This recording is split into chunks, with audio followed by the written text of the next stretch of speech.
Hey family, welcome back to my video. Today we will see, what if Harry Potter taken by Minerva after Abondened by Dumbledore? Before we start, I would like to extend my sincere thanks to the original author of this story for granting us permission to use it in our YouTube video. Your generosity is greatly appreciated. The author's creation and the original stories link in the descriptions. Please do check that first. Now enjoy the video. See a dust-colored cat with lamp-like yellow eyes and a skeletal build that he quickly identified as Mrs. Norris running toward him. He summoned his wand into his right hand for protection. "Mr. McGonagall!" shouted a female voice with a slightly French accent. "What are you doing? What have you done with Mr. Filch?" She was pointing her wand at Harry. Mrs. Norris seemed to calm down. "I didn't," said Harry, suddenly realizing what it looked like. "And what is that writing about?" He turned to see where Professor Lavelle was pointing. In a red liquid that looked like blood, he saw the words, "The Chamber of Secrets has been opened. Enemies of the air, beware." "What is going on here?" asked Headmistress McGonagall as she arrived on the scene. "I didn't," said Harry, but he was quickly cut off by the potion's mistress. "All I know is that I found him here pointing his wand at Z-Cat while Mr. Filch was lying on Z-ground like he is now." Aunt Minnie looked shocked. "Harry, what happened?" "I was walking and found Mr. Filch like this, and then Mrs. Norris came along and growled at me. I pulled out my wand because I thought she was going to attack." By this time, a small crowd was beginning to form, although most of the Ravenclaws were in their common room celebrating their victory. Harry noticed that Professor Flitwick was at the front of the crowd, observing in silence. Professor McGonagall read the writing on the wall and paled. "Enemies of the air, beware," sneered the voice of Draco Malfoy above the crowd. "The Mudbloods will be next." 20 points from Slytherin for the use of that foul word, Malfoy, said Minerva. "All of you students, clear the area. All but you, Harry." "What have I missed?" asked Lockhart, suddenly showing up. Upon noticing Filch's body, he said, "I remember something similar happening in Ouagadougou, a series of attacks. The full story's in my autobiography.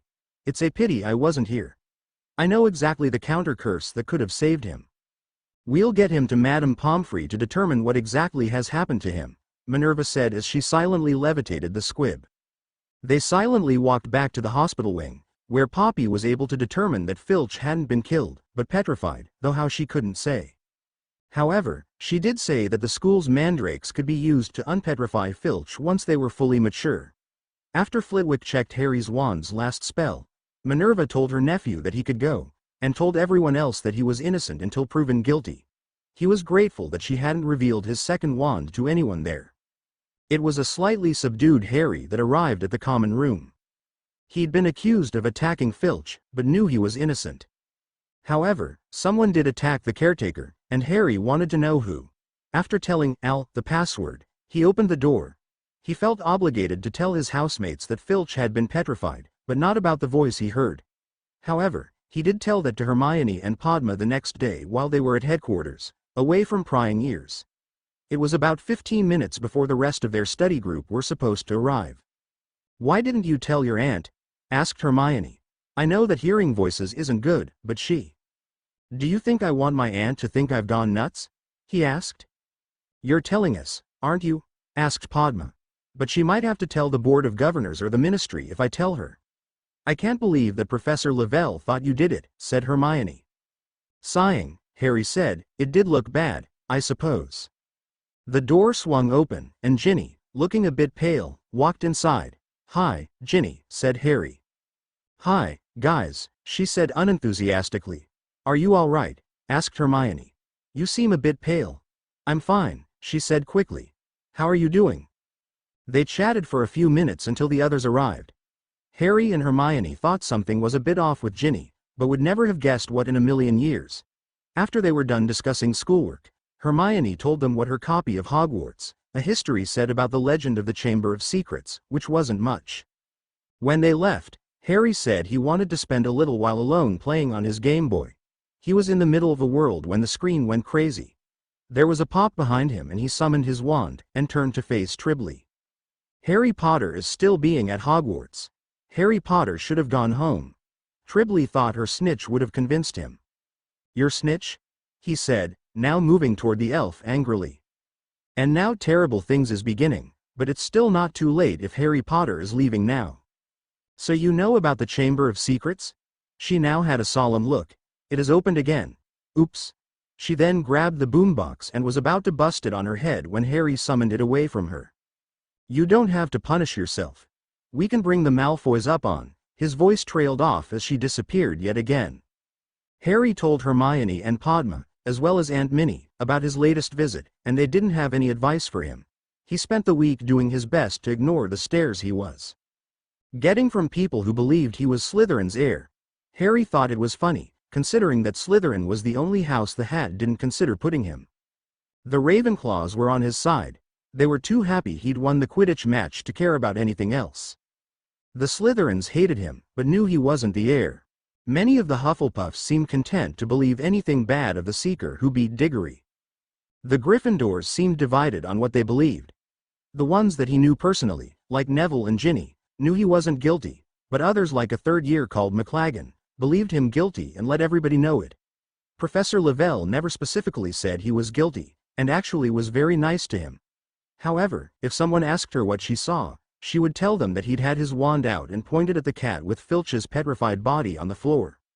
His aunt had explained that showing a memory of finding the body doesn't prove he hadn't done it earlier and came back. If he had a memory of someone else attacking Filch, that would have been different.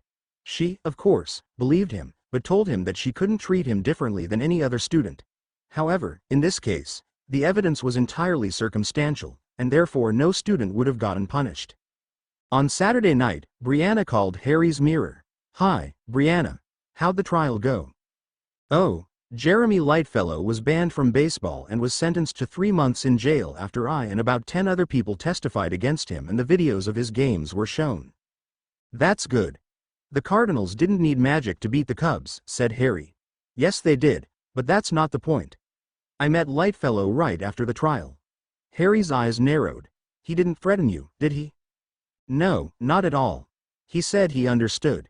He actually seems like a nice enough person, when he's not cheating against the Cubs, that is." "So, how are Mom and Dad?"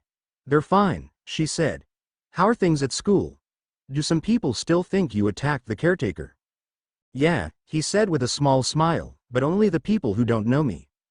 The next few weeks went by without incident, and Harry, along with Hermione and Padma, managed to finish another chapter of the Animagus book to turn in to Aunt Minnie. Mrs. Norris was spending most of her time in the hospital wing with Filch. Minerva had to hire someone else to do Filch's job. This particular wizard, a man with long blonde hair and a long, bushy mustache named Lucas Cleanaway, seemed strict about students obeying the rules, but didn't talk about hanging students by their thumbs. He actually managed to get the castle cleaned much more quickly using magic. Minerva told them that she had something special planned for Lockhart on Halloween. The Halloween feast was always a marvel to behold. Harry looked around the great hall at the decorations. Jack-o'-lanterns suspended above them by magic, 1,000 live bats flying between the carved pumpkins and many flaming orange streamers swimming across the ceiling were a few of the decorations filling the largest room in the castle. The desserts were also properly decorated. Pumpkin pies with faces on them that changed expressions, bat-shaped cookies and donuts that looked like vampire heads were on the table. Their drinks were charmed to look like blood. Harry was waiting with anticipation for the entertainment that evening. His aunt wouldn't give any clues as to what she was planning to do to the Great Ponce, who was happily consuming a cookie. He was wearing pumpkin-colored robes in honor of the holiday. Minerva took out her wand and began casting silent spells with it under the table. Suddenly, a loud scream filled the great hall, and everyone stopped eating in order to investigate. It seemed to have emanated from the center of the room. While everyone's eyes were on the empty air at that location, 10 vampires appeared. Apparently they were some of the bats, and began walking toward Lockhart, whose face paled. One of them spoke in an eerie tone of voice. "You are Gilderoy Lockhart, are you not?" The fraud was visibly shaking. No, actually, I'm, his brother Barney. Yeah." "Liar." The vampire shouted as his clan surrounded their prey. "You have killed several of our brothers." "No," Lockhart screamed, and at this point it sounded like he was close to tears. "I'll have no more of your lies, Lockhart," growled the vampire, now showing his fangs. "You wrote about their deaths in your book, Voyages with Vampires, bragging about how you slaughtered 50 of my brothers with one curse. Well, books can be misleading, he stuttered, sounding on the brink of hyperventilating as he fell from his chair and tried to climb under the table, only to be stopped by one of the vampires, who got between him and the table. You wrote them, and now you shall pay for your crime. I lied, shouted Lockhart, now crying. I never killed one vampire. But they are dead, you filthy human. You're just lying to get out of your just punishment. Now trembling and crying on the floor, he declared, no, it was Bertha Waterbury. She did it and I obliviated her and took credit. The vampire actually smiled for a moment. I wondered how a sniveling coward like you could have faced one of my kind. Is that what you've done for all your pathetic books? Why yes, he declared, too frightened to notice the shocked expressions on the students. Let this coward go. We don't want to poison ourselves with him. Instead, we'll feed on the children. Is that all right with you, Mr. Lockhart? Why yes, he said. At this moment, he was fully visible to the students, on his knees with a wet spot clearly showing in the front of his orange trousers. His face was pale, and he was trembling and crying as he clumsily stood up.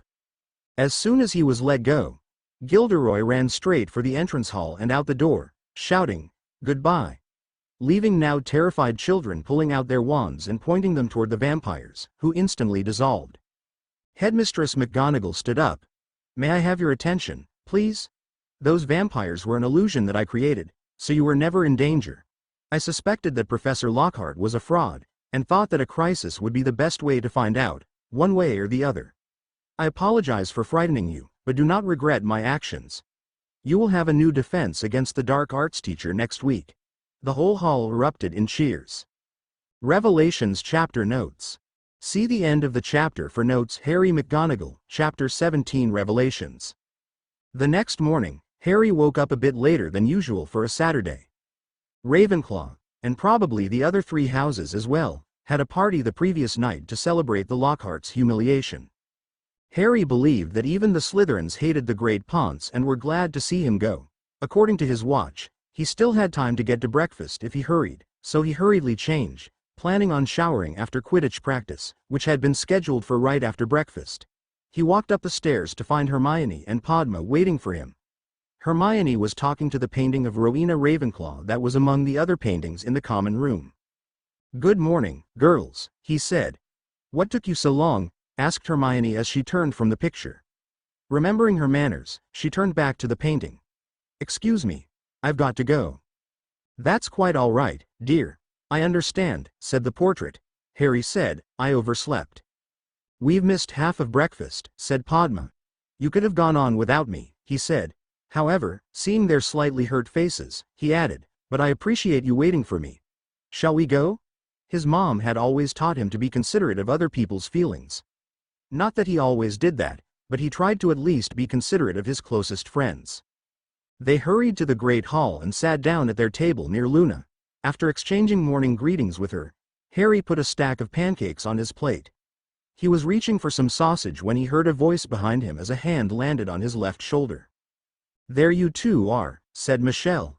Harry's face turned red as his crush kicked in. He felt his elbow land in something. Yes, we're here, Michelle, said Hermione, stifling her laughter and distracting their captain as Harry pulled his elbow out of the butter dish. Padma was hiding her face, but her ears were tomato red. I was wondering if you overslept or something. Remember that practice starts in 20 minutes, so you'd better hurry. Bye. As soon as Michelle was out of earshot, Hermione, innocently, suggested, why don't you wipe your elbow off on your pancakes? This had the immediate effect of both she and Padma bursting out laughing while Harry buried his face in his hands. I'm never gonna live this down, am I? He murmured through his fingers as the girls continued laughing. I don't see what's so funny, said Luna dreamily. Harry was merely trying to make the cloth floats go away. It's a very good idea, Harry, although you probably should have rolled up your sleeve first. She then rolled up the right sleeve of her jumper and purposely dipped her own elbow into the butter dish to the shock of everyone watching. At that moment, the door from the entrance hall burst open, revealing 30 aurors, wands brandished and ready to fight. They looked around the hall in total confusion. One from the back, who was apparently the leader, walked forward and spoke while looking at the head table. Headmistress McGonagall. She stood up and began walking toward them, holding her own wand. That's me. Is there something I can help you with, Auror? And why have you interrupted our breakfast? She asked sternly. Putting his wand back in its holster and signaling the others to do the same, he replied. We just received a report from Gilderoy Lockhart that 100 vampires killed all the staff and students while he fought bravely, barely surviving himself. The whole great hall burst out laughing. It was obvious to Harry that Minerva was having a hard time stopping herself from joining in the mirth of that moment. Is that what he claimed happened? She asked. Why don't you come to my office, and I and the heads of houses will explain what actually occurred last night. At that moment, a flock of owls flew in, carrying the mail, along with the newspapers. One flew directly in front of the headmistress, so after saying, "Excuse me for a moment," to the Auror, she untied the parcel and gave the bird the appropriate payment. She unrolled her copy of the Daily Prophet and her mouth fell open. It had a picture of Gilderoy Lockhart, his expressions moving from tearful to angry every few seconds. She glanced at the cover story. Vampires Massacre Hogwarts. Lockhart Vows Vengeance by Rita Skeeter. This reporter was saddened terribly to hear of the slaughter that occurred last night at Hogwarts during the Halloween celebration. 1,000 vampires attacked, intent on killing everyone present. The lone survivor, the famous Gilderoy Lockhart, put up a tremendous fight, taking out at least 100, staying and fighting well into the night until the last student was bitten. Realizing that it was a hopeless cause, he fled the grounds, outflying hundreds of vampire bats on his Comet 260 broom in an effort to warn the authorities, and let everyone know the tragedy that occurred last night. I believe that it is my solemn duty to let the public know exactly what happened, so I will spend the next few months putting it down in my next book. And then I shall hunt down these creatures capable of attacking our children. The article went on to describe Lockhart's life and death struggle against overwhelming odds. Doesn't that so-called reporter even verify facts before publishing them? Minerva nearly screamed. She then faced the students. I believe that all of you should write your families immediately to let them know you are safe. Harry whispered to Hermione, I called Brianna last night to tell her about Lockhart, so she already knows. I'm glad my parents don't get the profit, said Hermione. The headmistress then turned her attention back to the Aurors. I believe that we'll also need a reporter here as well. Not this Rita Skeeter person. I want someone reliable. You may also wish to arrest Mr. Lockhart after hearing what we have to say. Actually, she said thoughtfully, it may be best if you watch the memory of the event. Minerva's group disappeared to her office, where she later told Harry that she showed the Aurors and the reporter who showed up a bit later the memory of the vampire attack. She also gave the Aurors a copy of her memory of Lockhart's boggarts to assist them in finding the actual heroes that he had obliviated. Harry and Hermione went to Quidditch practice, which went very well. Harry was fortunately able to fly practically by complete instinct, and it would take a lot more than an embarrassment to keep him away from the snitch. However, Hermione did seem to take on the important responsibility of making sure that Harry did not forget the elbow in the butter dish incident for the rest of the day, although she did have assistance from Padma as well. Harry thought that the worst part of his humiliation was when their study group met and Luna still had butter on her elbow. She said, Harry, the butter must have come off your elbow. You need to get more. After Hermione happily filled everyone in on what had happened, they all laughed at Harry, who was hiding his face behind a book. Except for Luna and Ginny, who seemed to have something bothering her again. The next morning at breakfast, Minerva made an announcement. I'd like your attention, everyone. This is Professor Tudon. She will be your new defense against the dark arts teacher. Harry looked at the woman that was no taller than Professor Flitwick. She had long, curly red hair and a tan complexion. She looked like a little girl playing dress-up in her amber dress, but her face had a grown-up, but friendly, expression. Harry thought she was in her early 30s. The students began clapping politely. The headmistress continued once the applause died down. She was an Auror in Ireland until she was injured by a dark curse about a year ago and had to retire. She has requested different textbooks than the ones that you are currently using. Aunt Minnie spat out the words, the ones, with obvious disgust. We have taken the liberty of ordering your new books, which Professor Tudon will distribute to you in your classes. We will buy the old books back in trade, returning the difference in price to your parents, unless of course you wish to keep Mr. Lockhart's books, in which case you'll have to pay for the new books. I believe that they were about 3 galleons each. Your heads of house will handle those transactions. That is all. She then sat down next to the new professor. That's nice of them to buy the books back, whispered Hermione. Harry smiled at her. Aunt Minnie told me yesterday that they got the gold from Lockhart's trunk. They're keeping everything he left here. Of course, I don't know who would want his outfits. Maybe they can be sent to Snape, suggested Padma, causing everyone who heard her to chuckle. At that point, the mail, including the Daily Prophet, arrived. Although he didn't subscribe, Harry had requested that particular issue. He wanted to keep it. He grinned as he examined the front page after paying the owl. Hogwarts wasn't attacked. Gilderoy Lockhart, a fraud. Rita Skeeter, a fool, by Anna Jessie. Today, the Daily Prophet has the sad duty to retract the story about the alleged attack upon Hogwarts that Gilderoy Lockhart reported to Rita Skeeter, former reporter, who failed to verify this story before printing it, causing a widespread panic among the wizarding population, especially parents who read that their children had been killed or changed into vampires. Headmistress McGonagall has allowed this reporter to view her memory of what really happened Halloween night in her pensieve. This is the truth of what happened. The article continued by telling the truth of what had happened that night, including the revelation that Lockhart was a fraud and that Rita Skeeter had simply taken his word for what happened without checking it out for herself. As a result, she was sacked and her reputation ruined. Another article told of Lockhart's arrest, along with the investigation of charges of illegal use of the Obliviation charm as well as fraud. When breakfast was over, Harry noticed that Professor Tudon was walking with a cane, and that it appeared that her left foot was a fake. Without commenting on it, Harry, Hermione and Padma made their way to CARE headquarters to revise for a few hours before enjoying the rest of Sunday, especially when they turned their Lockhart books over to Professor Flitwick. It wasn't until Tuesday afternoon that the Ravenclaws had class with their new defense teacher. Right after lunch, they went straight into the classroom with the Hufflepuffs. There was a new book on each desk.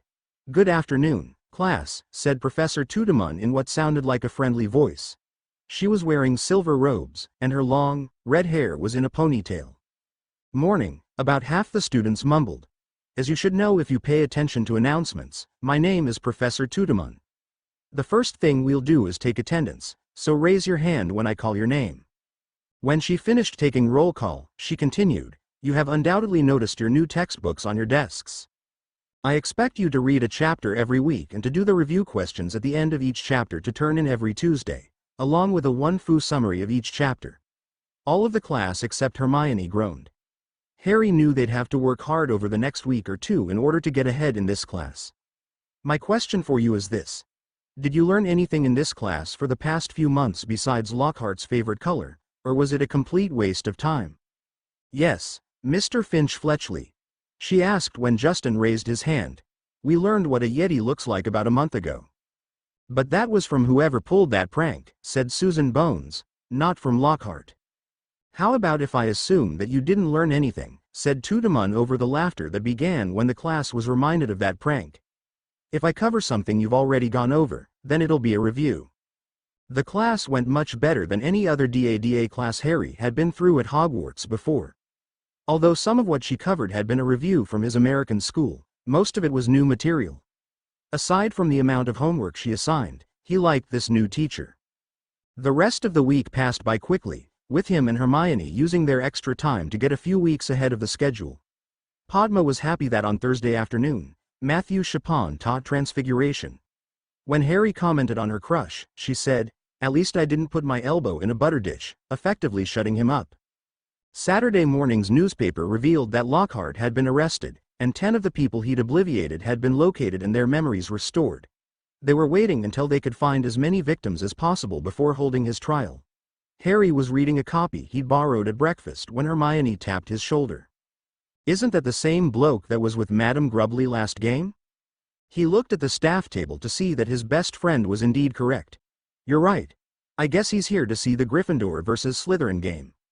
"I guess so," said Hermione. "I wish I knew who he was." Padma added, "We'll finally get to find out who Gryffindor's new seeker is." After breakfast, they watched the gamekeeper walk out toward the grounds hand in hand with her visitor. They stopped when the headmistress called out, "Mr. Plank." "Yes," said the man when he'd turned around. "You forgot your cloak. It's getting chilly outside." Harry noticed that his aunt was carrying a long, brown cloak to the couple. "Did you see that ring?" asked Padma, excitedly, as soon as they were out of earshot. Hermione squealed, "Of course." At the same moment, Harry said, "Huh?" Both girls looked at him with pity. "Honestly, how can you find a tiny glint of gold flying around the Quidditch pitch when you can't see a ring on someone's finger?" asked Hermione. "I'm looking for the snitch," said Harry defensively as his ears turned pink, "not for other people's jewelry." He then sighed. So, she was wearing a ring. "Not just any ring," said Padma enthusiastically. "An engagement ring with a large diamond." Not really interested in the description, Harry tuned out the rest of it as they made their way toward the Ravenclaw stands. One thing that Harry was interested in is scouting out the new Gryffindor seeker. The only thing he knew for sure about this bloke was that he'd have been scouting him a month ago when he played. They were soon seated high up with the other second years, as well as Luna. Penny Clearwater was sitting nearby, wearing a Gryffindor scarf. Harry figured that her boyfriend, Captain Oliver Wood, had given it to her. He was interrupted from his thoughts by Lee Jordan's announcing, "Welcome to the second Quidditch game of the year. Gryffindor versus Slytherin." Harry joined in the cheers that the game would begin. "I give you the Gryffindor team." Harry continued cheering while the Slytherins booed. He was definitely on Gryffindor's side for this match. "Captain and keeper, Oliver Wood." Penelope cheered louder than all the Gryffindors put together, in Harry's opinion. "Those unbeatable beaters, Fred and George Weasley." Harry cheered for his partners in crime. "The lovely chasers. Sorry, Professor." Alicia Spinnet, Katie Bell, and the beautiful Angelina Johnson, who still won't go out with me. "Sorry, Professor." Harry laughed. And now, making her debut, the youngest seeker in a century, Ginny Weasley. Harry's jaw dropped when he saw the first year zooming out onto the pitch wearing robes that matched her hair. Her older brother Charlie was the best seeker Gryffindor ever had. We'll find out if she's going to continue that tradition. Harry managed to clap for his friend as he stared in surprise. He didn't even pay attention while the Slytherins were introduced. He wondered if her Quidditch practices were the reason she'd seemed down lately. However, looking at her happy, yet determined, face, he didn't think that she was worried about the game. He watched Flint try to break Oliver's hand under the guise of sportsmanship, and wondered yet again what the point of that gesture was. Soon enough, the quaffle was tossed in the air, and the game began. Angelina Johnson grabbed the quaffle first, and proceeded to lead the Gryffindors to getting the first goal of the game in less than 2 minutes. Harry always enjoyed watching the genius of Fred and George sending bludgers at the opposite team, although he supposed it wouldn't be as enjoyable to watch when he became the target during their February game. However, he turned his attention to the players he'd have to beat, the Gryffindor and Slytherin seekers. Ginny Weasley and Terrence Higgs, respectively. He'd seen Higgs play before, during the previous year, but had never seen Ginny play. He watched as both seekers circled the pitch, but noticed how they would both glance at each other every minute or so to make sure the other hadn't spotted the elusive tiny winged ball. 3 times, Ginny had to avoid a bludger sent after her for no good reason during that time. During one of those mutual glances between the two seekers, Harry noticed the snitch appear directly below Higgs, but it was gone before either player spotted it. For a few minutes, he turned his attention to the chasers, and wasn't surprised to see that the Slytherin chasers were using their bulk to bully Gryffindor chasers, since they actually had no Quidditch skills at all. He honestly wondered sometimes if Madame Hooch was blind the way that the Slytherins got away with their strategy in front of hundreds of witnesses every game. Nevertheless, the Gryffindor Lions were winning at 160 to 90 points. The only thing that could save Slytherin was their seeker. He was still contemplating this when Lee Jordan announced, "It looks like Ginny Weasley has seen the snitch." He turned his attention to the streak of red making a dive toward the ground at the center of the pitch. Harry noticed Higgs coming from the opposite direction. He followed Ginny's line of sight and saw that this was no feint. The glint of gold was about 5 feet from the redhead, but 8 feet from Higgs. She easily grabbed it out of the air a moment later. As she raised her hand triumphantly, he saw one of Slytherin's beaters hit a bludger toward her back. Harry pulled his wand out to try and interfere, but then saw that there was no need. One of Gryffindor's twin beaters had flown in, protecting his little sister, and rammed the bludger right into the offending beater's face, breaking his nose. Madame Hooch blew her. whistle and started yelling at the Weasley twin as they landed. However, Aunt Minnie made her way toward them. Harry turned to Hermione, Padma and Luna. Let's see what happens. Without waiting for a response, he climbed down the bleachers and got within earshot in time to hear his Scottish aunt yell, "Are you blind, Rolanda?" Bull hit the bludger at Miss Weasley after the game was over in front of hundreds of witnesses. Mr. Weasley merely defended his sister. He will not have any punishment. However, Mr. Bull will be suspended from Slytherin's next game, and will serve a detention. And he certainly deserved the minor injury that he caused himself. Madame Hooch seemed very offended that the headmistress overrode her judgment. Coldly, she said, "It has always been tradition to allow the Quidditch referee to decide what penalties to give to players over incidents that occur during a game." Minerva's face was pink with rage. It's also traditional for the referee to open her eyes at least once during the matches. I know that Dumbledore let you get away with turning a blind eye toward your former house's murder attempts as long as you give your clean game speech before each match, but that is no longer the case. Hooch seemed nervous. I haven't, not as blatantly as Snape did, but you have allowed Slytherin to get away with far too much cheating for it to be accidental, and I will not allow that to continue. Minerva's expression lightened a bit. Besides, this incident occurred after the game was over, making it very clearly my jurisdiction. At that moment, Ginny nervously walked toward the quartet of Ravenclaws, taking their attention away from school administration. Hi guys. Hey, Ginny, said Harry, how come you didn't tell us you were the new Seeker? Her ears turned pink. Well, Oliver wanted to keep it a secret, especially from non-Gryffindors. I would have told you, but was sworn to secrecy. You did really good out there, said Hermione. Especially considering the Nargle infestation on the pitch, added Luna. They were blocking Madame Hooch's view of the game. You might be right about the Nargles blocking Madame Hooch's view, said Harry as he chuckled. Ginny, you did good. Padma added, really good. Ginny looked directly at Harry. I know I wasn't as good as you, but I have a few months to practice before we face off, and I will get the snitch that game. He grinned at her. We'll see about that, but right now, the important thing is that you didn't let the Slytherin Seeker get the snitch. Never, agreed Ginny happily. Anyway, I've got to get to the changing room. You'd better hurry up, said Harry. I'm sure they're getting ready for a party in Gryffindor Tower. She took off toward the changing rooms, and Hermione suggested that they go to headquarters to study. Luna declined, saying, I want to see if I can catch one of the Nargles before they're all gone. The rest of the weekend went by quickly, and before he knew it, Monday morning had arrived, and Harry was in Double Potions class partnered up with Hermione. They were making a magical cleaning solution that Professor Lavelle had assigned them. All that's left is for us to stir it twice clockwise and once counterclockwise, said Hermione after double-checking their book. All right, said Harry as he began to follow the directions. Suddenly, the liquid in the cauldron began to act strangely. Hermione, is it supposed to bubble? Her eyes widened. No, that can only happen if you add, boom.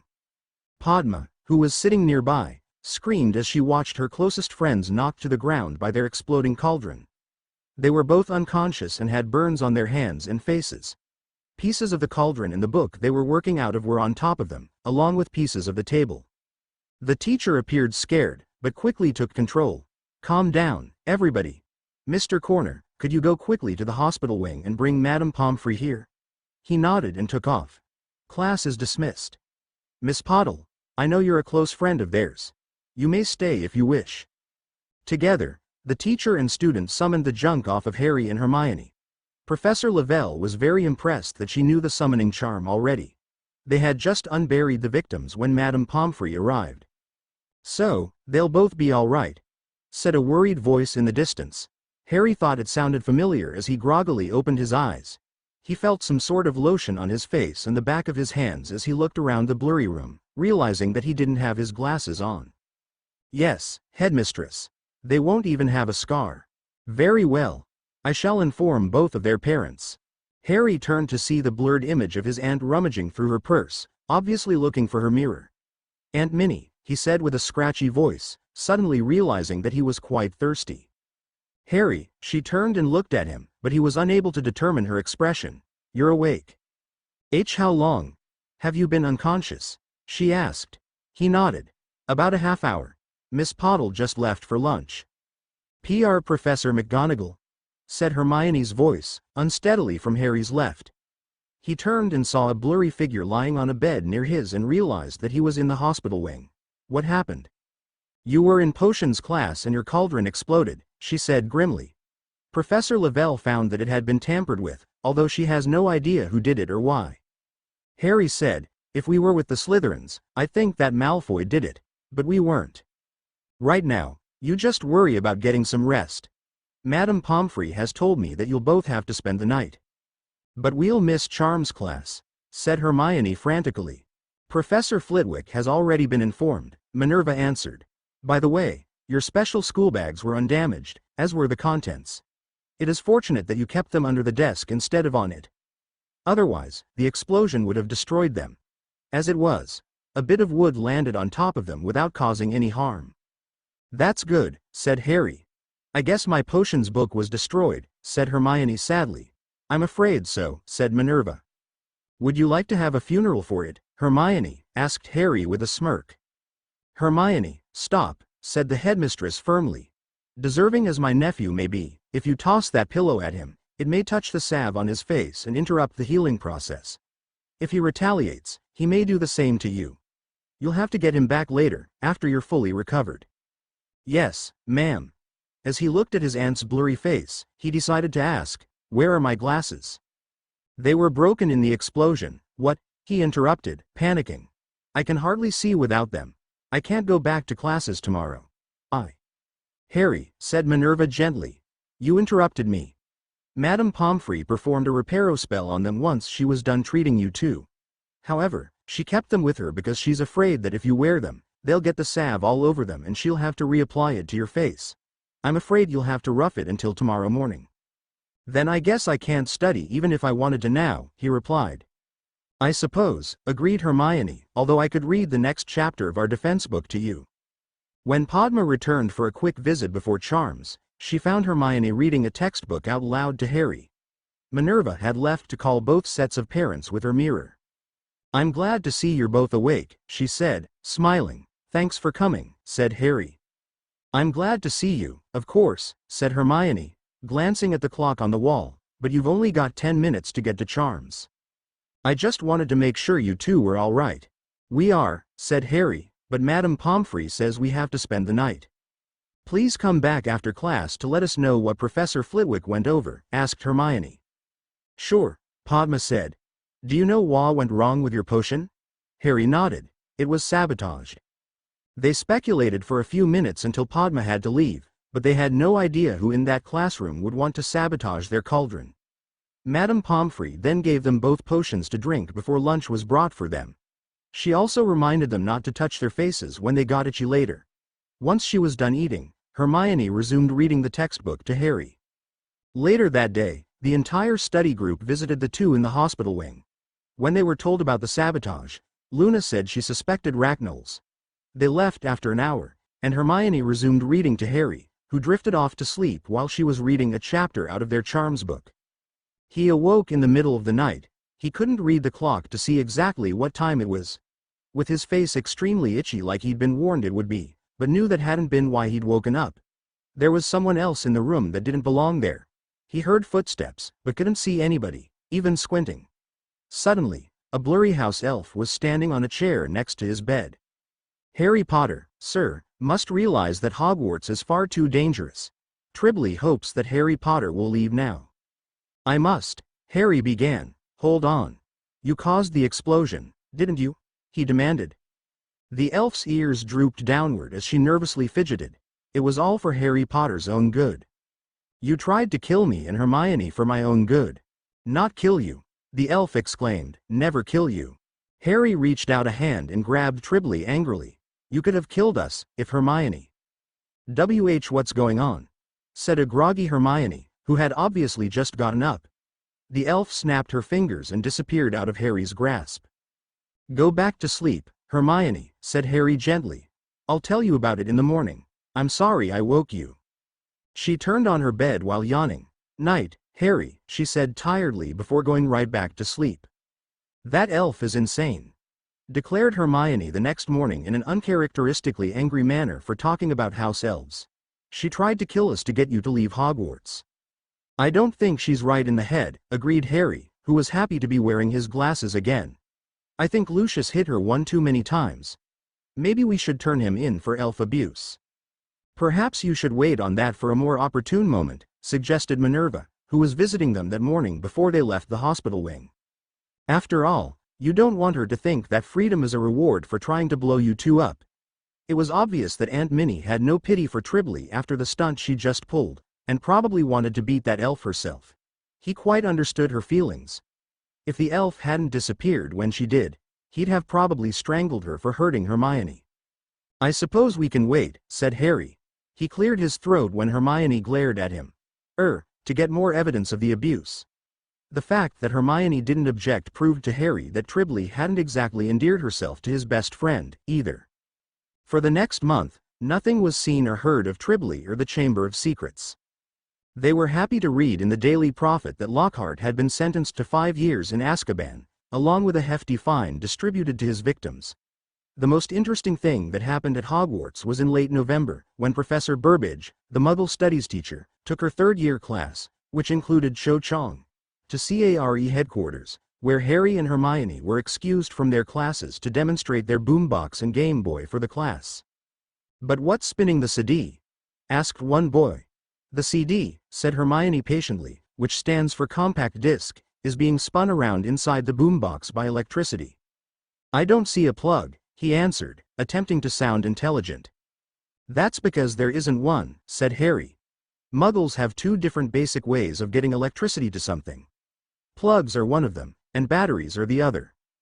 The whole class eyes widened before a girl asked, "There are bat trees in that?"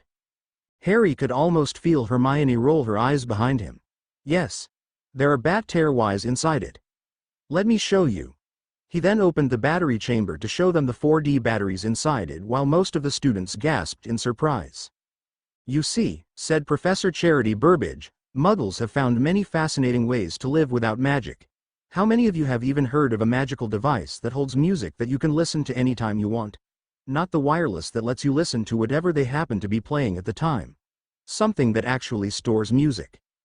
Only one person raised his hand. After being called on, the tall boy with blue eyes and brown hair said, "A pensieve." The teacher smiled. Correct. 5 points to Hufflepuff. She turned to the rest of her class.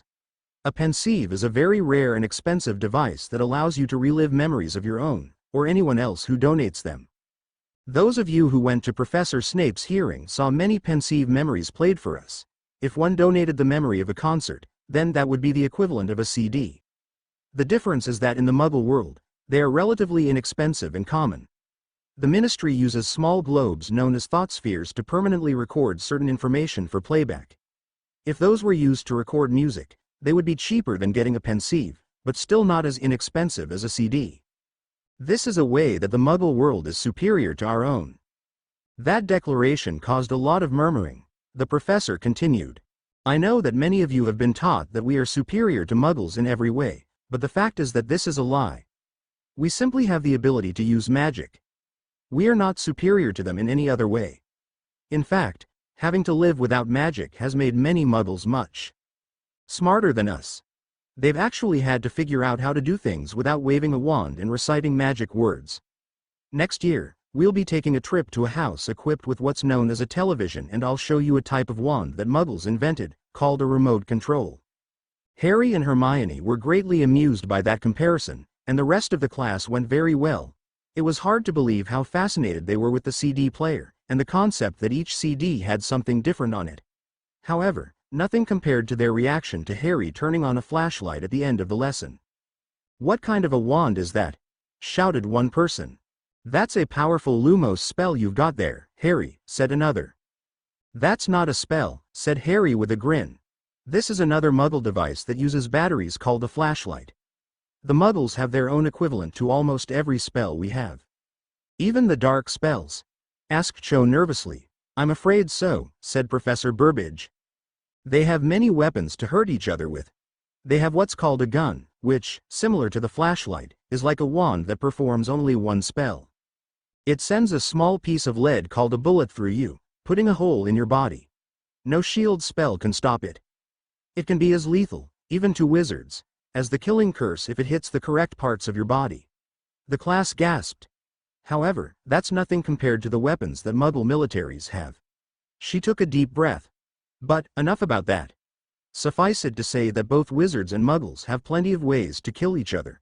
Any other questions? The year was proceeding normally after that, and most of the students were looking forward to visiting their families at Christmas. Brianna had mentioned that she'd been drafted to be in a kids' play at their church and had to go to practices. Ginny had been in good spirits ever since her Quidditch victory, and the others thought that she was back to her old self. On Friday, December 18th, Harry was walking with Hermione and Padma toward the Ravenclaw common room after dinner. "I'm so glad that our last test is over," said Padma. "Me, too," agreed Harry. "Although I must admit that I much preferred Professor Tudon's defense final to what Lockhart would have given us." Hermione said, "I thought." Harry did not hear whatever it was that his best friend thought, because at that moment, he heard something else. "Let me rip you. Let me eat you. Let me kill." "What?" interrupted Harry.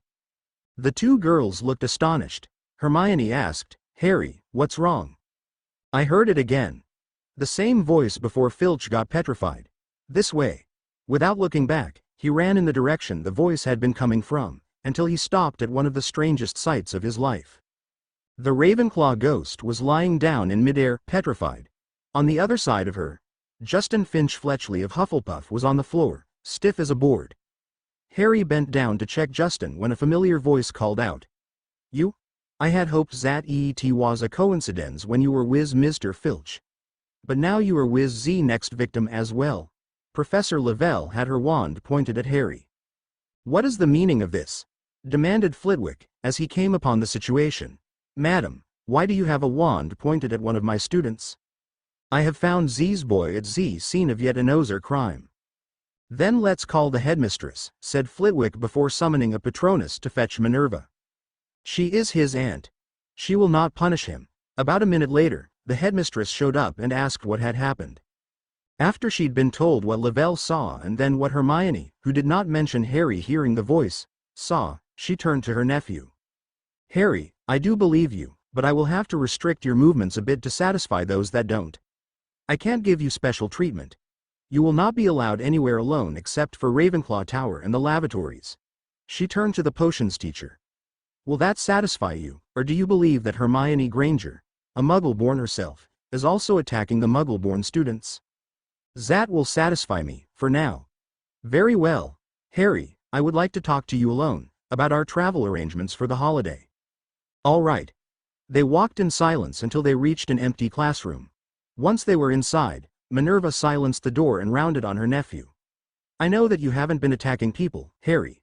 But I also know that you're not telling me everything you know. There has got to be a reason that you've been at the scenes of both attacks. Don't try to tell me that it's just bad luck." Harry looked at the floor and shifted nervously. "Harry," she said as she squatted down to look him in the face. "Harry, I love you, and I want to help, but you've got to be honest with me." I've been hearing a voice." "What?" asked Minerva, looking a bit nervous. "It was talking about killing. I followed it to Mr. Filch the day he was attacked, and to Justin today." He didn't notice, but a few tears had started to flow down his face. "Hermione and Padma couldn't hear the voice, but I didn't attack anyone. I didn't want to tell you cause you probably think I'm crazy now." Aunt Minnie engulfed him in a hug.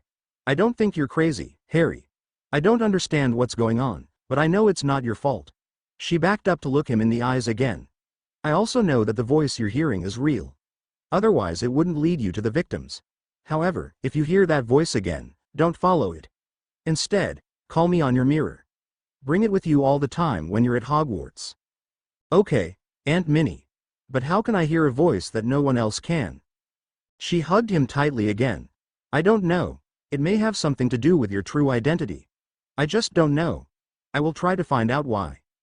The next day at their study group, Ginny seemed very withdrawn and quiet again, and Harry wondered if it had something to do with the attack. However, he pushed that thought to the back of his mind as he prepared for Christmas break. Like last year, both Harry and Minerva rode the carriage to Hogsmeade with his friends and then apparated. Minnie sighed along him. From there to the magical section of the airport, and flowed to America from there. "Harry, shouted Cindy McGonagall as she ran to her son and engulfed him in a big hug. Harry had to put down Hedwig's cage. She was still squawking in protest of flow travel. "You've gotten taller," his mom commented when she let him breathe.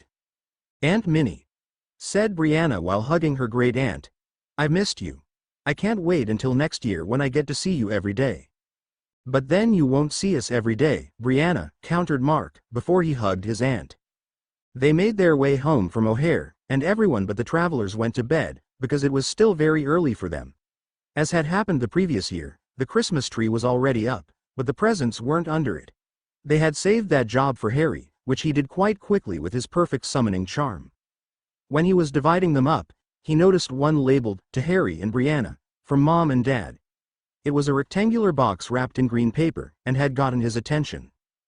"Don't look too closely at the presents," said Minerva, who was sitting on the couch, with a smirk. "Don't worry, Aunt Minnie. I'd never peek at my presents in front of you." She chuckled slightly. "I do believe that." A few hours later, the rest of the family went into the living room. Mark said, "Good. You've put the presents under the tree. I see you put the one to you and your sister at the front." Well, it looked interesting, but I didn't peek." "Sure you didn't," said Brianna sarcastically. "Aunt Minnie was here the whole time," he answered defensively. "Anyway," said Cindy, "we thought we'd let the two of you open it now, since Harry won't be able to use it while he's at Hogwarts." "Sounds good to me," said Harry as he grabbed the gift. His sister joined in ripping the paper off of the box to find a Super Nintendo Entertainment System. Both kids were thrilled to death to have the latest video game system, and Harry had it hooked up to their TV in 15 minutes, and they were playing Super Mario World.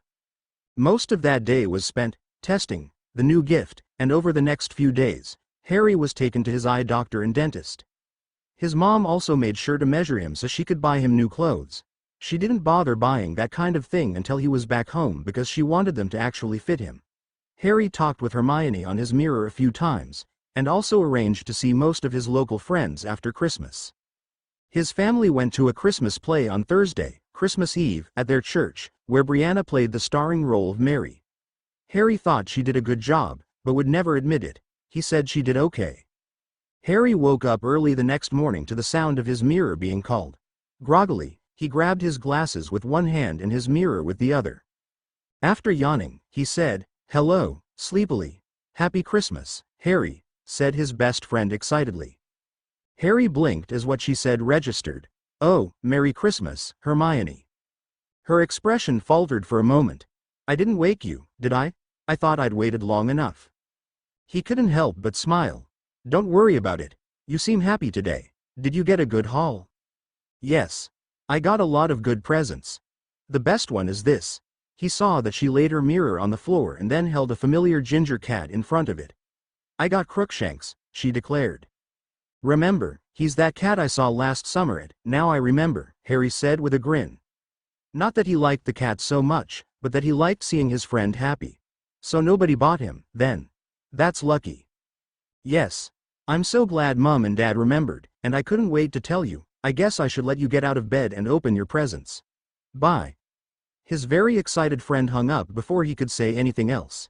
He chuckled as he got out of bed. Harry made his way downstairs to find Brianna already there waiting. "You didn't happen to wake Mom and Dad up, did you?" she asked. "No, but they should be up soon. Hermione just woke me up." "She called you, huh? Couldn't wait to wish her boyfriend a." "I'm not her boyfriend. We're just good friends." Harry then grinned. "How's Bobby doing?" "Fine," she said as her ears turned pink. "Merry Christmas," came the voice of their dad behind them. They turned to see him, their mom and their aunt all joining them. "Merry Christmas, Dad," the siblings said together. After they'd all greeted each other, they started opening their presents. Harry got mostly clothes, CDs and Game Boy games from his family, although his aunt had gotten him an illustrated book on seeker tactics. Hermione had given him 2 new games. Other Hogwarts friends had gotten him various magical sweets. The last gift he opened was by far the most interesting. When he picked it up, he found that it was very light. He unwrapped it and something fluid and silvery gray went slithering to the floor where it lay in gleaming folds. Harry gasped. The boy had read about something that fit this description, but surely no one would give him an invisibility cloak. What is it? Asked Brianna. He glanced up to see everyone staring at it. He picked up the shining, silvery cloth off the floor. It was strange to the touch, like water woven into material.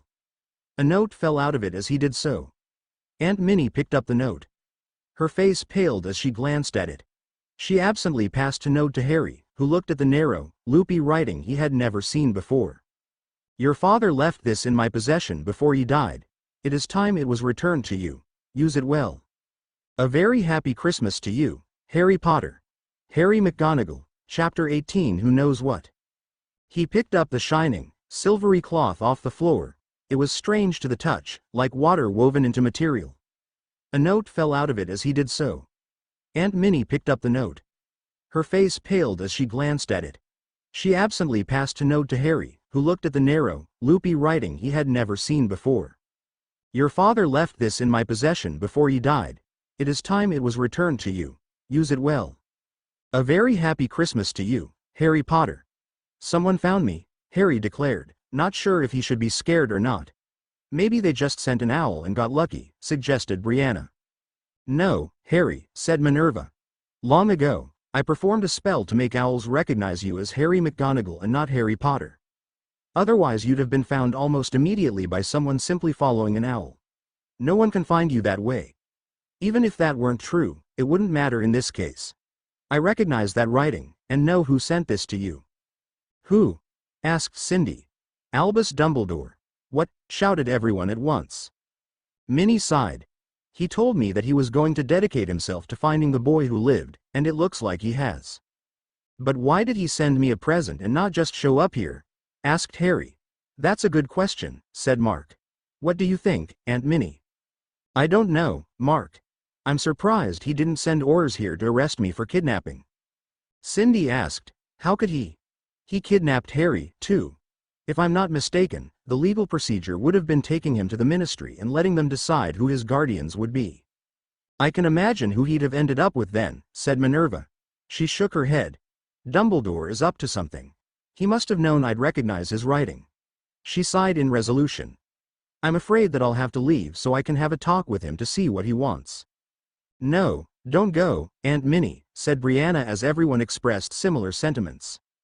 I'm afraid my mind is made up. This matter has to be settled. I, for one, do not wish to spend the rest of the holiday worried about this. I'll mirror you when I have news, and I'll return as soon as I can. I know how they like to maintain appearances, so I'll drive you to the airport, said Mark, shrugging his shoulders. She turned to her brother's son. No, that won't be necessary just this once. I don't want you to spend Christmas driving in Chicago. I shall apparate there. It's not illegal to do. Your government just doesn't want to attract the attention of Muggles, so they prefer people traveling to and from the airport by Muggle means. However, you only get in trouble if you do it more than twice per year. Happy Christmas, everyone. She then left the room with everyone staring after her. Obviously trying to change the subject, Cindy asked, what did Mr. Dumbledore give you, anyway? Harry looked at the shining, silvery cloth in his hands for a moment before saying, it's some sort of cloak.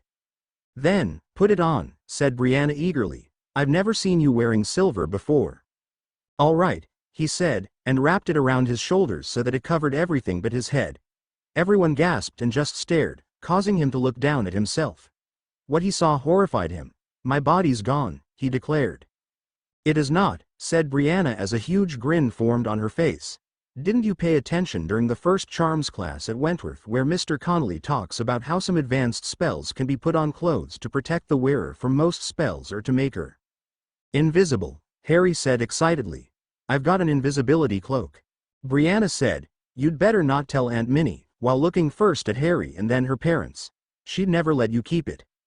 I don't know if that's such a good idea, either, said Cindy, with a concerned expression on her face. What do you do at Hogwarts that an invisibility cloak would help you with? Harry's ears turned pink as he looked in his mom's eyes. Well, nothing. Then why? She started before her son interrupted her. But it would be nice to have, not use, something that belonged to my biological father with me. He put on his most pathetic face. Yeah, right, Cindy replied with a smirk. Those puppy dog eyes stopped working years ago. I know exactly what you'll want to use it for, so I'm afraid we won't let you take it with you to school. She then turned to her husband, who had thus far remained silent. He was staring in awe at where Harry's body should be. Isn't that right, Mark? What was that, dear? He used to just automatically agree with his wife when he wasn't paying attention, but he'd learned his lesson when she'd tricked him into agreeing that he'd take her to the opera. She made him keep that promise and he endured 2 agonizing hours as punishment for pretending to pay attention. I was saying that we won't let him take that cloak to school, Mark. He cleared his throat and looked nervous as he said, I don't know, dear. I've got a feeling that he'd somehow sneak it there, anyway. I don't think he'd get involved in too much. Cindy couldn't believe her ears. She rounded on her husband. Mark, how can you say that? She yelled. What would you have done at that age with that cloak? Well. Seeing that their parents were not paying attention, Harry covered up his face and Brianna snuck under the cloak, too, and they walked to the kitchen, grabbed a platter full of Christmas cookies, and sneaked up the stairs. Happy Christmas, Minerva, said Dumbledore with a twinkle in his eyes. He was wearing an outfit that made him look like a tall, thin Santa Claus. She had knocked on his door moments before. How are you? Happy Christmas, Albus. I'm doing well. How are you? Just wonderful. Please, come in. May I take your coat? After that, Dumbledore offered, would you care for a Christmas biscuit? My elf, Blanky, just finished baking them. With the exception of kitchen duty, I've given her the day off, which is why I answered the door. It was quite considerate of you to pay an old man a visit on this fine holiday. I'm afraid that this isn't just a social call, as you well know, Albus, said Minerva as she was seated on his couch. Very well, he said nonchalantly. It is fortunate that you came this late. You see, Severus was here and left a little while ago. I couldn't imagine his reaction to learning that the very boy responsible for his dismissal from Hogwarts staff was the son of James Potter. With a hint of a smile on her face, she said, I'd imagine he wouldn't be too pleased. The way those two used to go at each other. She stopped her reminiscing to return to the present. I'm surprised Aberforth isn't here today. He did stop by this morning with his gift, a bottle of wine that's almost as old as I am. He said that he had to keep the Hog's Head open today. She sighed. Very well. How did you find out about Harry? It was actually quite simple, he said with a twinkle in his eyes. In my search for the boy who lived, I decided to revisit the Dursleys, who were quite happy to inform me of their encounter with young Harry last summer, at a zoo if I'm not mistaken. Under her breath, Minerva whispered an expletive she would have docked a student 20 points for uttering in her presence. The former headmaster seemed to have not heard, although his eyes twinkled a bit more than they had been. I was able to look in their minds and immediately recognized both Harry and yourself. I also saw their reaction to him. You should have obliviated them, Minerva. By the way, I did just that before I left. They now have no idea whether Harry Potter is dead or alive. I see. I must say, Minerva, that you had me completely fooled all those years. I never even suspected you had anything to do with Harry's disappearance. I saw what kind of people the Dursleys were, and refused to subject him to them. I do not regret that decision, and will not allow him to be returned, she said firmly. I quite understand, he replied happily. Taking him away from the family he grew up with would devastate that lad, and wouldn't accomplish much anyway. As safe as he would be with the bloodwards I put at that house, I believe that he is even safer where no one knows where to find him, should they wish him harm. I believe that it is in the lad's best interests to keep him where he is. That's good, said Professor McGonagall, although she was confused. I must confess, Albus continued, that I am a bit hurt that you didn't trust my judgment. She opened her mouth to speak, but he waved her off with his hand. I know that you have demonstrated that sometimes my judgment is not the best, and in this case, I think it has worked out well. Judging by my encounters with the Dursleys, I do believe that Harry was happier with your family than he would have been with his blood relatives. He certainly seems well adjusted, and a prodigy, if a bit stubborn. If that means that he demands that his teachers behave in a professional manner, then it is a trait that we share. I know, he said with his familiar eye twinkle. I do have one question for you, Minerva. Oh, she asked. What really happened last term with Professor Quirrell? Not long after, Albus Dumbledore relaxed in his favorite easy chair, having just bid a good evening to Headmistress McGonagall. He had been very intrigued by the method Harry had used to prevail against Quirrell and gave her his theory as to why the possessed professor couldn't bear to touch the boy who lived. As he reflected about his discussion with Minerva, his mind drifted back to his last meeting with the Dursleys. Having apparated into a nearby alley, Dumbledore, dressed in a navy blue Muggle suit, with his white hair and beard as long as ever, walked up to the door of number 4 Privet Drive and knocked. It was early November, and the former professor had not had any success yet in his search for Harry Potter. He decided that it couldn't hurt to interview the Dursleys again. They didn't remember the last time he'd been there, over a decade before, when he'd found out that they hadn't found Harry on their doorstep. The door opened, revealing a scrawny woman with a long neck that Albus immediately recognized as Petunia Dursley. She was staring at his beard like it was something vile. "May I help you?" she said curtly. With a twinkle in his eye, he jovially replied, "I certainly hope so, Mrs. Dursley. I'm Albus Dumbledore. You may rem." "The head of that freak school," she hissed. "Actually," he said, "I've retired from that position. If this is about my freak nephew, we meant what we said. He is not to come near us." The aged wizard's eyes bulged out at this news for about a second, which was the only physical reaction he'd had to this astonishing news. Before he could respond, a voice called out, "Petunia, who is that at the door?" She replied, "A freak like the Potters," then slammed the door in his face. Dumbledore asked, "Did I understand you correctly, Mrs. Dursley, that you have met your nephew?" "Yes, but I don't want to see him again." She pulled on the door to close it, but Dumbledore stopped her as he performed legilimency on the woman, making her relive her encounter with Harry Potter.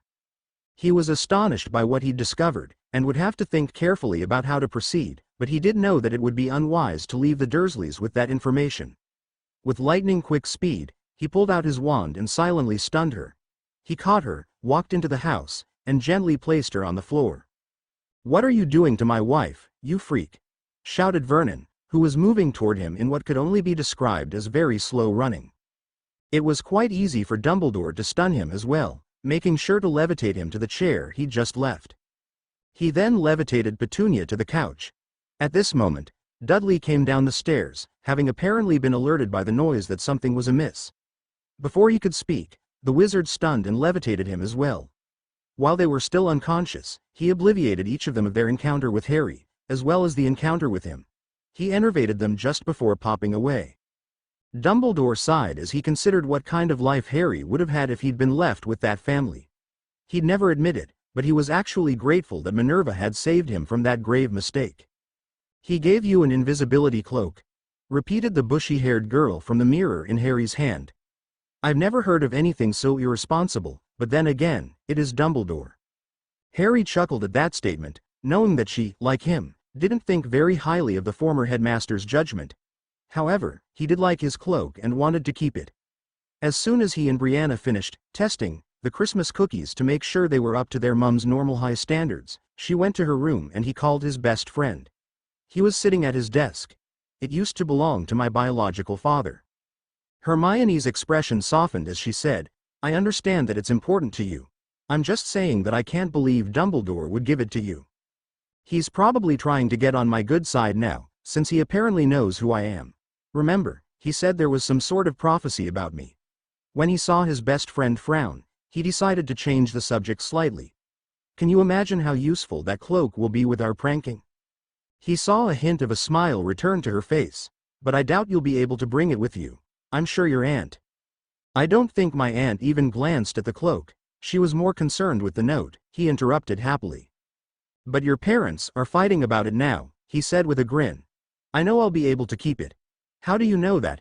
asked Hermione, looking rather skeptical. "Because it's the only thing I have from my biological family. No matter how much my mom's against the cloak, she won't stop me from keeping it. She may want an unbreakable vow that I won't use the cloak for breaking school rules, but She won't ask for an unbreakable vow. That would kill you." With a slight chuckle, Harry said, "I know. I was just exaggerating. At that moment, there was a knock on the door. A female voice called, "Harry, honey, may I come in?" "It's my mom," said Harry to the mirror. "I've gotta go. Let me know how it turns out." "Okay. Bye." Mirror, deactivate. He then turned toward the door. "Come in." The door opened, and Cindy McGonagall was indeed standing behind it. She walked inside and sat on his bed, picking up the light cloak that was lying on it. She examined it with interest for about 30 seconds before speaking. "So, This used to belong to James Potter." "That's what the note said," responded Harry noncommittally. Sighing, she said, "That explains how he got away with the pranks Aunt Minnie said she could never prove he did." "You're not going to tell her about the cloak, are you?" he asked, concerned. "Your father asked me not to. He wants you to have the cloak." "I'm not so sure about it, Mom, he pleaded. "I know. If she knows about the cloak, she'll make sure you don't bring it back to Hogwarts. She'll probably personally search your trunk to make sure you didn't smuggle it." "So I can bring it to school?" he asked excitedly. She looked deep into his mischievous green eyes. "If we say no, will you try to sneak it to Hogwarts anyway?" As much as he tried, he still couldn't stop his ears from turning pink under his mother's gaze. Before he spoke, she continued, "Don't bother answering, because I'd rather not be lied to. I told your father that you'd get into trouble with the cloak, and he said you already do. The cloak would only be an extra tool for you to use." He lowered his gaze, not being able to stand the fact that he couldn't lie to his mother properly. He wondered if he should practice more. "Well, you see. While I don't want you playing pranks with it, there's also the danger that seems to find you, not to mention the trouble at the school right now." She sighed. "I have to admit that I'm a bit uneasy sending you to Hogwarts with all that Chamber of Secrets business going on. Having the cloak might make you a bit safer." She paused. "It might also inspire you to break the restrictions that have been put on you. I could try to make you promise not to use it for pranks, but by doing that, I know I'd turn you into a liar. I need you to at least promise me that you won't use it to place yourself in extra danger, going places where students aren't allowed." He sighed, and looked into the woman's eyes and said, "I promise," without blinking. "All right," she said. "I'll take your word for it, and I'll be very disappointed in you if you break that promise." He nodded in understanding. "Now, what will we tell Aunt Minnie when she asks what Dumbledore gave you?" He shrugged his shoulders. "Why not just say it was an old cloak?" "She'd want to see it," said Cindy. "I think it would be better to actually have something else to show her. I have just the thing. I'll be right back." She then left the room, leaving Harry wondering just what it was that she was bringing. She was back within 5 minutes holding something silver in her hands. "What's that?"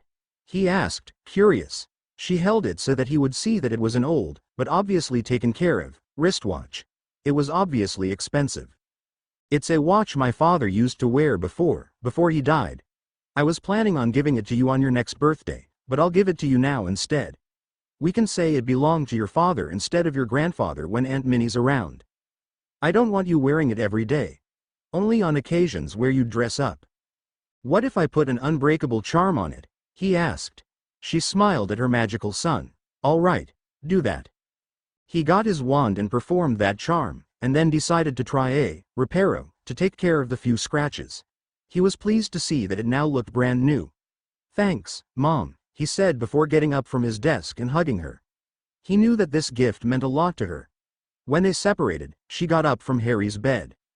"Aunt Minnie called us a few minutes ago and said that Mr. Dumbledore doesn't intend on spilling the beans about you. He found out by talking to the Dursleys." Harry had to stop himself from swearing in front of his mother. "She'll be back before dinner. Why don't you come down and collect the rest of your presents so the living room isn't a mess anymore?" She turned to walk out of the room. It was then that Cindy noticed the empty platter on his desk. "Did you eat all the Christmas cookies?" Minerva arrived back at the house just before Christmas dinner, and was impressed with Harry's new watch, and apparently didn't suspect a thing. The next week went by quickly, with Harry and Brianna testing the Super Nintendo out as much as possible. Naturally, Harry had his now traditional Quidditch match with his American friends at Frank's Flying Funhouse. His team won, as usual. Hermione was shocked that Harry's mom let him keep the invisibility cloak, but he knew that she had a mischievous side. "She adopted me under Dumbledore's nose, didn't she?" Soon enough, Harry was back at Hogwarts, wondering if Malfoy had tried to cause trouble for his friends again, and wondering what they'd do to him this time. Thinking about that almost made Harry wish he'd ridden the train. Almost. He did prefer to spend the extra time with his family, although he was anxious to see Hermione and the others, he reminded himself, again. The door to the Great Hall opened, alerting Harry that the other students had returned. He marked his place in the book he'd been reading and stuffed it in his book bag as he looked up. He saw a throng of kids aged 11 to 18 all wearing black robes as they made their way toward the tables. His eyes searched from face to face until he finally spotted his best friend. He didn't notice the wide smile that automatically came on his face as his eyes met Hermione's. She spotted him immediately, which wasn't hard since he was the only student sitting down, and his face brightened as she began quickly making her way toward him. Their eyes were locked until she was sitting next to him. "Hello, Harry," she happily greeted him. "Hi, Hermione. How was the train ride?" "Entertaining," said Padma, who'd sat across from them. "Oh," asked Harry. "What did Malfoy do?" "Nothing to us," said Hermione with a grin. "He didn't have time." Now Harry's interest was piqued. "What happened?" The Git, along with Crabbe and Goyle, was picking on that first-year Gryffindor, Colin Creevey, telling him that he'd be the next mudblood attacked. Colin punched him, and Ron Weasley and Neville walked by at the right moment and started fighting Crabbe and Goyle so they couldn't protect Malfoy, said Padma. Luna, who'd just joined them, added, "I think the Plumcorps were affecting them."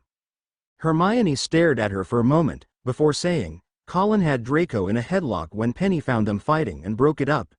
Unfortunately, Crabbe and Goyle were winning their fights. Harry glanced at the Slytherin table to see that Draco was sporting a huge black eye on the left side of his face. Ron and Neville at the Gryffindor table had assorted bruises, but were otherwise fine. Colin didn't seem to have a scratch on him. Harry said, "I guess Draco didn't realize that kids learn how to fight a lot better in a Muggle school than a mansion." Hermione looked annoyed while the other girls giggled. Hermione said, "After that, all 6 boys were forced to sit in the same compartment with a few prefects for the rest of the trip. I think they all got detention and lost their houses some points." "So," said Padma with a smirk, "Malfoy was unable to grace us with his presence. We were so disappointed." Harry looked thoughtful for a moment before asking, "Draco actually told Colin he'd be the next victim?" "Idle boasting," said Hermione with a scoff. "What if it's not?" replied Harry. "That pathetic little boy is not the heir of Slytherin. He just wishes he were." "How do we know?" asked Padma.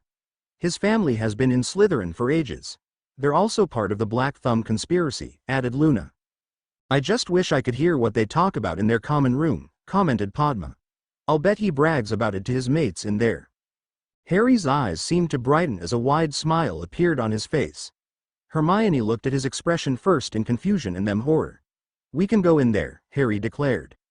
A half-hour later, Harry, Hermione and Padma were under the invisibility cloak with their shoes charmed to be silent. They'd wanted to bring Luna with them, but couldn't fit a 4th person, so she volunteered to watch out for Nargles as she brought Harry's book bag to the Ravenclaw dorm. The cloak had been in the bag, so all they'd had to do was leave the hall before Draco and Dee slip into an unused classroom to pull it out. They had been following Malfoy, Crabbe and Goyle for a few minutes, and were glad when the Slytherins paused by a stretch of bare, damp stone wall. "Pure blood," said Malfoy proudly, and a stone door concealed in the wall slid open. Malfoy, Crabbe and Goyle marched through it and the Ravenclaw trio hurried behind them before it could close. The arrogant blonde paused, sniffed the air, and announced happily, "Much better. No mudbloods ever been in here." His 2 stooges laughed while Hermione grinned at her companions from under the cloak. It was hard not to laugh at how stupid bigots were. Apparently, his black eye hadn't taught him a lesson. Harry couldn't help but look around at the long, low underground room with rough stone walls and ceiling from which round, greenish lamps were hanging on chains. He noticed a fire was crackling under an elaborately carved mantelpiece ahead of them. He also saw the door that led to the special potions room he'd seen memories of at Snape's trial. There were several older couples kissing on different pieces of furniture, and Harry was happy to note that, contrary to the image Malfoy presented, nobody older than him even noticed the braggart arrive, strutting as though something was shoved up his. The boy who lived was pulled out of his observations when he heard Goyle ask softly, "Did ya mean what ya said 'bout that cravey mudblood bein' next?" "How should I know, Goyle?" he hissed back. "I already told you that I don't know who the heir is." "We just thought ya might, seein' that ya said who'd be next," said Crabbe. "Well, I don't. Father just told me he was here, and that I should keep my head down so he can get on with it. I just said that because I still can't believe that mudbloods are allowed here." He sat down on an easy chair as he looked at his companions. "If I really had my choice, the next mudblood attacked would be Granger, and she wouldn't be petrified. She'd be killed." Harry's face turned red and he looked ready to murder. Padma put a hand over his mouth while Hermione held his wrists to prevent him from doing anything rash, like throw off the cloak and pound Malfoy's face into the floor. He took a deep, silent breath and nodded, signaling the girls that he'd calmed down. One of the kissing couples got up and walked toward the door, hand in hand. Harry had an idea of where they were going and what they'd be doing. He used to think that was completely gross, but now he wasn't so sure. He felt Hermione's hand push him slightly, and realized that the girls wanted to follow that couple out the door. Seeing no reason to stay there now that they knew Draco wasn't the heir of Slytherin, he complied and they made it to the Ravenclaw common room with no problems. Suspicions Chapter Notes. See the end of the chapter for notes. Harry McGonagall, Chapter 19 Suspicions. Although Harry hadn't attacked Malfoy in the Slytherin common room, that didn't stop him from being angry and glaring at the Death Nibbler every time he saw him. When Draco noticed this, he glared back, but didn't do anything to him. "That coward doesn't have the guts to say what he thinks to our faces," Harry muttered after Draco and his goons walked off to class after they'd traded glares. "Of course not," said Hermione. "He knows you'd kill him." "Creevy taught him how easy it is for anyone to beat him up," added Padma. "Too bad his black eye healed," she added. "He looked much better with it." "In any case, Harry," said Hermione, "you've got to drop it. Stop glaring at him." "But he said he's not the heir of Slytherin. He's just a pathetic little boy who can't keep his mouth shut," interrupted Hermione, "and is not worth our interest." "Fine," Harry agreed, and resolved not to glare at Draco anymore while Hermione was watching. The next month went by quickly, and January turned into February. On the first of the month, right after one of their study group meetings, Ginny, who had seemed back to normal after the holidays, said, "Don't forget about our bet this Saturday, Harry." He grinned at her. "Don't worry. I'll be ready to take those 5 nuts from you after I catch the snitch." She defiantly looked him in the eyes. "In your dreams, McGonagall. I'll expect full payment before I go to the party in Gryffindor Tower after I catch the snitch." "I agree," said Harry with a slight grin. "If you catch the snitch, it will be in your dreams." "We'll see about that," she said smugly before turning around and leaving Harry with Hermione and Padma, who were working on homework, in CARE headquarters. Harry chuckled to himself and pulled out his Game Boy. Harry worked exceptionally hard during the Quidditch practices that week because he really wanted to prove he was the better seeker. It wasn't a grudge match. He was friends with Ginny and that would stay the same no matter who got the snitch, but he just wanted to win and knew that she did, too. Neither one of them was going to be easy on the other during the game, and he was actually looking forward to the match. On the day before the game, Michelle, the Ravenclaw captain, asked him to stay for a minute after practice, so Harry had Hermione leave without him. "Harry," the 7th-year girl said, "you've been really working hard this week." He blushed at her praise. "I just really want to win tomorrow's game." "I heard a rumor that you've got a bet going with the other seeker," she said with a smirk. He swallowed as his ears turned pink. Well.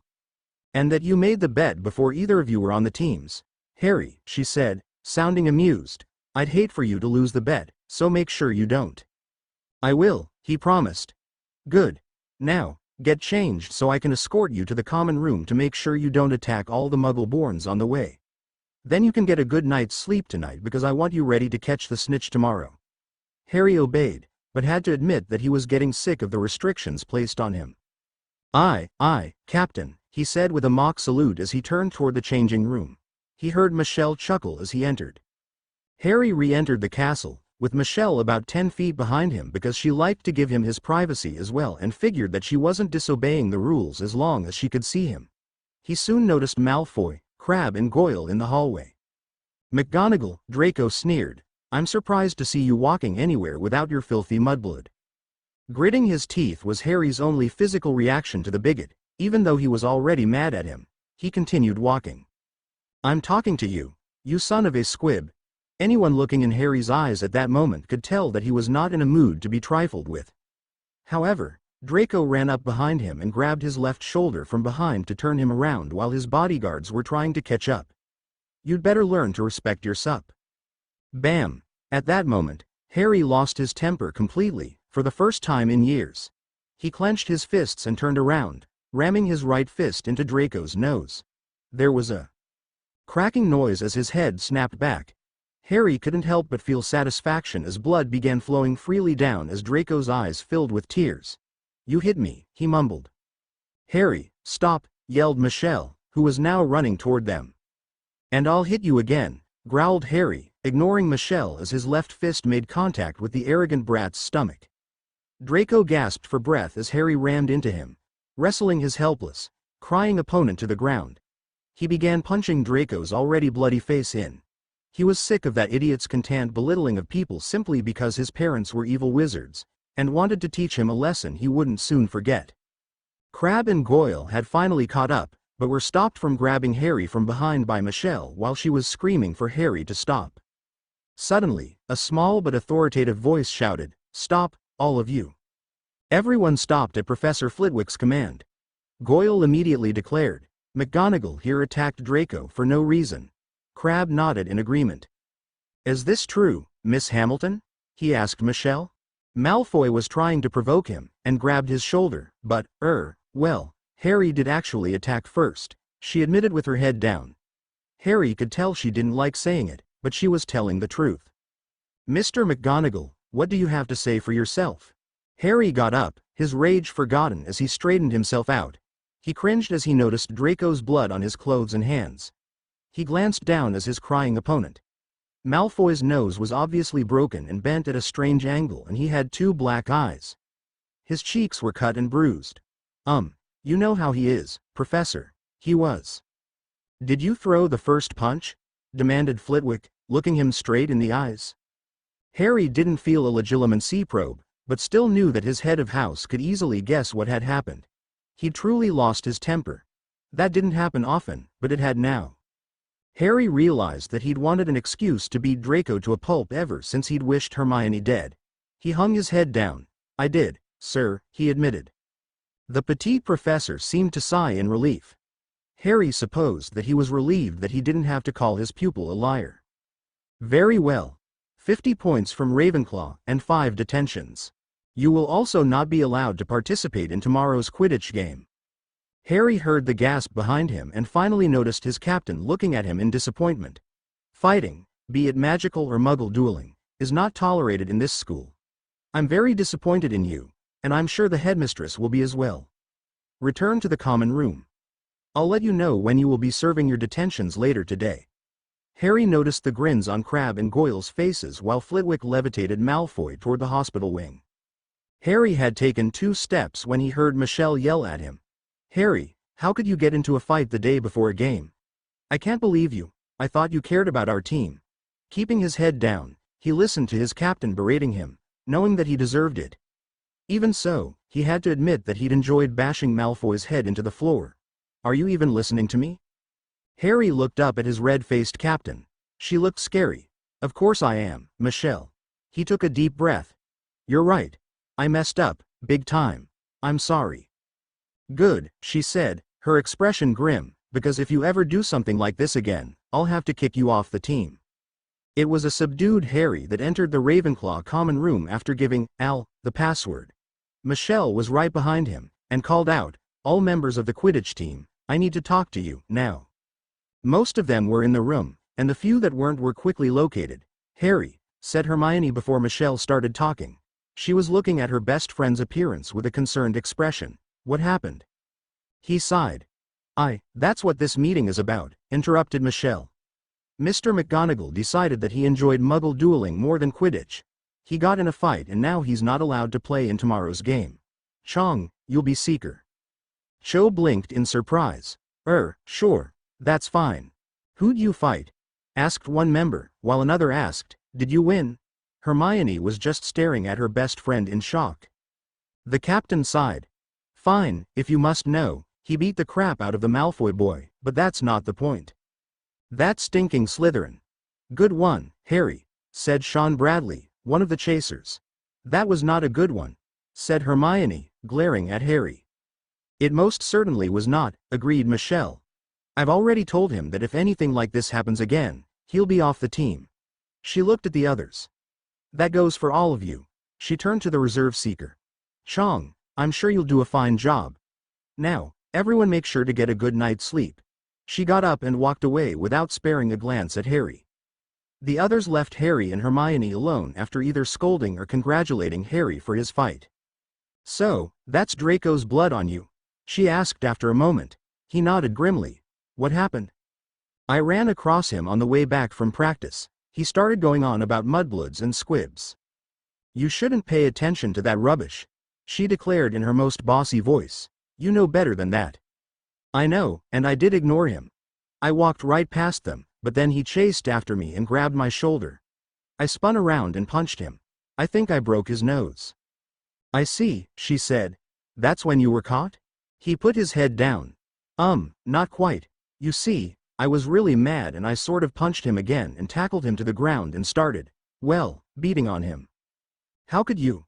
she asked, appalled at her friend's use of violence. "I lost my temper," he snapped, causing Hermione to flinch. "I'm sorry, Hermione. I didn't mean to snap at you. I just lost control. I don't know why. I just couldn't stop. This isn't about whatever he said today, Harry, and we both know it." Hermione sighed. "It's about what he said last month. Don't deny it. Both Padma and I have noticed how you've been glaring at each other since then. You've wanted to do this for a while." "Hermione, I understand. It's part of the male philosophy. I just hope you've gotten it out of your system now." "I have," he said with a small grin. "Good. Did you get any other punishments than being banned from the game?" "Of course. It was Flitwick that caught me. He wasn't happy. He took 50 points and said I'm gonna get 5 detentions." "Wow. That does seem a bit harsh. He did have to levitate Malfoy to the hospital wing." "He was crying the whole way," Harry said as a grin began to form on his lips.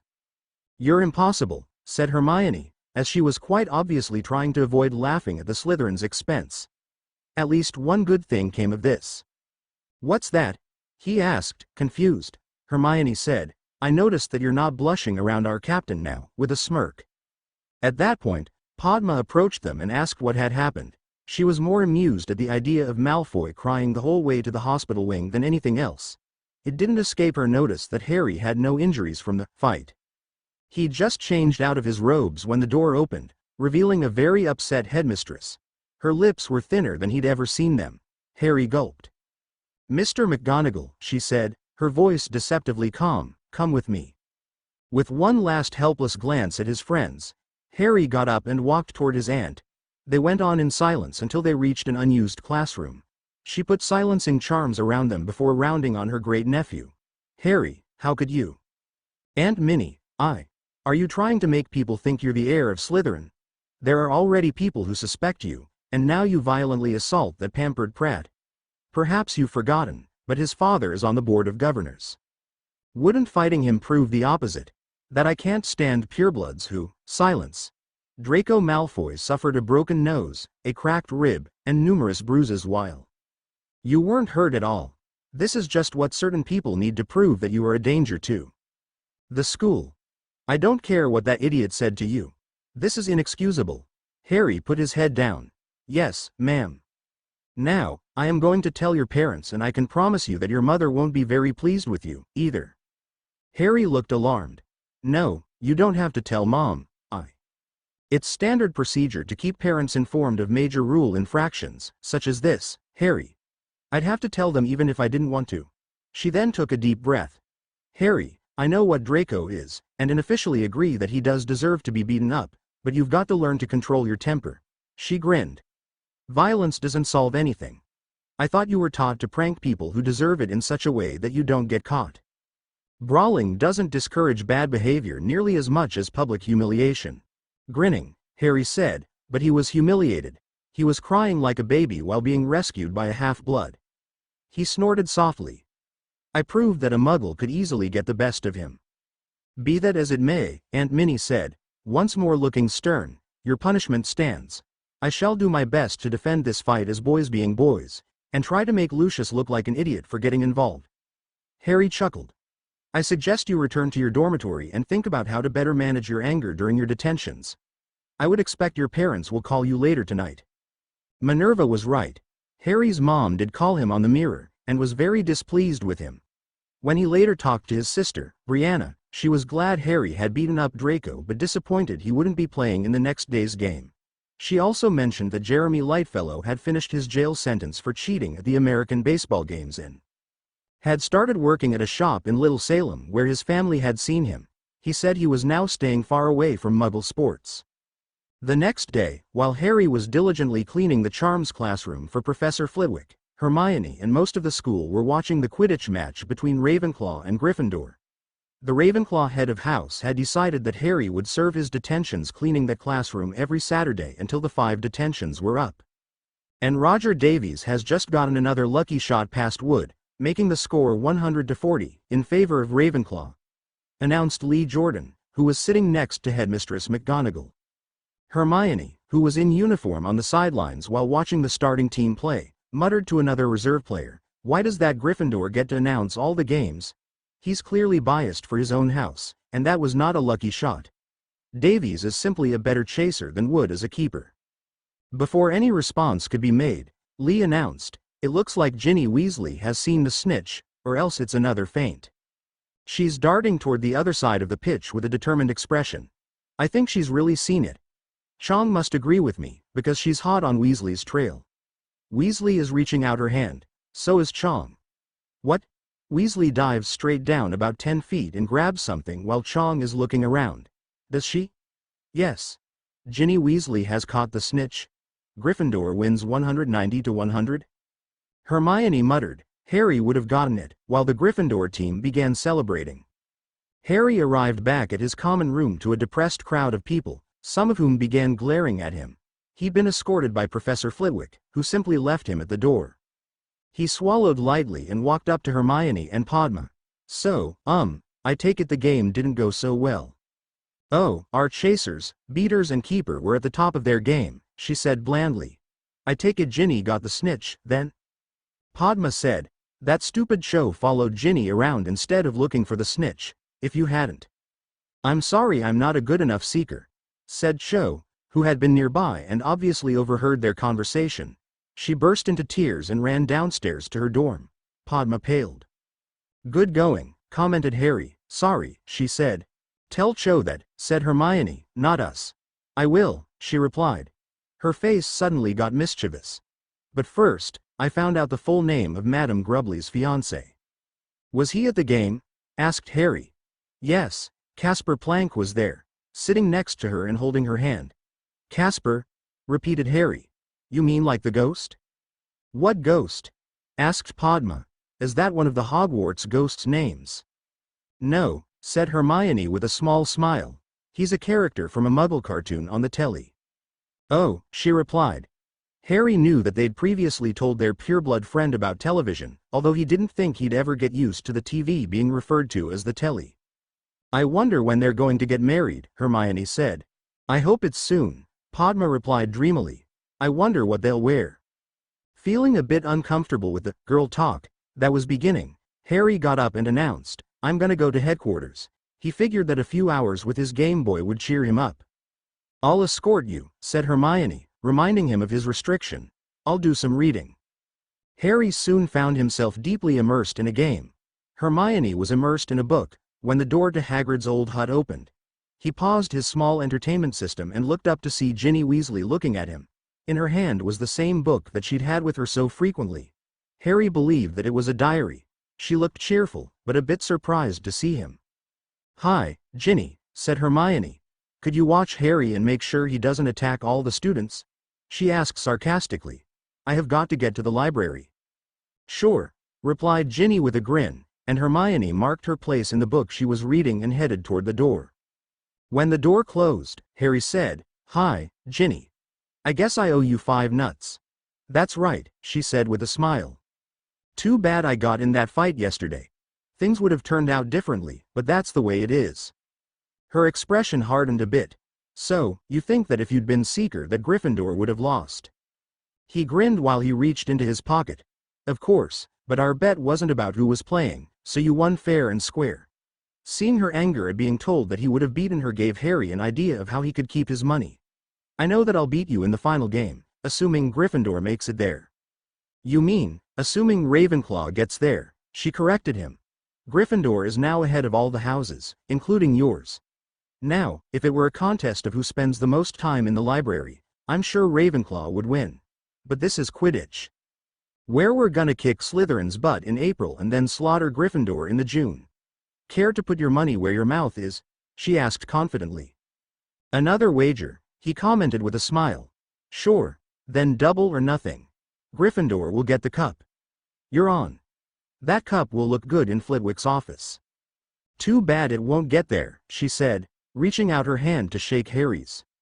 He took her hand and they shook. Harry asked, if somehow it's neither team, then what?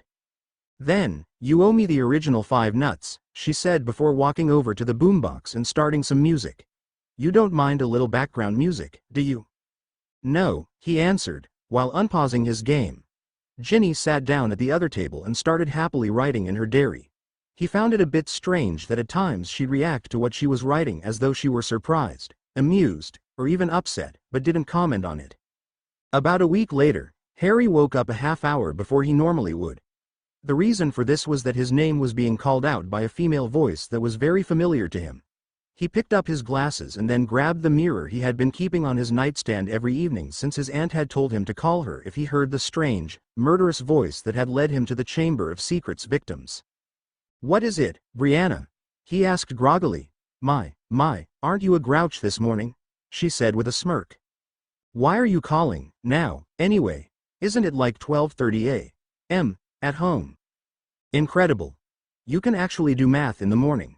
You truly are talented. Ha. What is it? I just wanted to be the first to wish you a happy Valentine's Day, and find out what you're giving Hermione.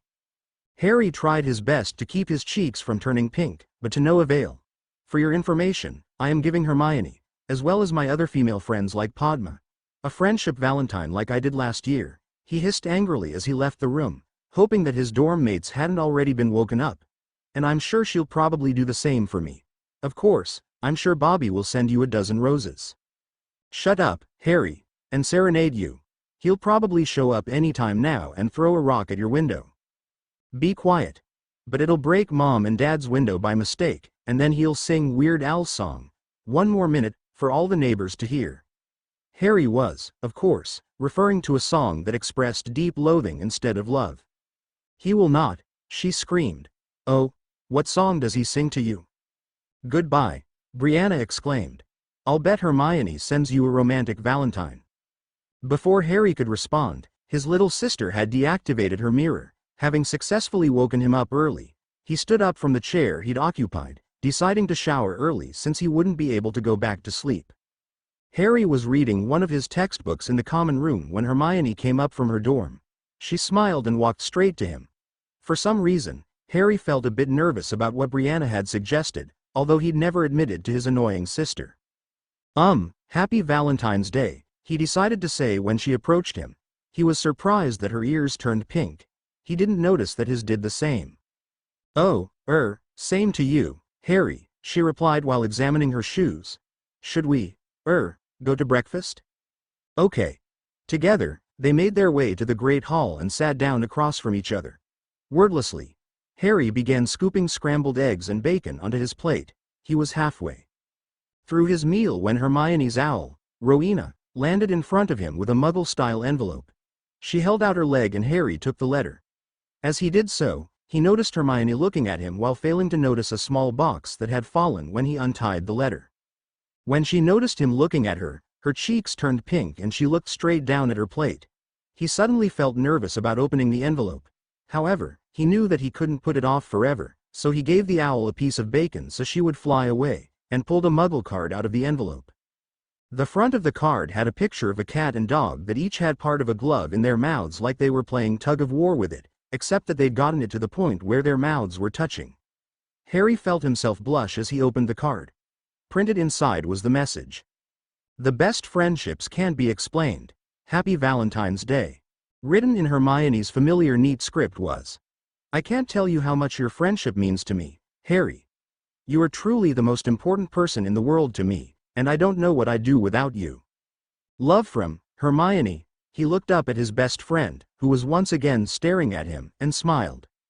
Thanks, Hermione. You mean a lot to me, too. At that moment, Hedwig flew in with a scroll tied to her leg. It's about time, girl. Hedwig glared at him before hooting indignantly, turning her back toward him and lifting her leg toward Hermione. Harry had sent his other Valentines with a school owl, but somehow felt that the one for his best friend should be brought by Hedwig. He'd informed his owl that she was delivering the most important one. He'd never be able to explain why he didn't like the idea of Hedwig flying to Hermione with half a dozen scrolls and treating her as the first of many deliveries. "Thank you, Hedwig," Harry's best friend said before untying the scroll and giving her a piece of bacon. She unrolled Harry's magical Valentine. It had a wizarding photo of an owl and a kitten. The feline had a ball of string while the bird had the end of that string in its claw. They would move around the parchment playing their little game, it said. "We've talked a lot, laughed a lot, and shared a lot. I'm so glad I have a friend like you in my life. Happy Valentine's Day," Harry's message was. "The above message says it all a lot better than I could. You are a great friend, my best friend, Hermione." "Harry, thanks," said Hermione, smiling at him.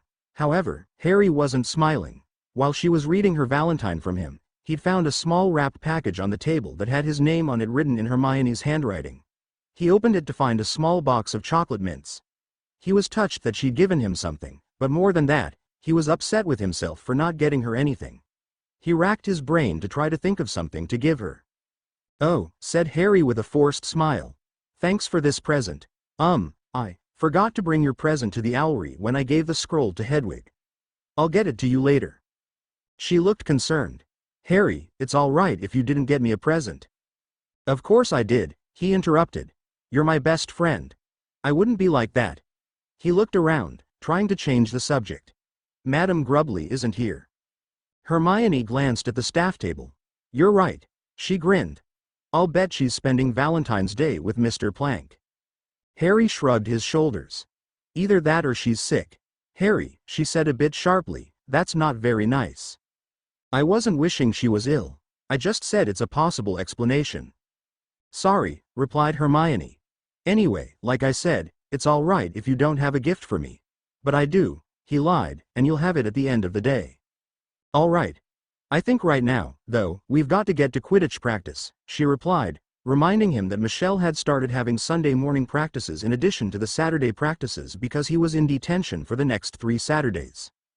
"Yeah," Harry agreed, hoping he could think of something soon. Despite Padma's apology for what she'd said, Cho Chang had seemed a bit depressed since Ginny had beaten her in their last game. Michelle had managed to talk her out of quitting the reserve team, but her behavior was a bit strange. She'd act depressed and uninterested until their practice game began, and then she'd concentrate more than she ever had before. Harry noticed that she was marking him a lot less than she used to in practices, and had actually improved. He was still better, and beat her to the snitch more often than not, but she was making it more of a challenge. Because of this, not to mention that she was able to go to the Saturday practices while he was in detention, he had to concentrate too much on Quidditch to think of a gift for Hermione. All the girls on the team had thanked him for the Valentines he'd sent them with a school owl, and Hermione noted happily that hers was of higher value than the ones he'd given the others. When they'd gotten back to the common room, Penelope, Padma and Luna also thanked him for their Valentines. Luna commented, "My daddy also sent me a Valentine, but has also had a gift. A bouquet of dandelions. They keep the Gervonians away." To Harry's astonishment, he saw that she was indeed holding a jar with at least 24 yellow dandelions. He wasn't sure where her father had found them in February, but he supposed that it had been a mild winter and a few wildflowers were already growing in the forest near headquarters. That gave him an idea. "That's great, Luna," he said. "I've got to go. Since I can't be alone, Luna, could you come with me?" "Of course, Harry. I'll protect you from the Nargles." They hurried out of Ravenclaw Tower and to Professor Sprout's office, where he got her to give him a vase. They then went outside the school, quickly making their way toward CARE headquarters. When they were near Hagrid's old hut, Harry said, "Hermione gave me a small gift for Valentine's Day, and, I didn't get her anything. I thought I'd pick some flowers out of the forest for her." "Oh," she replied nonchalantly, "the Gruppants must have stopped you from realizing that you feel differently about Hermione than the rest of your friends." "I don't," he began.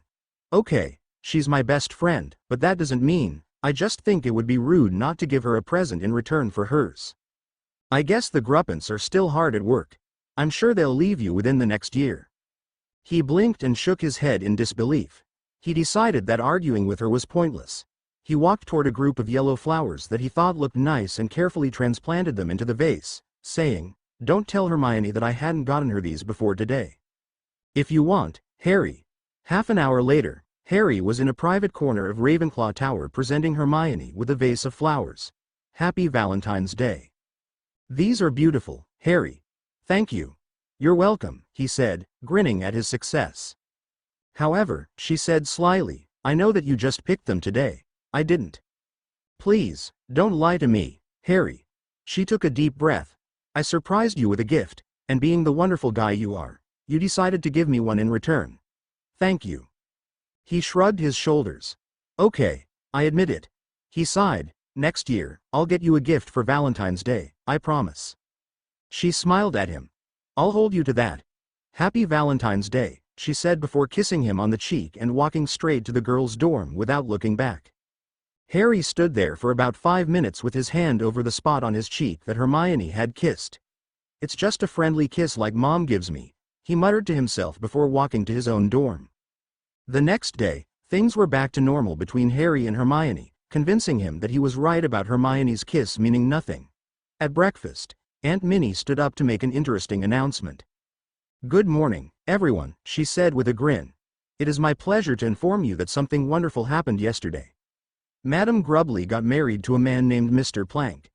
Some of you may have noticed him accompanying her to Quidditch games lately. She is no longer living at the castle, but will be here every weekday from 7 a.m. until 3 p.m. That will give her plenty of time to attend to her groundskeeping responsibilities. By the way, she should now be referred to as Madame Grubbly Plank." During the speech, Harry noticed that Madame Grubbly Plank wasn't there. He was slightly amused at how almost every girl in the Great Hall began talking while almost all the boys went back to their pancakes and sausage. As an afterthought, Minerva added, "She will be back from her honeymoon next week."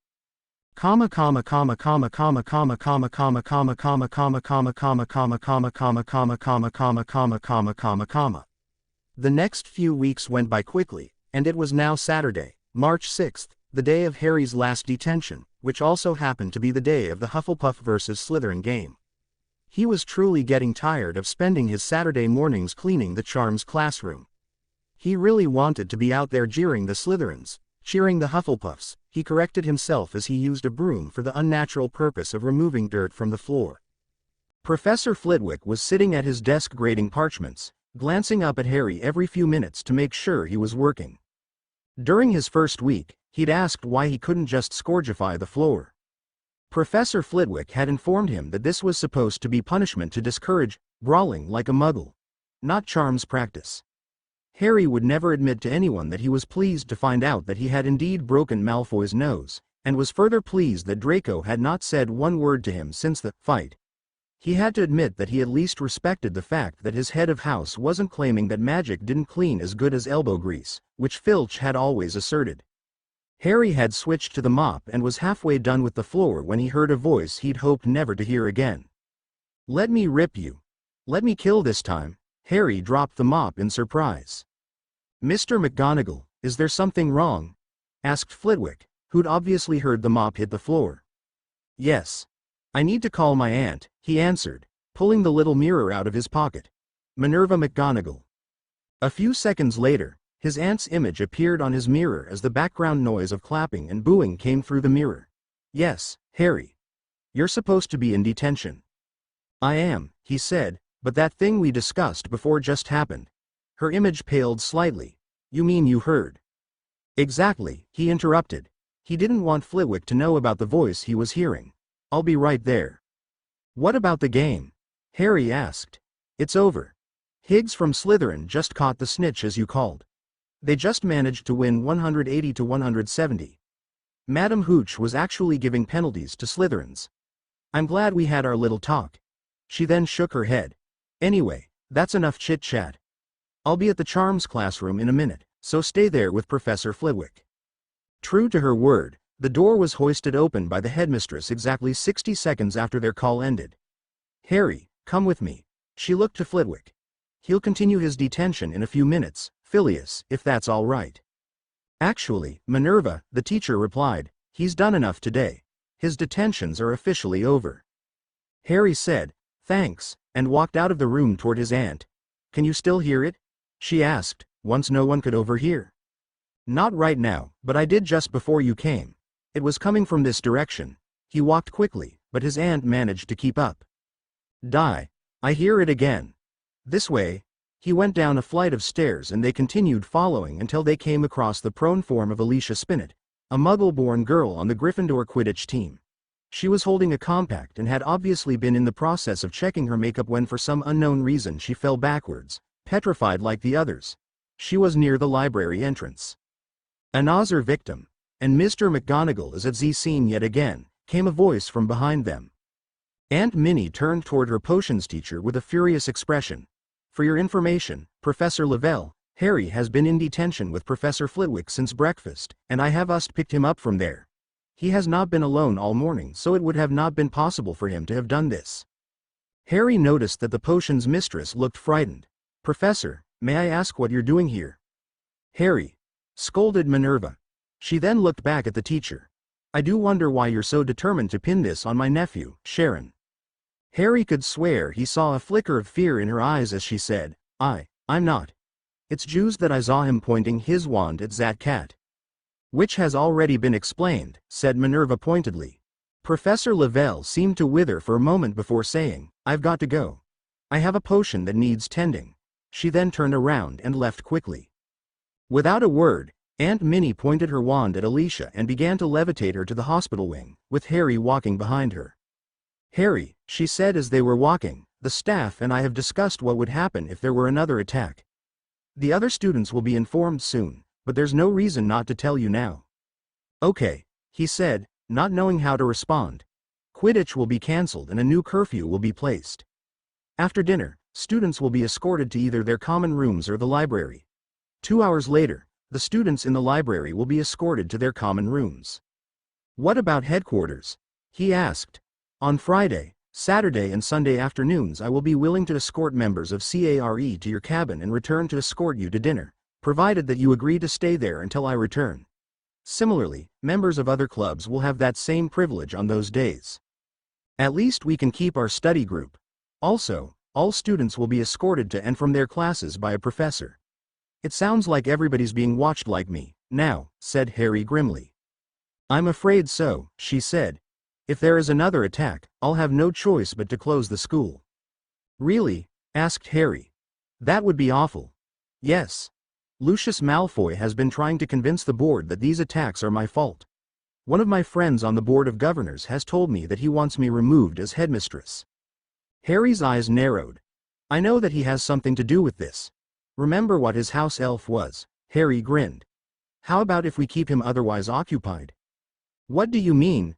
Asked Minerva, stopping to look at her nephew's evil grin. Anyone who saw poor Tribley can see that Mr. Malfoy is disobeying the law. He beats her badly. If he were busy dealing with ministry charges of house elf abuse, he wouldn't have time to get you sacked. A stain like that on his reputation might even get him taken off the board of governors, Aunt Minnie added with a grin. If you'll escort me to the owlery once we drop off Alicia, we can send an anonymous tip. That sounds like an excellent suggestion, she agreed. Also, if you'll escort me to Ravenclaw Tower, Hermione, Padma and I all have a new animagus paper to give you. Excellent. She smiled at him. I'm really proud of how seriously you're taking my offer. You're more than 3/4 through that book already. He grinned. We're highly motivated in this matter. A few hours later, the tip to the ministry had been sent and the students had been informed that new restrictions had been placed upon them. Hogwarts began to almost seem like a prison with everyone being escorted everywhere. 2 days later, Brianna turned 11, and when Harry called her to wish her a happy birthday, he had good news to share with her. He read an article from the Daily Prophet to her. CARE Law gets its first test case by Anna Jessie. After receiving an anonymous tip, ministry officials conducted a raid of Malfoy Manor, the home of the influential family of the same name. They found a half-dozen house elves with various injuries, including bruises, broken bones and burns, none of which had been treated. When asked why they hadn't healed themselves, one of the elves named Tribley said, Master is telling us to never be healing ourselves, before beginning to bash her head against a table, as she had obviously been ordered to do as punishment whenever she spoke ill of her family. All the elves were taken to St. Mungo's to have their injuries evaluated and treated. According to the House Elf Abuse Deterrent Law, HEAD, on the first offense, the offender is fined 1,000 galleons. For the second offense, the victimized elf is confiscated by the ministry, to be given or sold to another family. On the third offense, all of the offender's elves are confiscated. Finally, on the fourth offense, the abuser loses her right to own house elves. This is the most severe penalty that an offender will face. In the case of the Malfoy family, because several elves were found to be abused, Madame Bones, the head of the Department of Magical Law Enforcement, is pushing that this be treated as both a first and second offense, so the penalty they'll be facing if found guilty will be 1,000 galleon fine and the loss of all the victimized elves.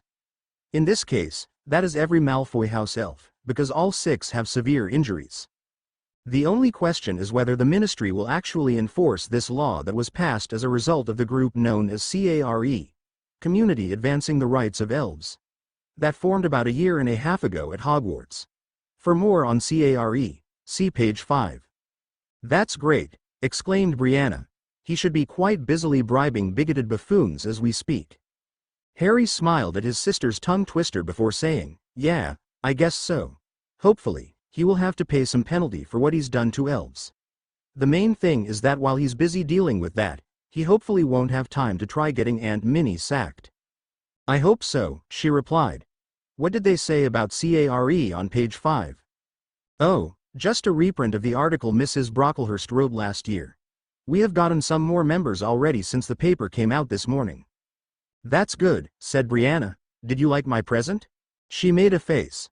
I do like the self-inking quills, but not the note you put in it. With an innocent expression, Harry asked, why ever not? I'm not going to use them to write love letters to Bobby, I guess, said Harry. You only use Muggle pens for that. What do you use for love letters to Hermione? She asked, causing him to blush. I don't write love letters, said Harry. Where is Hermione, anyway? Brianna asked. Oh, she's at the library, but should be back any minute. She told me to wish you a happy birthday. Indeed I did, the brunette in question said over Harry's shoulder, surprising him. Happy birthday, Brianna. Thanks, Hermione, Brianna replied. I guess you'll want to talk to Harry now, huh? The girl winked, causing both Hermione and Harry to blush. Actually, I do need to talk to Harry, but it's not about. I understand. Bye, she said, grinning. The mirror deactivated. What is it that you wanted to talk about? Asked Harry as he put the mirror in his pocket. 2 things, actually, she said. First of all, have you noticed how Ginny Weasley gets after every attack? His eyes narrowed. Well, she gets really withdrawn for a few days. I guess she's scared. I'm not sure if that's it entirely. His eyes widened. You think that she's involved in this? I'm not sure, but I didn't see her at the game. When I asked her about it, she seemed to get scared for a moment before she insisted that she was there. She was practically yelling at me. I told her that I supposed I was mistaken, but I actually did look for her.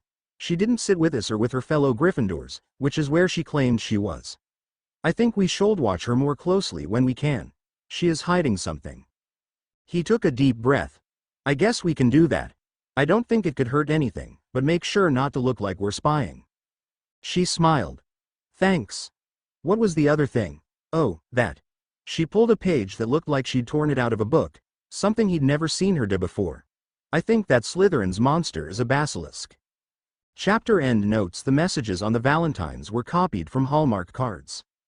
The Chamber of Secrets. Harry McGonagall, Chapter 20. The Chamber of Secrets. A basilisk? Repeated the concerned voice of the headmistress. Harry and Hermione had immediately come to her with the information the brightest witch of her age had gathered. Aunt Minnie looked over the ripped-out page that described the monster. That's why you've been hearing the voice. You're a Parselmouth and it's a snake. Harry and Hermione both nodded. That certainly explains the roosters as well. Roosters? Asked Harry. Their crow will kill a basilisk, said Hermione haughtily. Didn't you read that page? Of course I read it, said Harry while rolling his eyes. I meant what Aunt Minnie said about it explaining something. Oh, replied Hermione. A few months ago, Madame Grubbly Plank told me that all the roosters on the grounds had been killed. We ordered more, but they were killed as well. Therefore, I decided to wait until whatever beast was slaughtering them was caught before subjecting more of them to that fate. She sighed. I shall have to discreetly order another. Hopefully, it'll get here in time to help us. Hopefully? Questioned Hermione. It takes a while to acquire livestock, especially from the Muggle world. All kinds of ministry parchment work. You'd think I was ordering a basilisk. It took a month for the roosters to arrive last time. A month? Questioned Harry. His aunt nodded before turning her attention toward Hermione. Her features conformed to what Harry had learned to be her teaching face. Miss Granger, I must say that I'm disappointed that you would rip a page out of a library book. Harry suppressed a grin as he watched his best friend shrink under the headmistress' glare. She put her head down and mumbled, was excited that I'd found the answer. I'm quite pleased that you found the answer as well, and understand that students aren't allowed to check out that book, but you could have copied the information down or asked me to accompany you to the library to examine the text. I would have given Ravenclaw 30 points, but because of that, I'm only awarding 20 points. Yes, ma'am, said Hermione, still examining the carpet of the headmistress' office. Together, we shall go to the library and tell Madame Pants of your transgression. You will then repair the book and accept whatever punishment our librarian deems appropriate. Yes, ma'am, seemed to be the only thing Harry's best friend was capable of saying. Oh, and Miss Granger, said Minnie before pausing for a moment. If your suspicion turns out to be correct, you will receive a special award for services to the school. Hermione finally looked up with a hint of a smile on her face. I thought better of you, Miss Granger, hissed Madame Pants at the second-year Ravenclaw girl. Harry, Hermione and Professor McGonagall had all gone to the library and explained what had happened to the librarian. I thought you respected books. But ripping them to shreds like some illiterate barbarian. What's next? Will you be burning them? No, ma'am, said Hermione contritely. Harry could tell that his friend was on the verge of tears. I'm very sorry, it won't happen again. Please. Tomorrow, you shall spend your library time dusting books the Muggle way. Yes, ma'am. And then we'll pretend that this whole ugly incident never happened. Hermione looked up to see a slight smile on Madame Pants's face. If Harry didn't know any better, he'd have guessed that the librarian actually liked Hermione. Thank you, Madame Pants. But if you ever do something like that again, I won't, I promise. But if you do, you'll be banned from the library. Now, let's get that book. Hermione easily performed a reparo on the tome, and when they were back in Ravenclaw Tower, Harry commented that her detention was unfair because of how easily the book was fixed, but Hermione argued, I deserved it. I wasn't thinking properly, so he let the issue drop. The next month went by slowly. Aunt Minnie had ordered a rooster, but commented that it wouldn't help unless she found the entrance to the Chamber of Secrets. Every teacher that escorted students began looking around every corner with a small mirror, but didn't explain why to the students. The trio was getting closer to the end of the Animagus book, and Harry was tempted to begin the process outlined in the tome, but Hermione reminded him that, your aunt's under enough pressure as it is. She doesn't need her underage nephew caught trying something like that, especially if they find out she gave you the book. Malfoy seemed to have realized that while Harry was punished for beating him up, he wasn't punished for provoking the headmistress' nephew. Therefore, he made it a point to start insulting Harry and his friends, especially Hermione, whenever possible, calling them by the appropriate racial slur of mudblood, blood traitor or son of a squib whenever he saw them. Hermione had a very hard time stopping Harry from reviewing Draco's earlier lesson on manners. Instead, they began planning a major prank on him. Harry, Hermione and Padma, after they shared their suspicions with her, kept an eye on Ginny whenever they could, which wasn't often because of the new restrictions on students. They were glad they weren't the only ones who noticed something wrong with Ginny. Apparently her brother Percy thought she looked sick because he made her take a pepper-up potion that caused smoke to come out of her ears. Harry commented, if he'd have done more than look at her, maybe actually talk to her, he'd have realized that her problem isn't that she's got a cold. At least he's trying to help, defended Hermione. Her other brothers aren't even doing that. Yeah, grumbled Harry. I suppose the twins spend more time with her, at least at Quidditch practices, but that kid Ron does his best to sit as far away from her as possible at meals, and I can't imagine him acting any better in the Gryffindor common room. How could he treat his own sister like that? I heard from Parvati that he was really bad after he found out she was Gryffindor's seeker, commented Padma. He started yelling at her at their victory party about how she always gets what she wants. He's jealous? That's all? Asked Harry, clearly appalled. I'd never treat Brianna like that over jealousy. I know last summer when I was mad at her I was a bit like that, but that wasn't jealousy.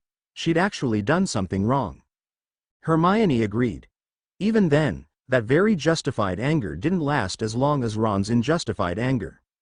Thanks for walking us back, Headmistress, said Harry with a grin. It was Saturday, April 3rd, and some members of CARE, including him, Hermione, Padma, Neville, Luna and a few others were on their way back to the castle after spending a few hours at headquarters. The trio had noticed that Ginny hadn't shown up. It was just 1 week before the Ravenclaw vs. Slytherin match had been scheduled, but as the Chamber of Secrets hadn't been discovered, it looked like they were not going to play that match. It's no trouble, whatsoever, Mr. McGonagall, she replied with a hint of a smile as she walked through the door after checking the entrance hall with her mirror. I'm glad we get to spend some time together. Me, too, Aunt Minnie, he whispered. I noticed that Miss Weasley didn't join you this week, she remarked, casually. Harry had confided his suspicions to her, but she agreed that without proof, they'd be nothing but vague accusations. Yeah, so did I, replied Harry. She didn't say anything. I wonder, let me rip you. Let me tear your flesh. Let me kill this time. Harry paled. It's happening again, Aunt Minnie, he whispered so that only she could hear. Oh, no, she replied, now going pale herself. We have to get the students to safety first before I can investigate. She quickened her pace and the students followed, wondering what was going on. Harry turned to look Hermione in the eyes and nodded, answering her nonverbal question. As he turned back, he saw Hermione whisper something to Padma. They were nearly to their destination before what appeared to be a herd of Ravenclaw students ran toward them, looking terrified. Miss Clearwater, said Minerva, looking at the prefect at the front of the group, what has happened? The sixth-year girl looked terrified. We were on our way back from the library when Professor Trelawney and Sean Bradley looked around the corner through a mirror and collapsed, petrified. We all turned back in a hurry and came here another way. Very well, said Minerva. Let's get you all into the tower. She took a deep breath. I'll have to speak with the rest of the staff, but it is likely that the school will be closing. It wouldn't hurt to be ready to leave tomorrow. Headmistress, said Harry, do you think we should talk to that person we discussed? I will, she said, but you need to go into your dorm. But I have to be there, argued Harry. You mean, we, said Hermione with Padma standing next to her. We're the ones who noticed things. Aunt Minnie looked at the determined expressions on each of their faces and sighed. I believe that Cindy and Mark will murder me for this, and if they don't, Mr. and Mrs. Granger shall see to it, but let's go. I hope I don't regret this. I just need to get something out of the tower, said Harry. I'll be right back. Minerva put her wand to her throat and made an announcement for all students to return to their dorms, and Harry was back before she was done. The four of them made their way to her office to pick up the rooster she'd ordered and then to Gryffindor Tower, with Aunt Minnie looking around each corner with her mirror. The petrified victims could wait a few minutes, since getting moved to the hospital wing didn't help them anyway. The door opened, and for the first time, Harry looked around Gryffindor Tower, taking in the scarlet carpet and chairs, and was once again thankful that he was a Ravenclaw. He much preferred the color blue. Sitting in one of those red chairs near the fireplace, was the girl they wished to speak to. She looked distraught, and was staring at her diary, as though contemplating throwing it in the fire. Ginny, said Harry, startling her. She looked up. Harry, Hermione, Padma, what are you doing here? She then noticed the person behind them and began trembling slightly. Professor McGonagall, what are you doing here? Miss Weasley, it has come to my attention that you have been behaving in an unusual manner. May I ask? I'm sorry, Headmistress, she shouted as tears filled her eyes. I think it was me, but I think this diary's been making me, Tom. Who's Tom? Asked Harry. She held up the diary and showed the first page that had the name, T.M. Riddle, on it. Harry gasped. Tom Riddle. That's Voldemort's real name. Suddenly, Ginny's eyes glazed over and she quickly drew and pointed her wand. Avada Kedavra, she hissed in an unearthly voice. A green beam of light shot straight from the tip and hit the target. The rooster in the cage Minerva was holding. It fell down dead as Ginny got up. She pointed her wand again when a voice came from behind her. "What are you doing, Ginny?" "That's the death curse." It was her brother, Ron. She turned toward him with a look of contempt on her face. "Now you suddenly care about your sister?" She moved her wand in an unusual way and suddenly an incredible force pushed everybody away from her. Harry managed to dive at the last second and avoided the majority of the blast, but it still knocked the wind out of him. She marched determinedly out the door. Harry glanced at the others and saw they were unconscious. He knew that he'd lose Ginny if he waited to revive them. He bolted out the door just in time to see her turn a corner. He pulled his invisibility cloak out of his pocket and followed as he silenced his shoes. Harry couldn't believe what he'd just seen. He'd followed the obviously possessed Ginny into a girl's bathroom, wondering if she just really was taking a necessary detour. He'd actually considered waiting outside for her, but thought he'd regret it. Instead of walking to a stall, she walked up to the sink and said, "Open," in Parseltongue. The sinks moved to reveal a passage and she jumped down in it. Harry was going to follow when the sinks moved back to their original position.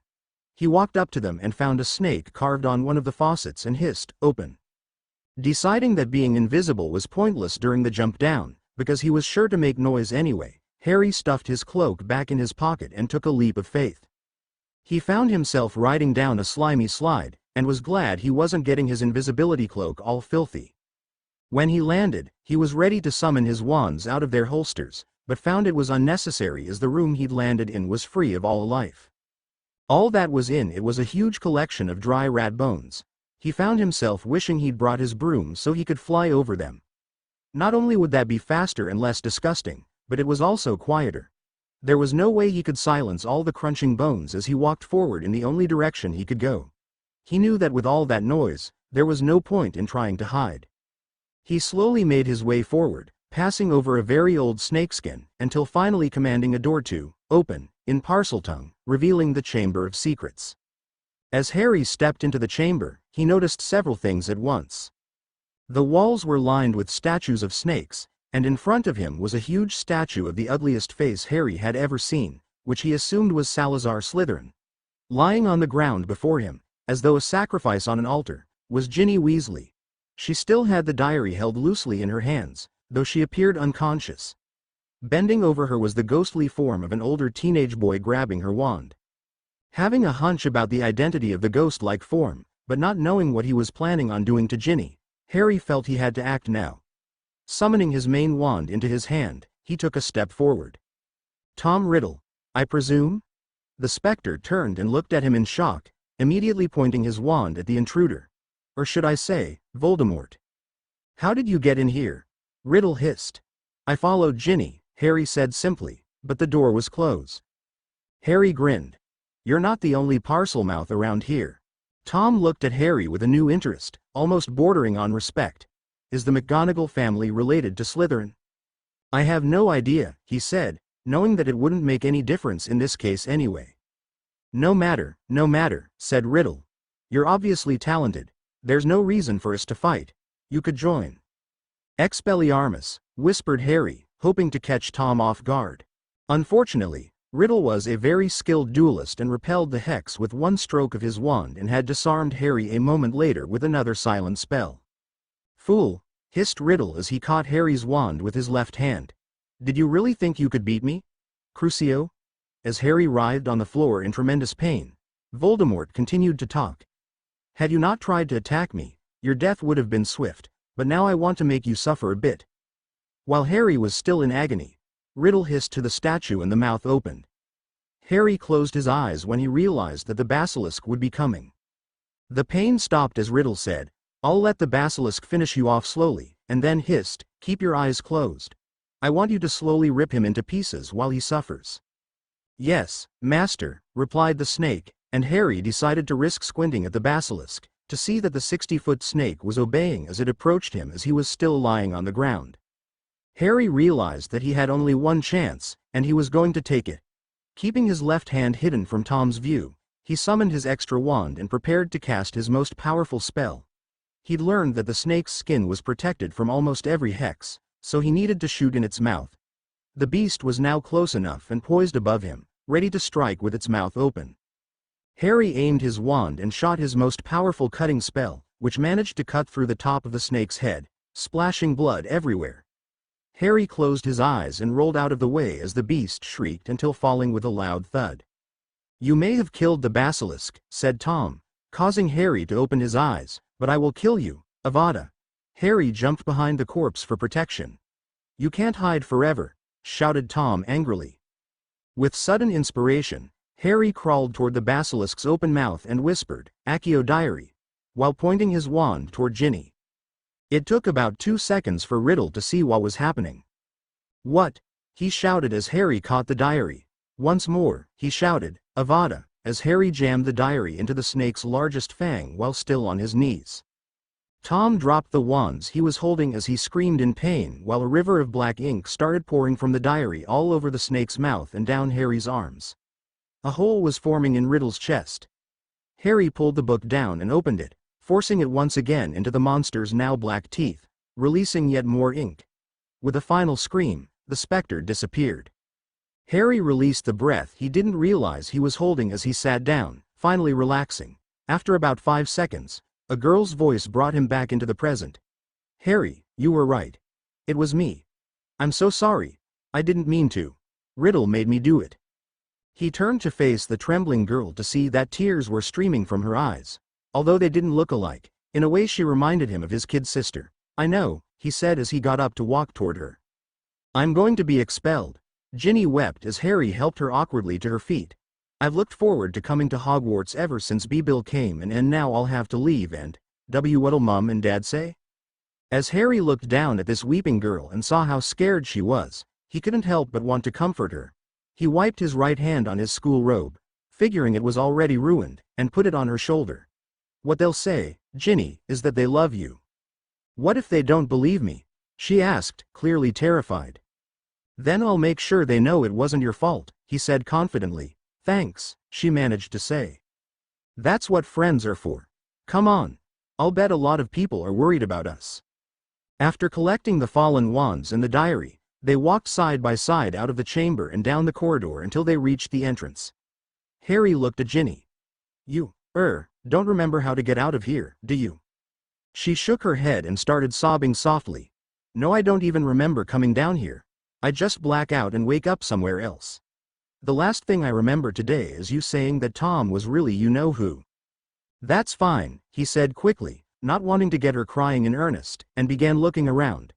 "There's got to be a way out." His eyes finally rested on a carving of a snake. Concentrating on that, Harry hissed, "Exit." He then heard a soft, familiar sound that he couldn't identify until he looked in the place he'd come out of. The bottom of the slide he'd come out of seemed to be moving up like a conveyor belt. He didn't know how long that would last, so he said, "Come on, Ginny," before getting on and riding up the mucky slide. When he reached the top and was back in the bathroom, he found the ghost of a girl with glasses watching him. "What are you doing in my bathroom?"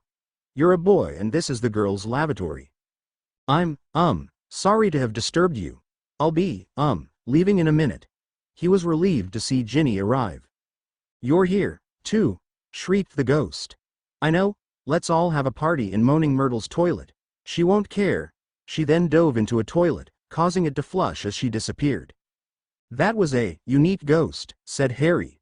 "I guess so," Ginny agreed.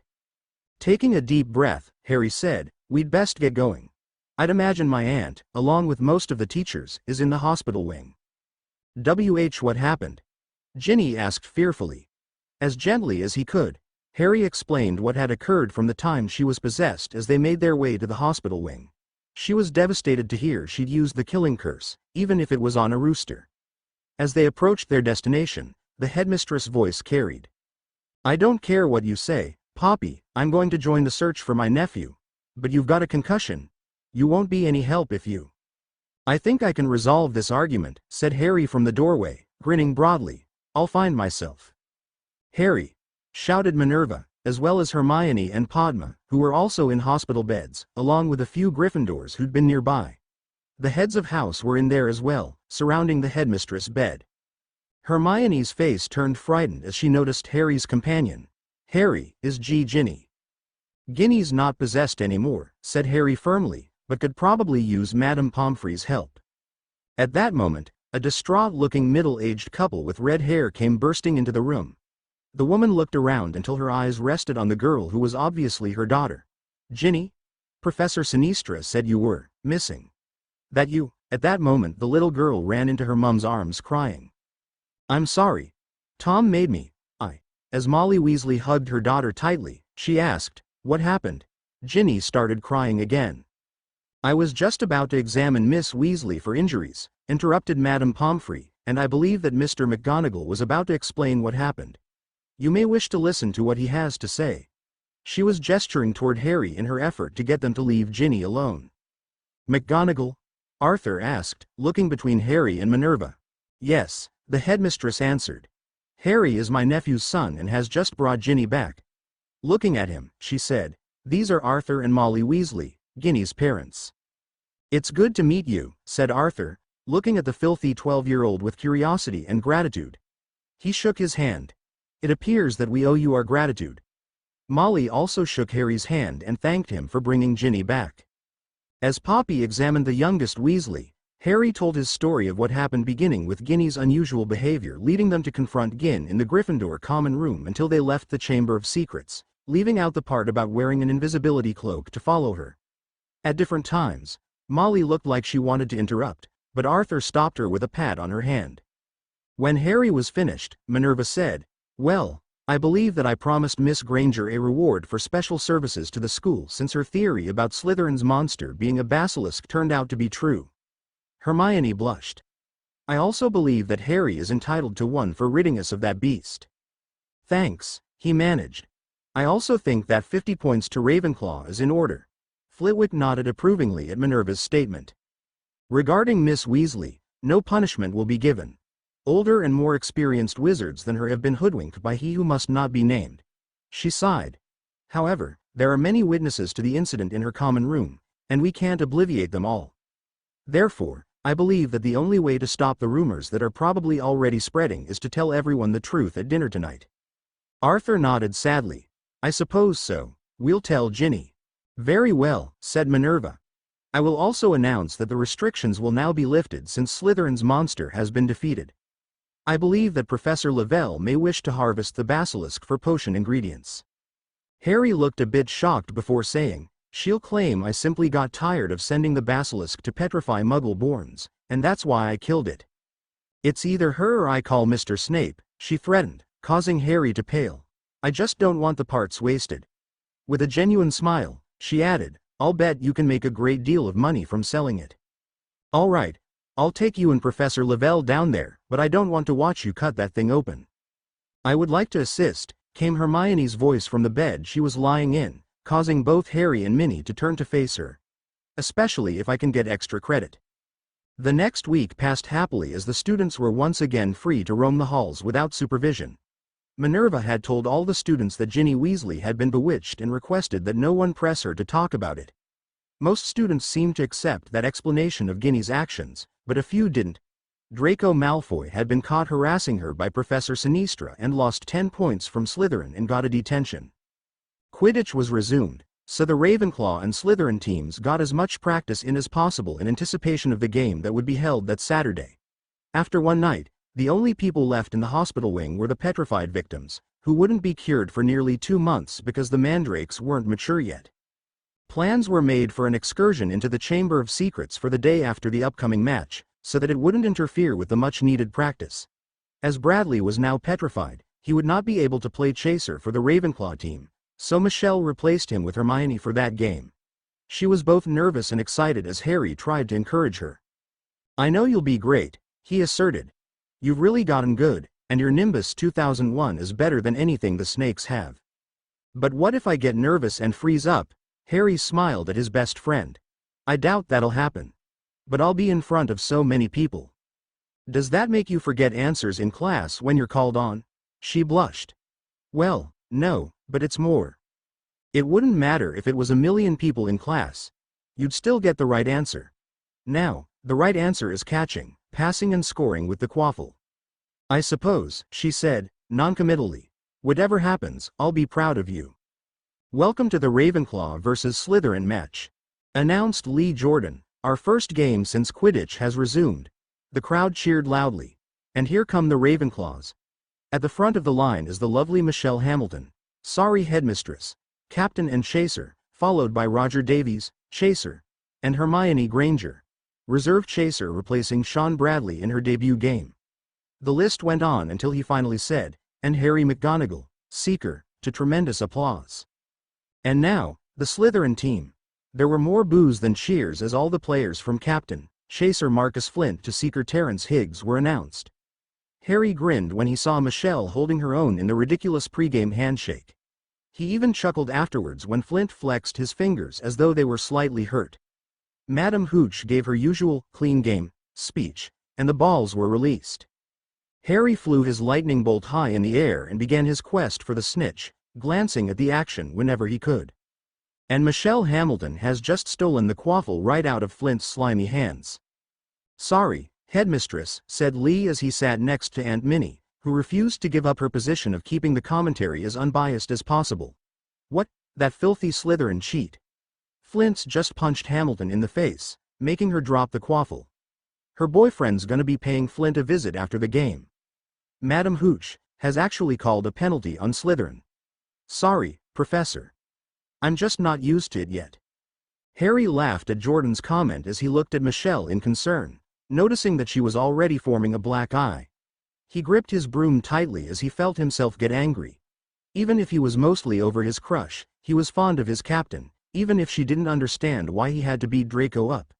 He watched her make the penalty shot she was given, easily winning more points. He then resumed his search for the evasive snitch, which had yet to show itself. A half hour into the game, Jordan announced, and Granger now has the quaffle. She avoids one bludger. The other barely grazes her shoulder as she continues toward the Slytherin hoops. Harry glanced at his friend and saw her determined face as she faked out the keeper until Lee shouted, "She scores." The game is 60-30 with Ravenclaw in the lead, with Madame Hooch actually giving Slytherin penalties. Their complete lack of Quidditch skills was showing up more and more. It was at that moment Harry noticed Padma holding a banner that depicted an eagle with a snake in its beak. He grinned and moved his gaze to finally see the snitch on the other side of the pitch, about 10 feet behind Higgins. He did the only thing he could and dove toward the ground in the middle of the pitch. It looks like McGonagall has seen the snitch. Higgs is trying to catch up. McGonagall avoids a bludger, slowing down a bit. Higgs is near him. Harry noticed the other bludger was headed toward him, and that he was directly between Higgs and that bludger, and took his chance. At the last second he pulled up out of the way and toward the actual location of the winged ball. He heard the thud of the bludger ramming Higgs. The Slytherins hit their own seeker with a bludger. He barely stayed on his broom. It looks like McGonagall's heading another direction. Was that a feint? Higgs is finally following Harry as he reaches out his hand. McGonagall got the snitch. Ravenclaw wins 210-30. The Slytherins are out of the running for the House Cup. All the Ravenclaw players flew together to congratulate themselves. Harry found an ecstatic Hermione and shouted, "I knew you'd do great." Even though in truth, Hermione had only scored one of the 6 goals the team had made, she still felt great about it. She knew that Bradley would have done better if he hadn't been petrified, but she really felt that she was part of the team, more than she had before. When they'd exited the changing rooms, she hugged Harry in her excitement. "I actually scored." With a huge smile, he said, "I never had a doubt in my mind." The next morning, the school, and specifically the Ravenclaw team, was still talking about the game when Harry, Hermione, Headmistress McGonagall and Professor Lavelle left breakfast to head toward the Chamber of Secrets. The potions teacher had agreed to help in exchange for being able to keep some of the rare items they were removing from the Basilisk. Harry was uncomfortable revealing his Parseltongue ability to the teacher who had accused him of being the heir of Slytherin and had talked it over with his aunt, who came up with a solution. After they went into Moaning Myrtle's bathroom, Minerva took out her wand.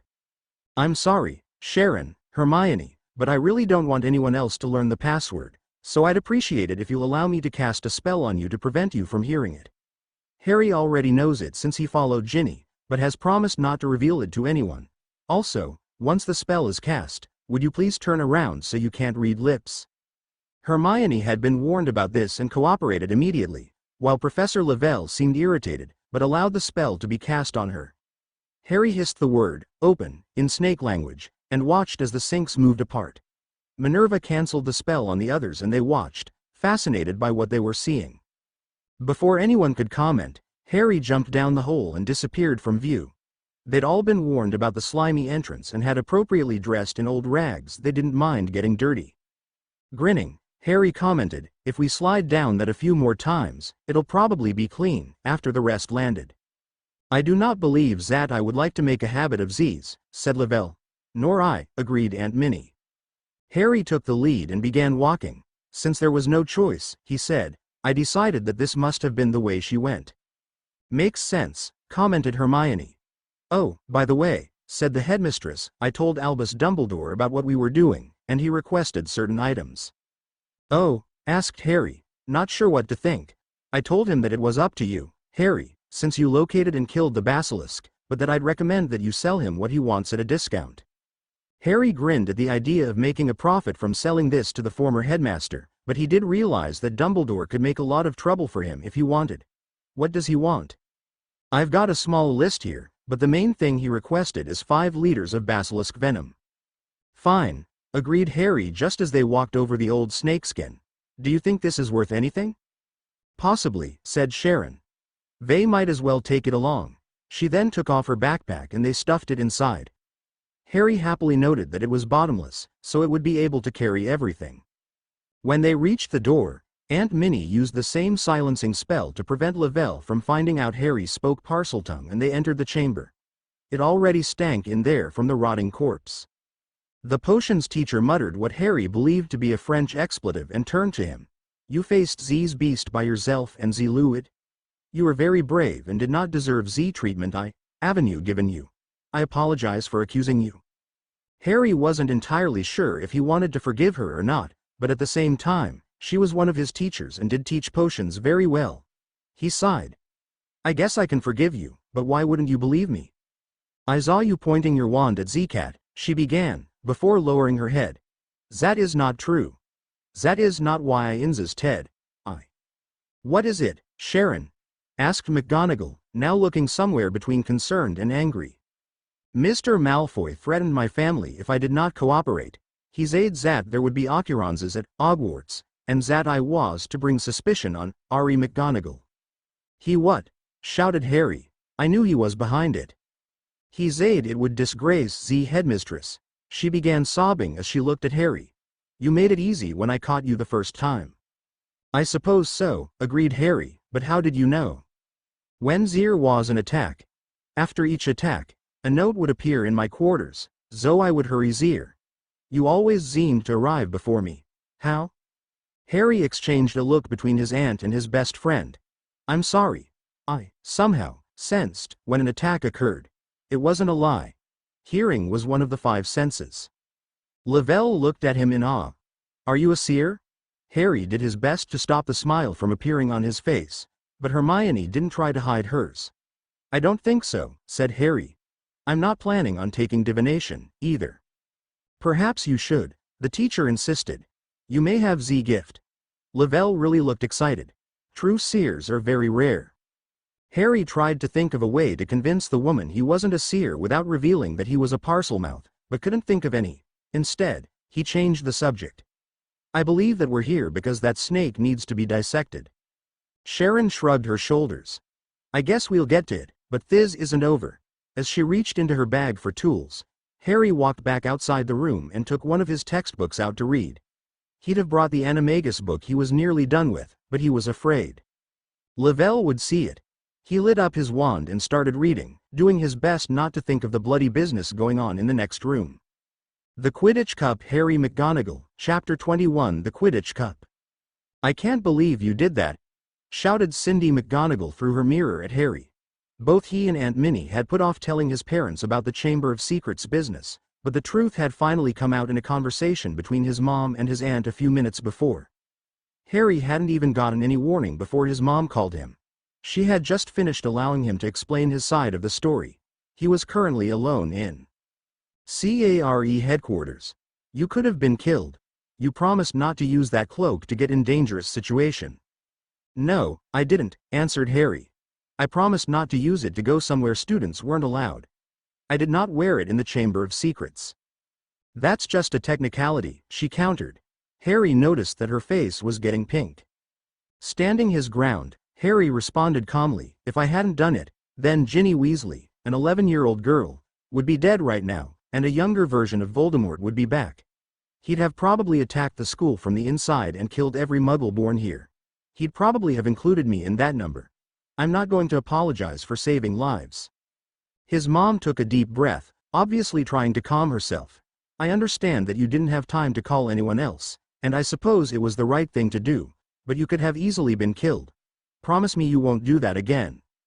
With a cheeky grin, Harry said, I promise I won't follow a possessed Ginny Weasley into the Chamber of Secrets ever again. Making a face at her son, Cindy rebutted, promise me you won't purposely go into dangerous situations again. Harry sighed. He knew he couldn't lie to his mother properly. I can't promise that. His mom opened her mouth to reply, but he cut her off. I do promise that if I can, I'll get proper help. However, in that situation, I didn't have time. It was our one chance and I took it, and I don't regret it. She sighed. I wonder if that's just part of being Harry Potter. Aunt Minnie said there was a prophecy about you and Voldemort. I doubt that. Unless it says something like, the Dark Lord won't leave Harry Potter alone until one of them kills the other, then I think it's just coincidence. His mom giggled for a moment. I suppose not. Then we're all right, said Harry. I'm not in trouble? I guess not, but please be careful for the rest of the year. Okay, agreed Harry, bye. I love you, she said. Love you too, he muttered before deactivating the mirror. He had just put it back in his pocket when the door opened. The last person he ever expected was standing there with large glasses that made her eyes look huge and shawls. Harry faintly detected the aroma of cooking sherry in the air. He knew who she was, but before he could say anything, she focused on him with an obviously fake vacant expression on her face. My dear boy, the inner eye has told me that you are about to make a grave mistake. It has shown me that you possess the sight, but are considering letting this precious gift go to waste. She sighed in a melodramatic way, putting her hand on her forehead before continuing. I see that someone in your family has turned you away from the noble art, but you must see beyond her prejudices and realize that she only doubts because she envies your gift granted by fate and wishes your soul to be as dry and shriveled up as hers. Harry didn't know whether to burst out laughing or to take offense at the jab Trelawney had taken at his aunt. Instead, he decided to go with the truth. In other words, Professor Lavelle has informed you that she thinks I have that gift and you're trying to persuade me to sign up for divination. Deciding to be friendly, he added, it's good to meet you, by the way, Professor Trelawney. He stood up and offered her his hand. She nervously shook his hand with both of hers as she said, Dear boy, I have foreseen that you and your loved ones will be in grave danger and won't be warned of it unless you learn to channel your inner eye and have merely come to offer my services to begin your instruction in the noble art next year. She looked at him closely, as though examining him. Your aura is pulsing. You need to learn to use your great gift. With proper instruction, you could almost be as great a seer as I. Controlling his expression so that he wasn't smirking at her, he responded in a most serious tone of voice, but you've also foreseen that I won't be taking the class either, haven't you? Your future is clouded, she rebuffed. You yet have time to turn away from your grave error. I shall leave you to contemplate your future, dear boy. With that said, she turned around and walked away. Harry got up and looked out the window, and once the divination professor was well out of earshot, he started laughing. He couldn't wait to tell his friends about this. All Harry's friends and family were amused at Trelawney's attempt to get him to sign up for her course, although Hermione seemed a bit disillusioned about the subject, or at least that professor, after hearing the story. She actually pretended that she perceived that you had the gift? Hermione clarified.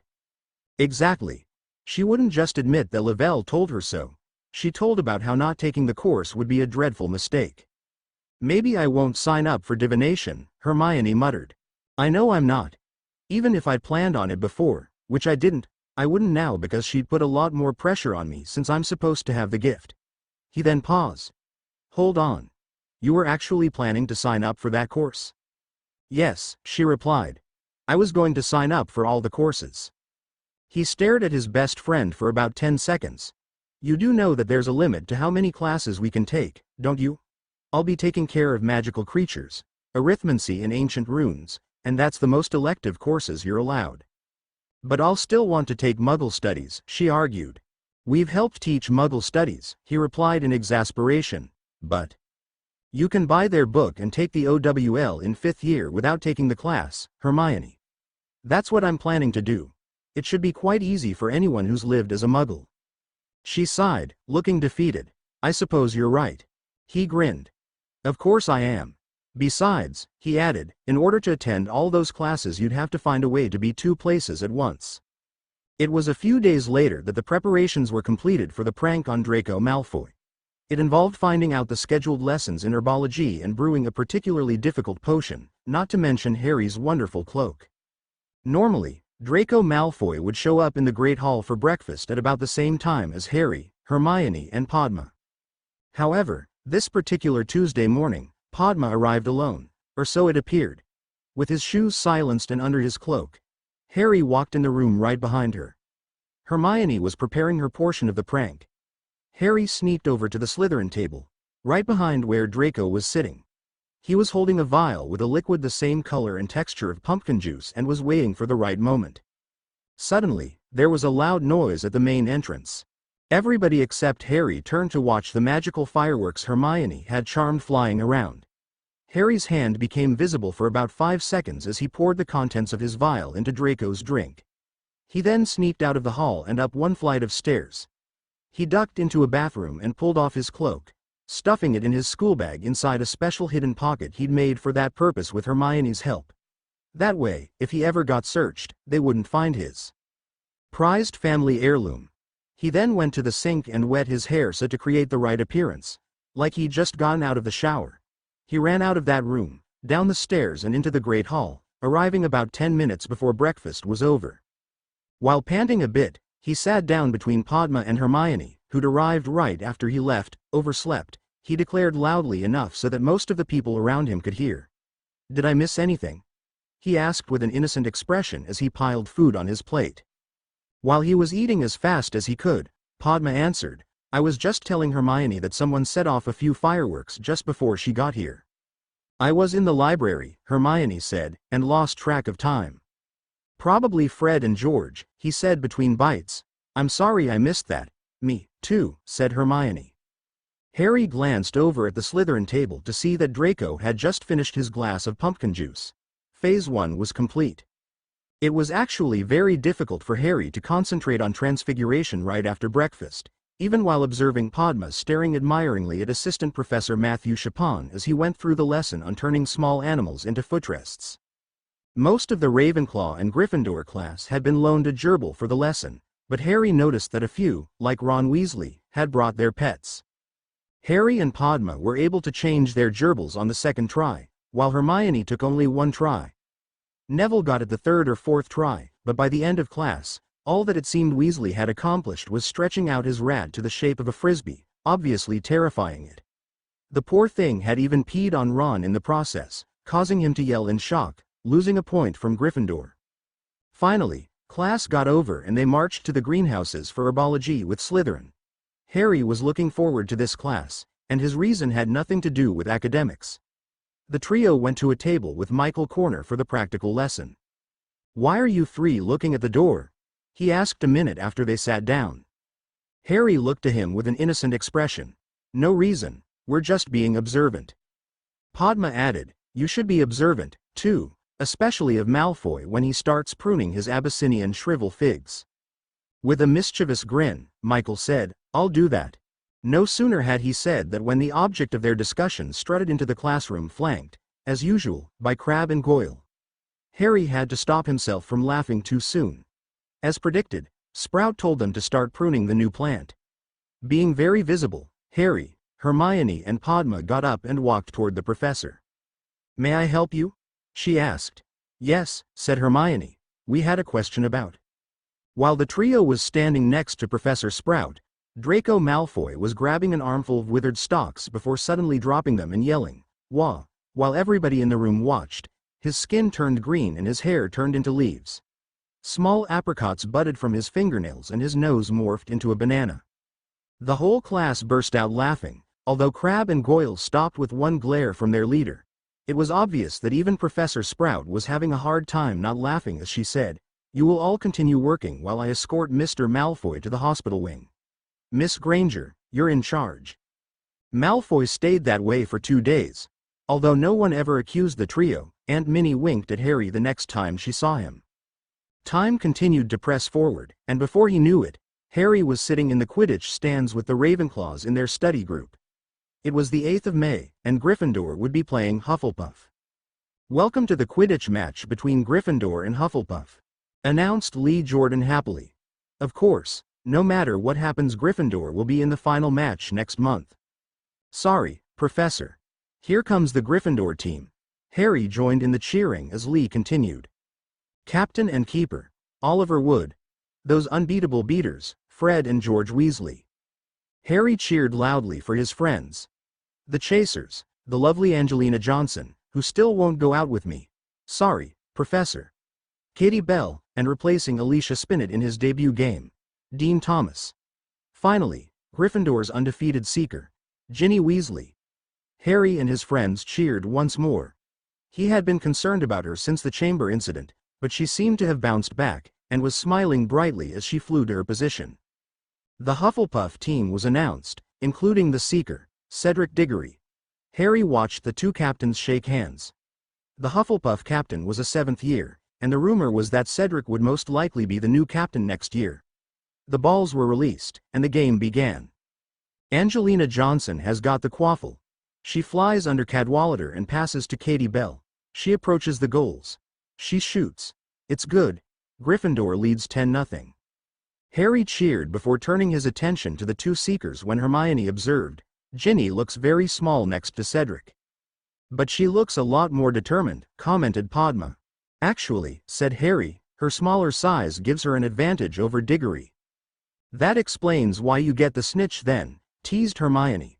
Harry stuck his tongue out at her and turned his attention back to the seekers. They were both hovering around the field in search of the evasive tiny golden snitch. Harry's attention was drawn away from them when he heard Jordan say, "Katie passes the quaffle to Thomas, who drops the ball."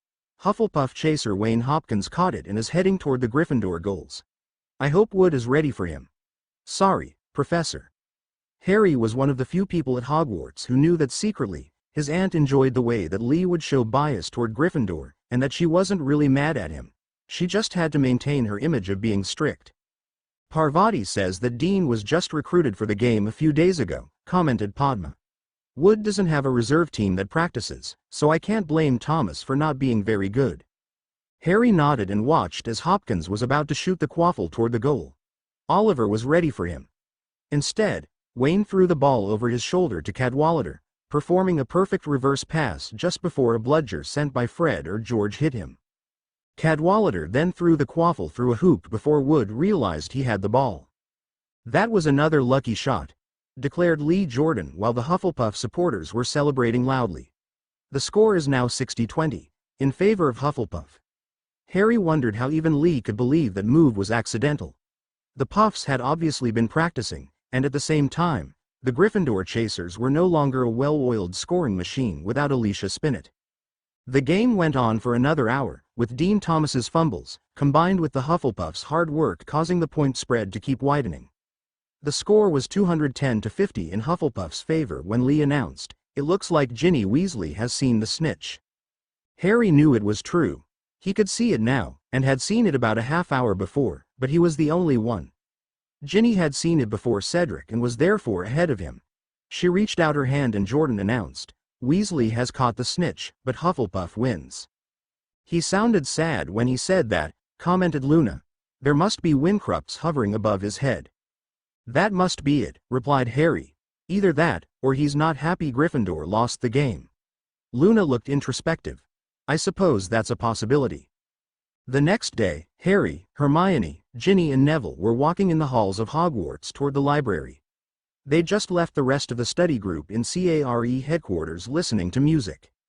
"You did a good job in the game yesterday, Ginny," said Harry. "Thanks, but we still lost." "That wasn't your fault," said Neville. "It was Dean's." "The point is that you got the snitch," said Hermione.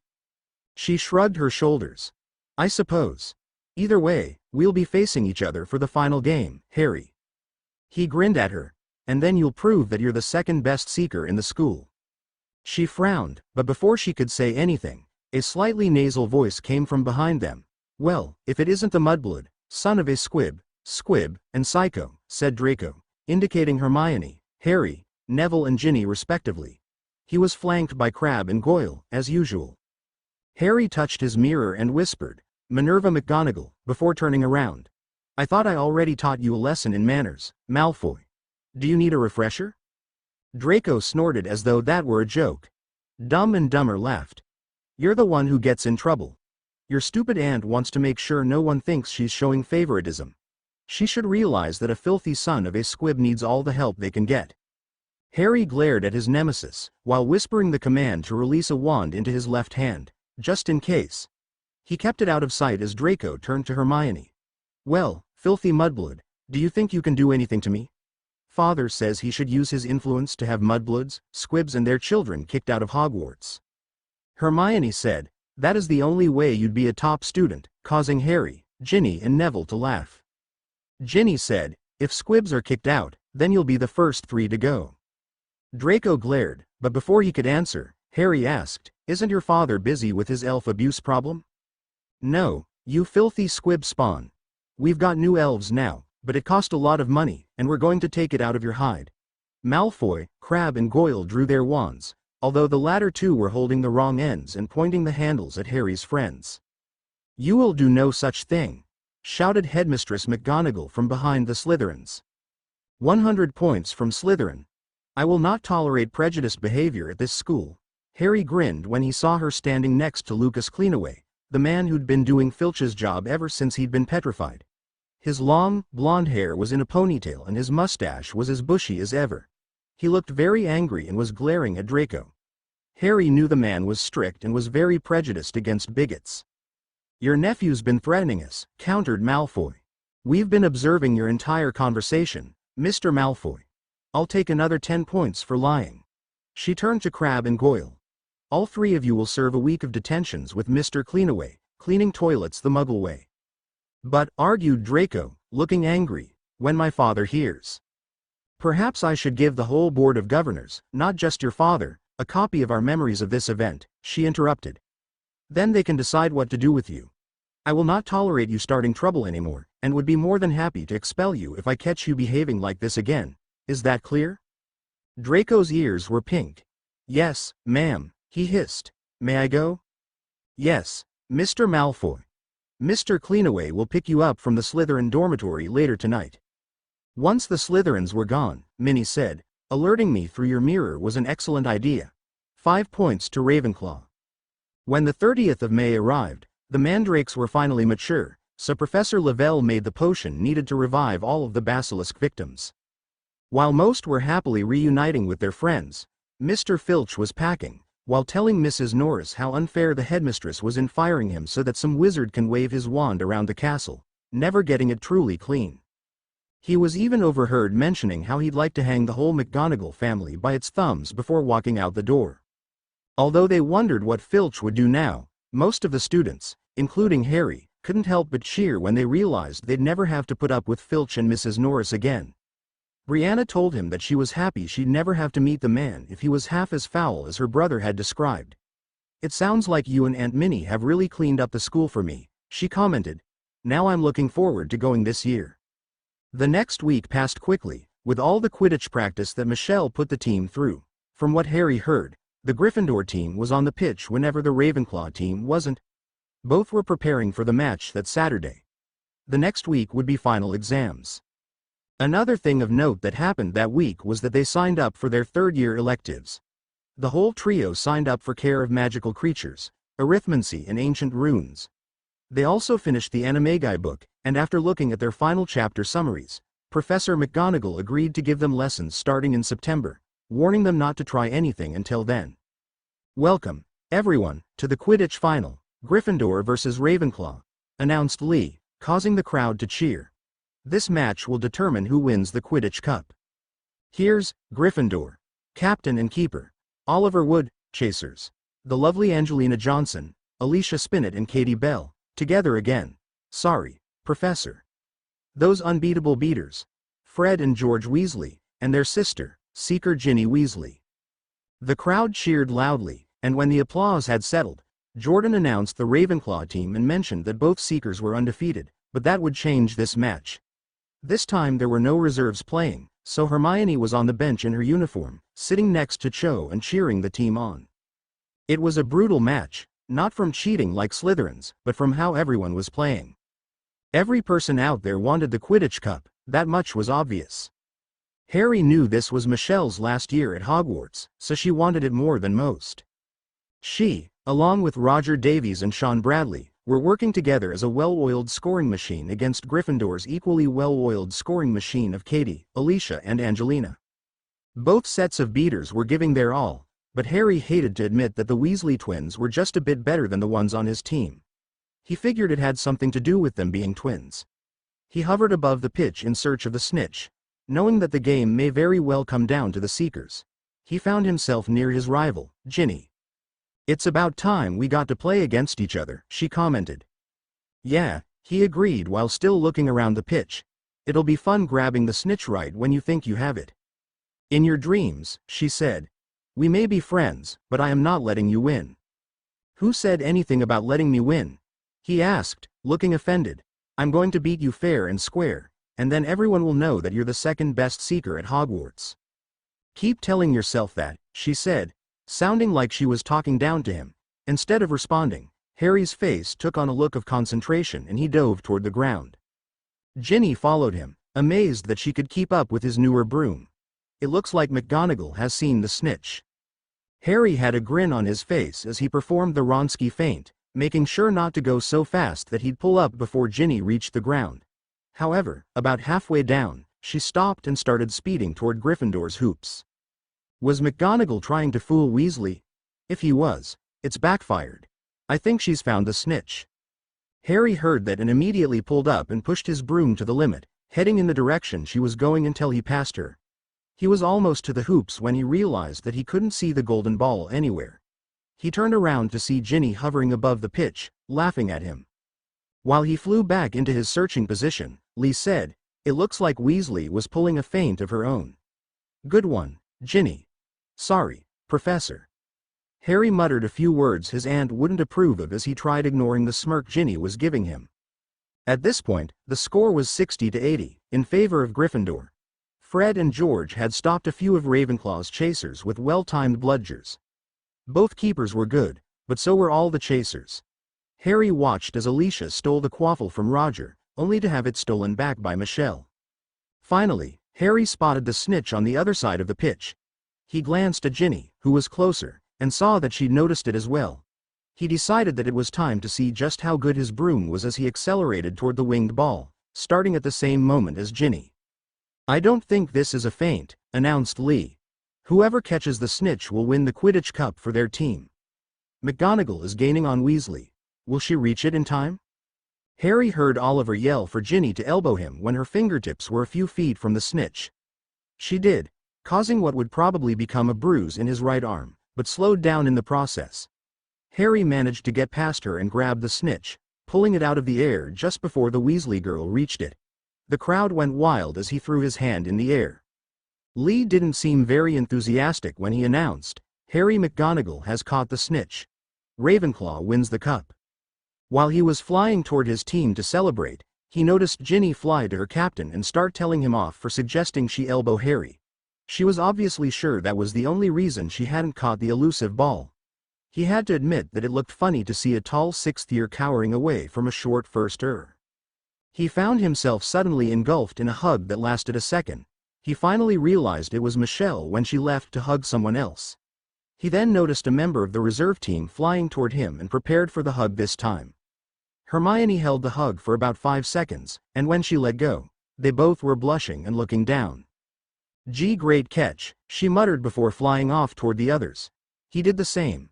Before long, the whole team, reserves included, was in a huge group hug.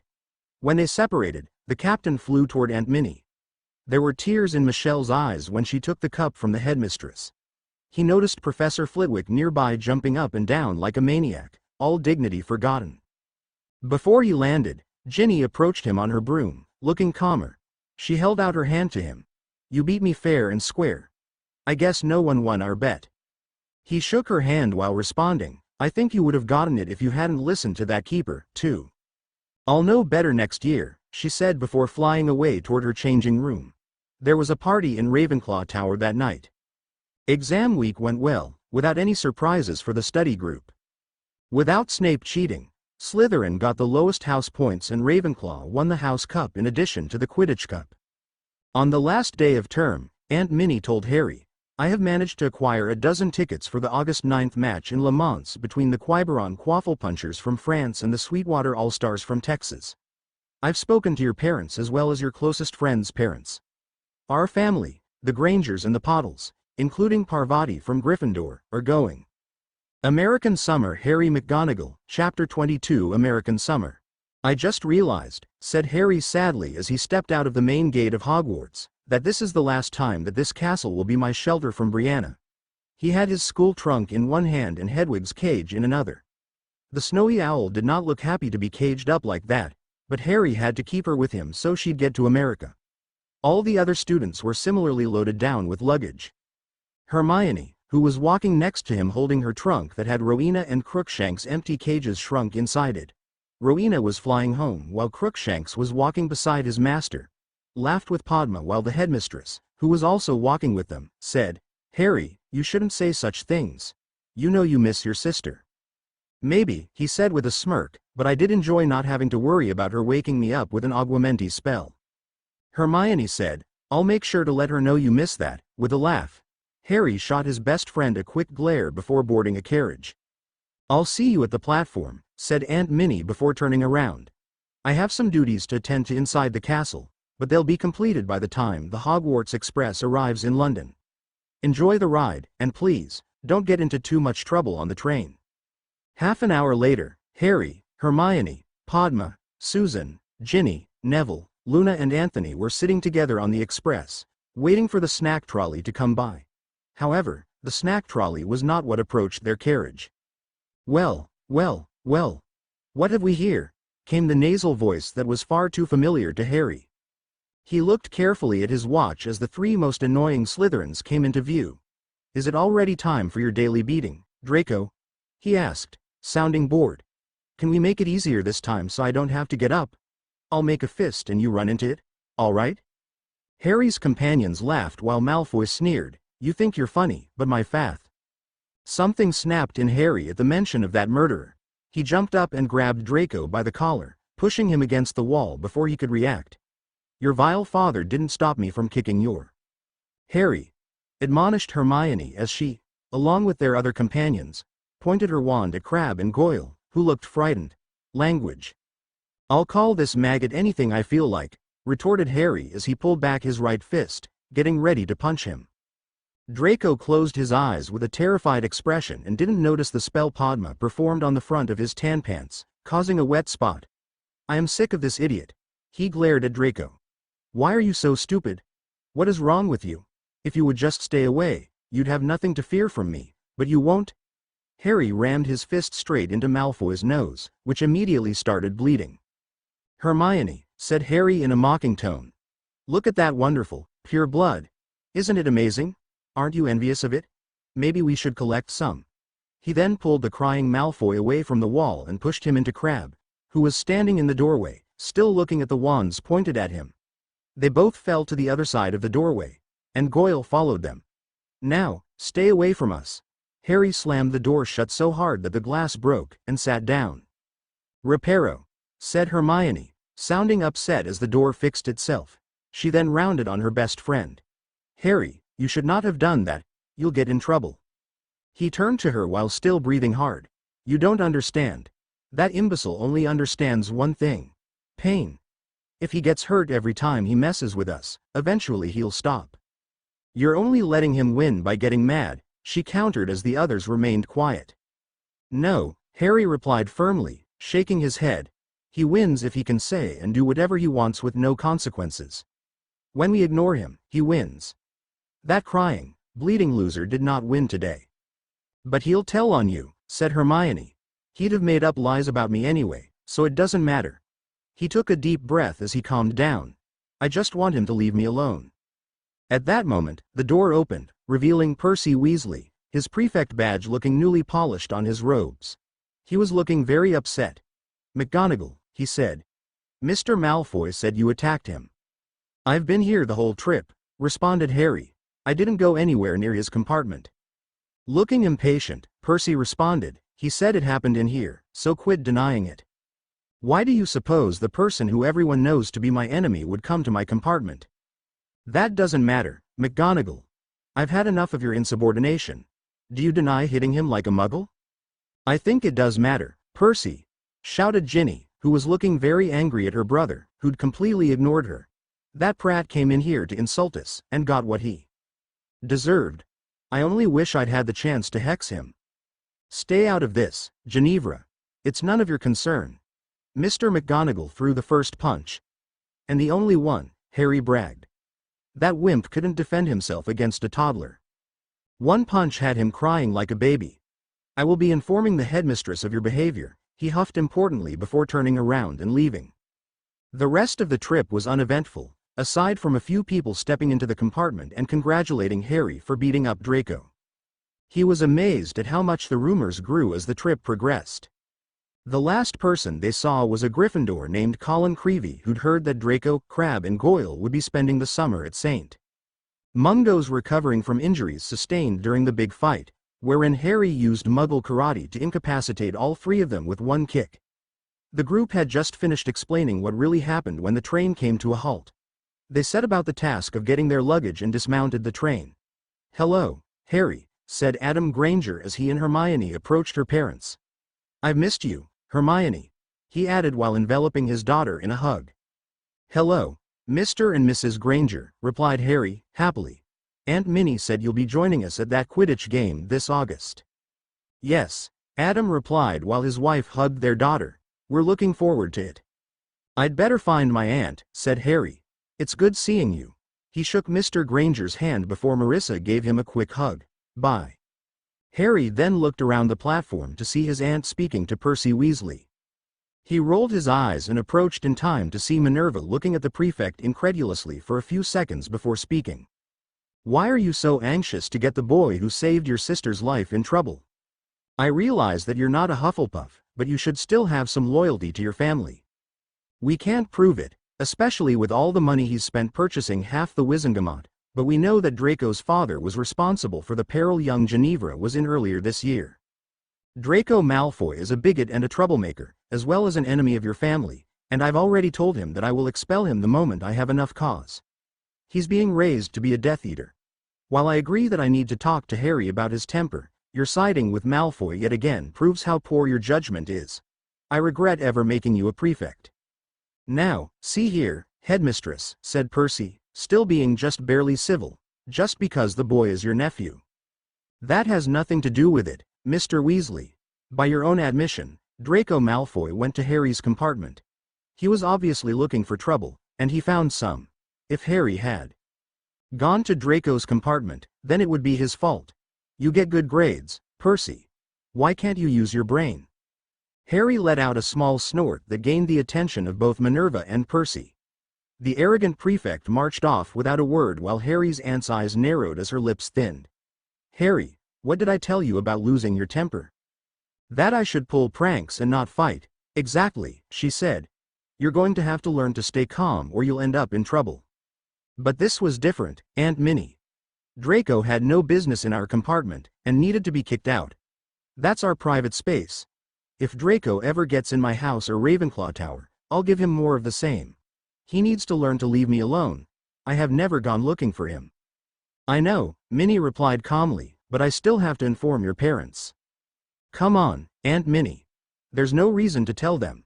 What I can't figure out is what the point was in Percy telling on me. The year is over, so house points don't count and I can't get detention." "For some reason, that arrogant boy hates you," replied Minerva. "He's almost as biased against you as Snape was. He definitely won't be head boy." Harry laughed. "I'll bet he won't be happy." He then looked sad for a moment. Too bad. The Weasley twins were planning on changing his headboy badge to say Big Head Boy. His aunt smiled for a moment. "That would be appropriate. I believe we should be going now." She then put her arm around Harry, and they both disappeared, along with his luggage, and appeared in the magical section of the airport.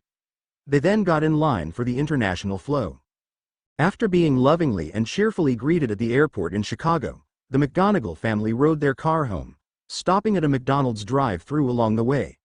While Harry was levitating his luggage into his room, Minerva informed his parents of the altercation he had with Malfoy on the train. Harry Mark McGonagall. Harry heard his mother's voice while he was still in his room. He knew immediately what that meant. Come down here. Yes, Mother, he said neutrally as he approached the staircase. Your aunt told me what happened on the train. Oh, he said. That you got in a fight. That's not true, he replied, earning a glare from both women that made him decide to clarify his statement. I punched that bigot once and pushed him out of my compartment while he cried. I don't define that as a fight. Good job, said Brianna with a grin. The point is that you are supposed to be controlling your temper, said Cindy. Harry noticed that his father was staying silent and wondered if he actually was in favor of Harry's actions and didn't want to earn the wrath of the women. Harry looked at his mother.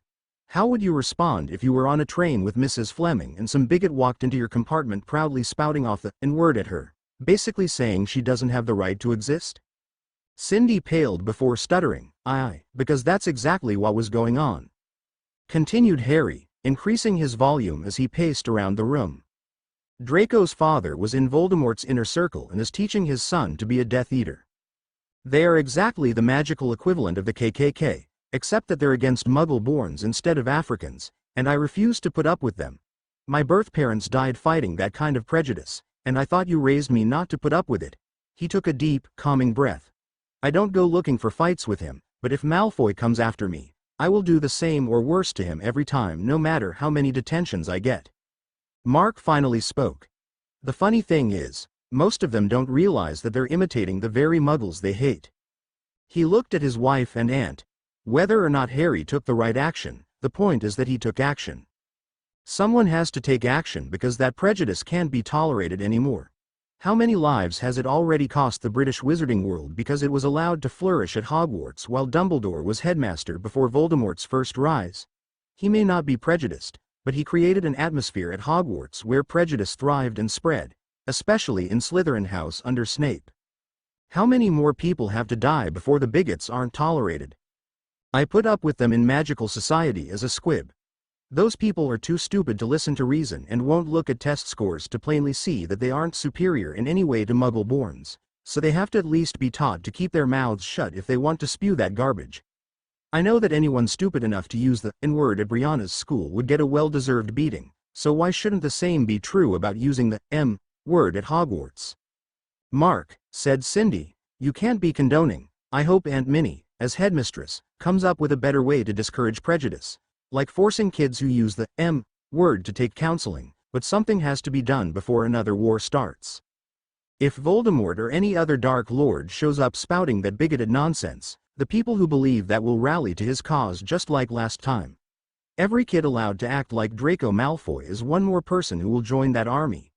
Maybe if he keeps on being proven inferior while he's still a boy, he might eventually realize that his father has fed him nothing, a pack of lies, and he's superior to no one. He might even begin to use his head for something besides a target. Harry grinned and looked at his aunt. I doubt they'd accept counseling, but what if they had to write a report on OWL and NEWT scores between purebloods, half-bloods and Muggle-borns if they're caught using that word? Minnie smiled at Harry. I think that's an excellent suggestion. They continued the discussion, and neither Harry nor, thankfully, Brianna reminded the adults that they forgot all about punishing him.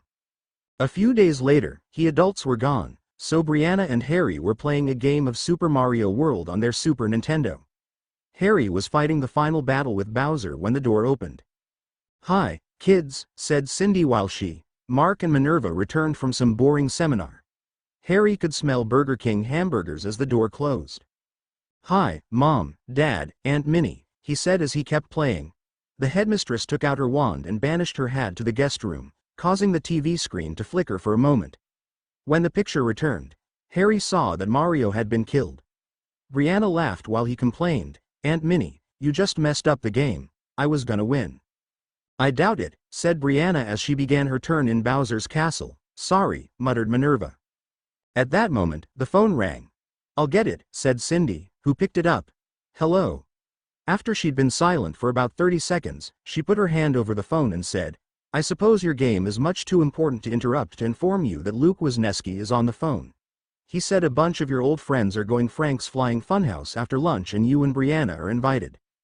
"Tell him we'll be there," said Harry happily as he relieved his dad of one of his fast food bags and began looking through it. "This game will be over soon, anyway. Brianna will be killed in a minute and I'll have another turn where I beat the end boss and win." "Hey," his sister protested.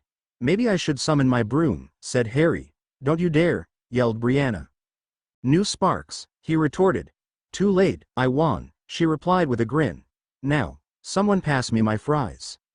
When they arrived at Frank's Flying Funhouse, Harry immediately spotted Paul Grabowski, Melissa Hearn, and Luke Wisniewski standing together.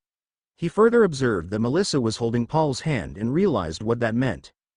"Hi, guys," he said to announce his presence. Their dad signed Harry and Brianna in while they were chatting with the group. Harry was introduced to a few kids he didn't know. One of them, a brown-haired boy who'd moved there from Ohio named Craig, asked, "Have you ever played quadpot?" "No," Harry answered. "I've never heard of it." "I have," said Brianna, "but I've never seen a game. Quadpot is a lot more popular than Quidditch where I come from. You play with 11 players to a side with a modified quaffle called a quad that explodes." "What?" asked Harry. "That's nuts. It's kind of like hot potato with an actual hot potato," said Melissa. "We played a game about a month ago. You keep passing the quad to your teammates, trying to get it into the pot at the other end of the pitch. The pot is actually a cauldron containing a solution that stops the quad from exploding." Said Harry, not convinced that he was interested in that sport. "It's not any worse of an explosion than you get with exploding snap," said Craig. "You want to play?" He looked at his sister and then at his friends before shrugging his shoulders. "I'll try one game, but I'm not convinced I'll like it." "Fair enough." Harry and Brianna got their brooms and followed the group to a room at FFF that they'd never been in before. It looked like any other Quidditch pitch, except that it had floating cauldrons instead of goals. Harry mounted his lightning bolt and flew into the position he was told. They were all on one team and played another group that was there. The quad, which looked like any other quaffle except that it was colored a different shade of red, was thrown in the middle, and Craig caught it. He tossed it to Melissa, who tossed it toward Brianna, who tossed it to Harry. Bang! The quad exploded in his face, and he had to fly back down.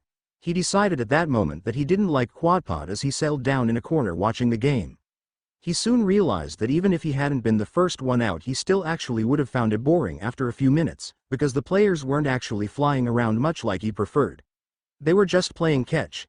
He did cheer when his team got points, but he wasn't very impressed by the game. The other team members went to the other side when they lost. He laughed when Craig became the next person from his team out. "What do you think of the game?" the teenage boy asked. "It's all right, I suppose, but to be honest, I prefer Quidditch." "I heard you were on a team at your school," commented Craig, nodding his head. "It's actually a bit rare for someone to enjoy both games. Most usually like one or the other." "It's just that I really enjoy flying around a lot," he said. "No problem. It looks like your sister will be joining us," he said when another quad exploded. The other team eventually won by just a few points, and the referee performed a spell to clean off all the quadpot victims so they didn't look like they'd been blown up before they left the room. Then they played a game of Quidditch, wherein Harry's team completely shut out the other team, a bunch of kids from a private magical school who thought they were the best team around. His catching the snitch was actually ending the humiliation that the other team endured. Harry quickly got into a routine where he'd spend a few hours every day doing summer homework before playing video games or hanging out with his American friends, both Muggle and magical.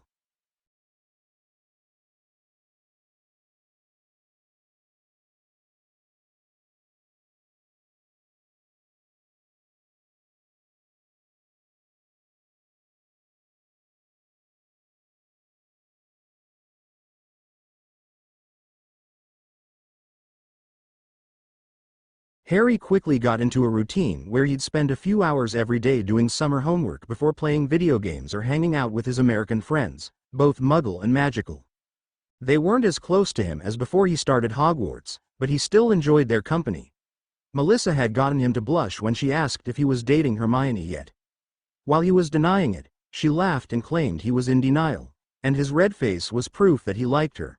He did not mention that in his nightly mirror calls with the girl in question. 3 weeks after he arrived home, Harry had completed his homework and was looking forward to his unofficial birthday the next week. Legally, Harry McGonagall's birthday was August 12th, and that's when he got his presents, but his parents had decided they'd spend Harry Potter's birthday at Six Flags Great America. He woke up, content that he didn't have any responsibilities for the day, and took a shower. When Harry went down the stairs for breakfast, he found his aunt sitting at the table reading the Daily Prophet. She made special arrangements for it to be sent to her in America so she could keep up with the news during her vacation. "Anything interesting happen across the pond?" he asked. "Actually," she said cheerfully, "yes." She then showed him the front page, which displayed a picture of the Weasley family, even Ron's rat, and said they'd won the grand prize galleon draw and were going to spend a month-long vacation in Egypt. He grinned at this news. "That's great. It should be good for Ginny to spend time with her older brother, Bill, after what happened last year. She once said he was her favorite brother." "Yes, it is good," his aunt agreed. "What is?" asked Cindy as she walked into the room. After Harry explained about the Weasleys, she commented, "It's nice that they won some money, but isn't that rather foolish of them to spend it all on a vacation? As I understand it, the Weasleys don't have that much money and usually have to settle for second-hand books and uniforms for their children. Wouldn't it have been more prudent for them to get new supplies for their kids, or else to save the money for an emergency?" Harry's eyebrows came closer together as he considered this. "I suppose you are right. When the summer's over, they won't have anything to show for all the money they won." "Arthur is even taking a month off work," added Minerva. "I'm certainly not against vacations, even month-long ones, but if you can't afford them, you shouldn't take them," completed Harry. His mom had always tried to teach him and Brianna to be frugal, especially after he got access to his vault, and the idea of taking an expensive trip before buying used clothes and books for your kids did seem rather foolish now that he thought it through. He wondered if that frivolity in spending was why the Weasleys were poor, and then shrugged it off, deciding it was none of his business anyway. Oh well, I hope they have a good time. On July 31st, when Harry came down for breakfast, instead of getting the expected, "Happy birthday" greeting, or even having the day ignored in favor of his official birthday, he found his parents and aunt all sitting in the living room with solemn expressions on their faces. "What's wrong?" he asked. Without a word, Minnie put a copy of the latest Daily Prophet in his hands. He sat down as he unrolled the newspaper. It had a picture of a deranged-looking man underneath a large headline that announced a Death Eater called Sirius Black had escaped Azkaban prison. He looked up at the three adults, barely noticing the sounds behind him that indicated Brianna was now in the room. "Isn't that prison supposed to be escape-proof?" "Yes," said Aunt Minnie. "No one's ever escaped before. However, there's something else about Sirius Black which isn't common knowledge that I believe you should be aware of." His eyebrows shot up at that news. "Oh, what's that?" After taking a deep breath, Minerva said, "He's your godfather." Harry's eyes bulged out. "What?" said both he and his sister. "Yes, I'm afraid so. Sirius and James Potter were inseparable at school, more like brothers than friends. Black was even best man at your birth parents' wedding, Harry. Naturally, when you came along, he was asked to be your godfather." She then lowered her head and started blinking her eyes, obviously fighting back tears. Harry didn't like where this story was going, but he agreed that he needed to know. What happened? Why was he in Azkaban? Minerva shook her head, indicating that she wasn't ready to continue speaking. Harry's dad took over the story. He betrayed them. He told Voldemort where you three were hiding. He took a deep breath. He's the reason they're dead. Harry found himself panting as though he'd just run a mile as he took this in. Before he could comment, Minnie added, "They trusted him with their very lives." She took a deep breath and looked into her great-nephew's eyes. "In your extra studies, have you ever read about the Fidelius charm?" He nodded, remembering an advanced book he and Hermione had read a few months before. A light bulb went on inside his head. He was their secret keeper, wasn't he? He demanded. She nodded. He stood up and clenched his fists. "That son of a..." "Harry," interrupted his mom. "We know what he is, but you also know how I feel about swearing. Would someone please explain what that charm is?" asked Brianna, "so I'll know how much I should hate him." That comment actually caused Harry to calm down a bit, and he sat back down and explained the Fidelius charm to his little sister. How could anyone betray their best friends like that? She asked, now shedding a few tears of her own at the thought that this man had actually betrayed her brother, his own godson, to be murdered, and only a miracle saved Harry. That's not all that he did, said Minerva, now prepared to continue the tale. Another friend of theirs named Peter Pettigrew confronted Black the next day, so he destroyed him, too, along with 12 muggles that had the bad luck of being there. All they found of Peter was a finger. Minnie started to lose her composure again, so Cindy finished the story. The aurors found him at the scene of the crime, laughing, and he's been in Azkaban ever since. He's as bad, no worse than Voldemort, growled Harry after a few moments. At least Voldemort didn't pretend to be their friend and betray them. No one commented on this analysis. Finally, Aunt Minnie spoke again. Mr. Dumbledore contacted me a few minutes before you came down here. With his position in the Wizengamot, he's privy to certain information, and he thought we should know that for the last couple days, the guards of Azkaban had been. Hearing Black repeat the words "he's at Hogwarts" over and over in his sleep. The Ministry believes that he's going after Harry Potter, and isn't aware that his godson is missing.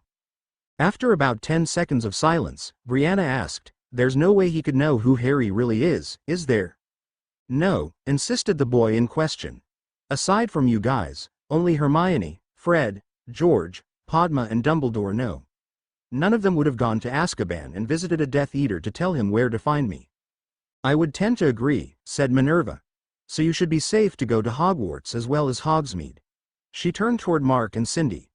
"Which reminds me, I have his permission form to visit the village in my room." They nodded and she looked back at her nephew. "By the way, although it might not be the best time to say it, happy birthday." He grinned a bit while everyone repeated the phrase to him. His father finally said, "If we're going to get to Six Flags early, we'd better leave. I'll bet anything Black wouldn't think to look for you there." This seemed to lighten the mood, and soon they were on their way to a fun-filled day. European Summer Chapter Notes. See the end of the chapter for notes. Harry McGonagall, Chapter 23 European Summer. The trip to Great America was very similar to the one from the previous year, with 2 exceptions. One is that the Grangers weren't there, and the second is that Brianna was now tall enough to ride the exciting roller coasters, which she made sure to do. Just as last year, neither Harry's dad nor Aunt Minnie went on the thrilling rides.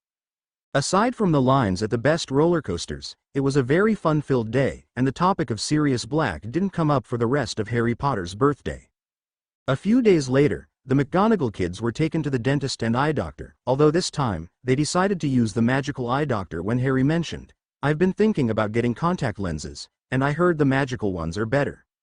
Last week, Paul Grabowski told me that a few years ago, a Muggle-born became an eye healer and developed magical contact lenses.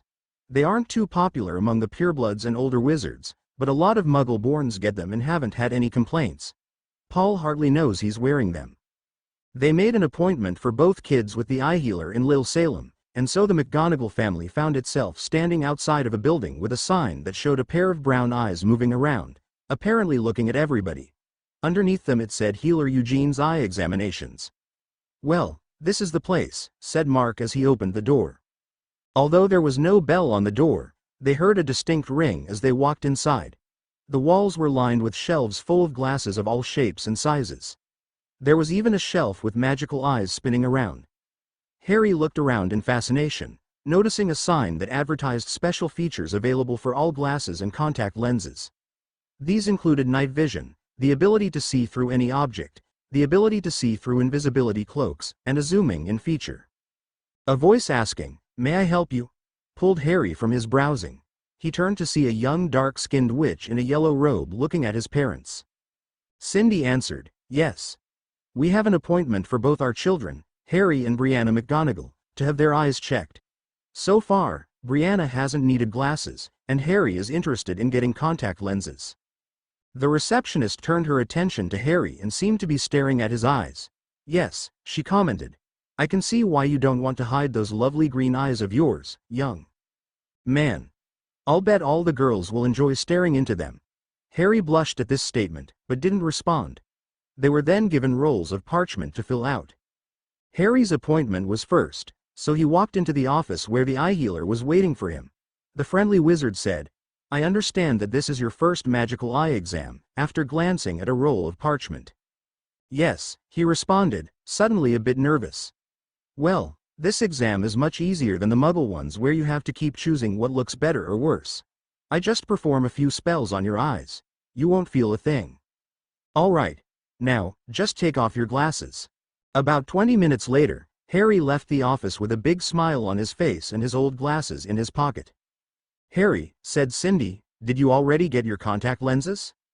"Yes," he replied happily.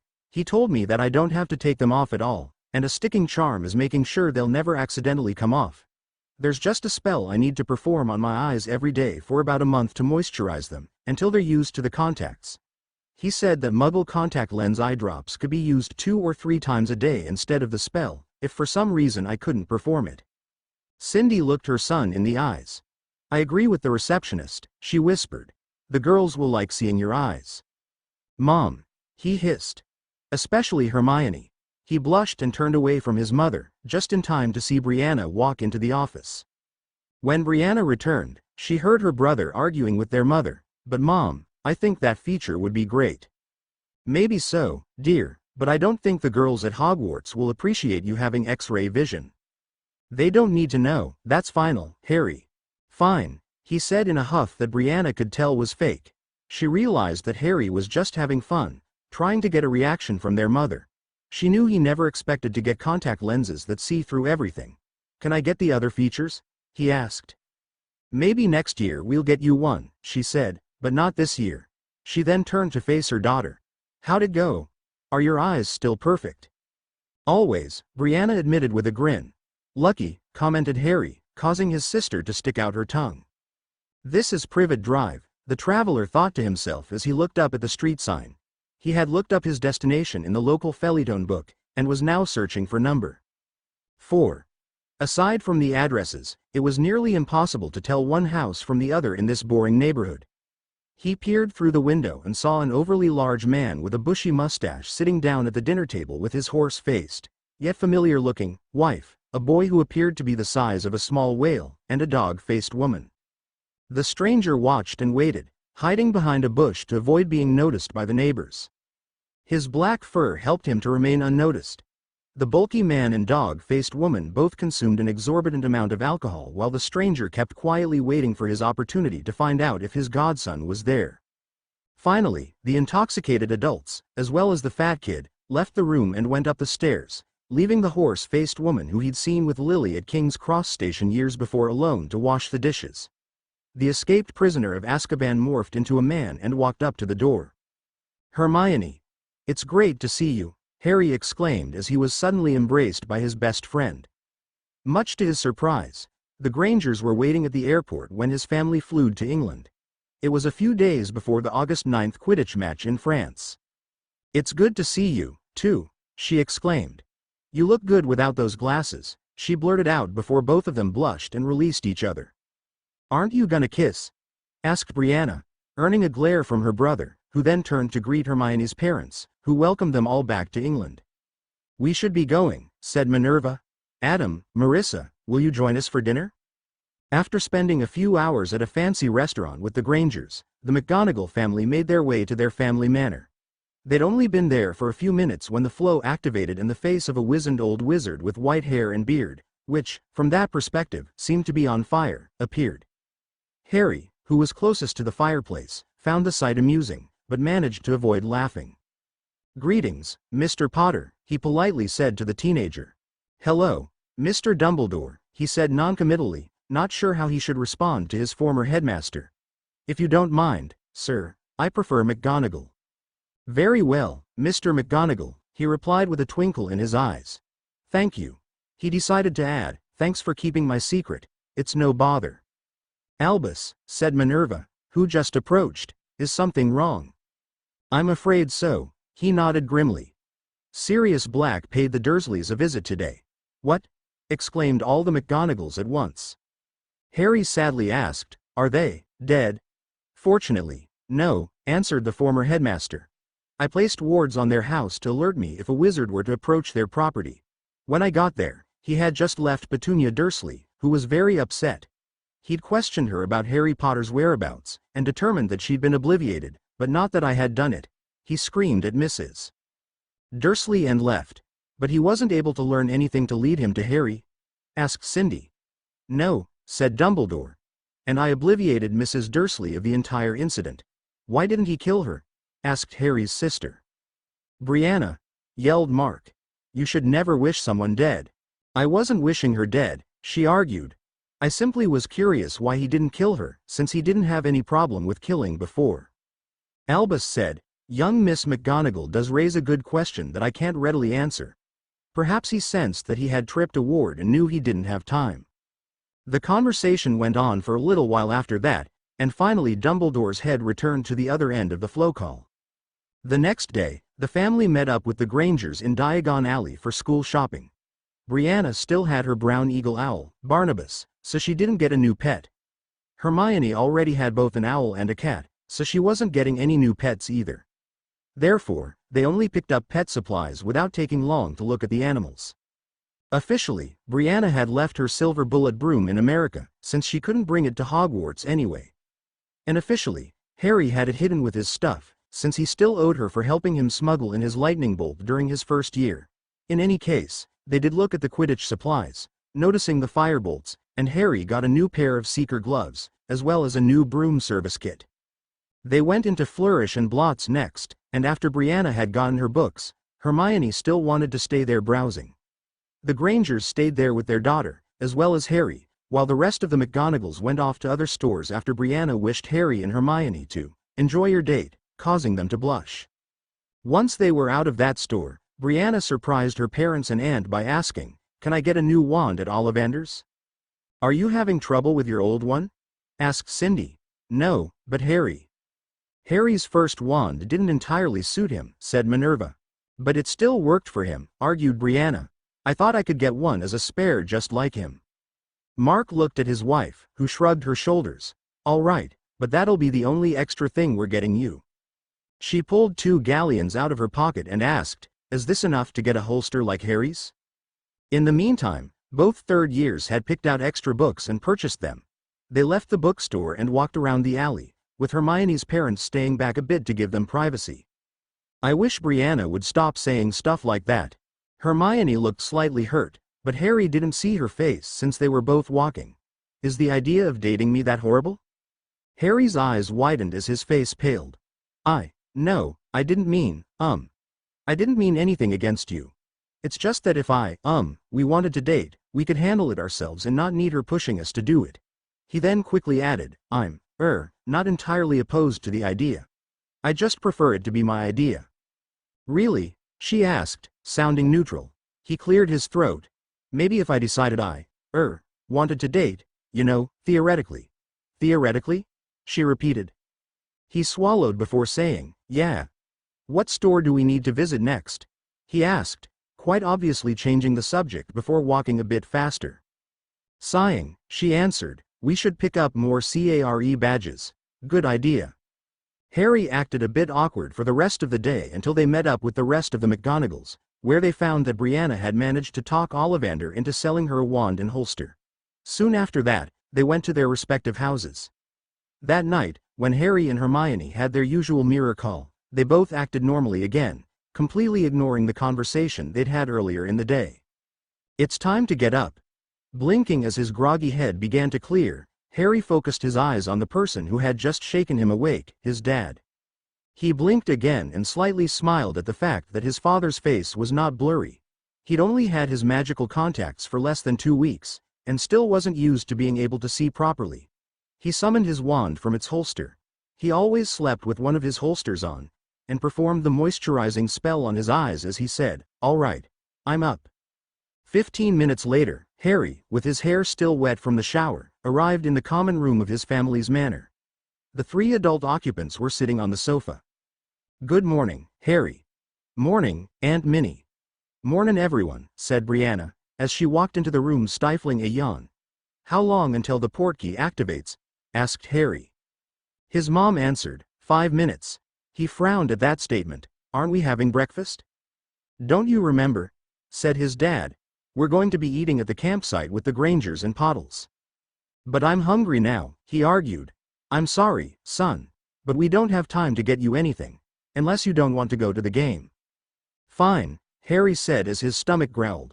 We'd better all start holding the portkey now, said Aunt Minnie as she picked up a length of rope and tossed one end toward the kids. It's going to activate in about 30 seconds. They waited in silence until the familiar sensation of being tugged by one's navel overtook them. Harry's feet touched the ground for about a second before he fell backwards, landing on his posterior. He glared at his sister, who'd held onto their mom to avoid falling, and was now laughing at him. Harry. A familiar voice called from behind him. He quickly got to his feet while Hermione asked, "Are you all right?" "I'm fine," he replied. "Hi, guys," said Padma Pottle as she, along with her sister and parents, approached the group. "Hi, Padma," said Hermione. "Hi, Parvati." At that point, an official-looking wizard approached the group, and began speaking in what Harry assumed was French, since they were in Le Mans, France. The Grangers conversed with him for a few minutes before telling them the direction they needed to walk. The group had no trouble finding their tents amongst the others, once they'd been pointed in the right direction. The only problem Harry had was the way that many of the tents were decorated. France's team, the Quiberon Quafflepunchers' colors were pink and dark red, and consequently, many of the tents were decked out in those colors. However, adding to the problem was the fact that the opposing team, the Sweetwater All-Stars from Texas, USA, had for their team colors bright red and white. Harry thought they should have a bit of blue as well to complete the colors of the American flag, but it wasn't to be. As a result of this, over 80% of the tents were either covered in pink or red decorations, and Harry put on a pair of sunglasses in an effort to protect his eyes. "Gabrielle, Z's has got to be the most beautiful campsite I have ever seen," said a tall, silver-blonde, beautiful girl who appeared to be about 16 years old. Her family was camped next to the 3 TNTS for Harry's group. There was something special about her that seemed to draw Harry toward her. A little girl who looked similar to the older one said, "Yes, Fleur, EET is magnifique." Harry. A hand on his right arm pulled him out of his trance. He blinked his eyes for a moment before turning to face his best friend. She said, "What's wrong? Why are you walking toward that tent? Do you know that girl?" "No," he replied, shaking his head. "I don't know what came over me." Hermione tentatively asked, "Do you think she's pretty?" "I suppose," he replied as he watched his friend frown for a moment, "but I honestly didn't know I was even walking. It's like I was in a daze or something. Let's get back to the others," he said, turning around and walking away, eager to escape from whatever caused his temporary trance. Hermione stood there for a few moments looking downcast before the older French girl walked up to her and held out her hand to shake hers. "Hello. My name is Fleur Delacour. Was that your boyfriend?" Politely, Hermione shook Fleur's hand as she blushed slightly, saying, "I'm Hermione Granger. Harry's not my boyfriend. We're just good friends." "But you wish he was. I can tell." Hermione looked at the ground. I believe Joel'd explain what happened to him a moment ago." The French girl looked a bit uncomfortable at this point, but continued speaking. "You see, I am part Vila. Do you know what that means?"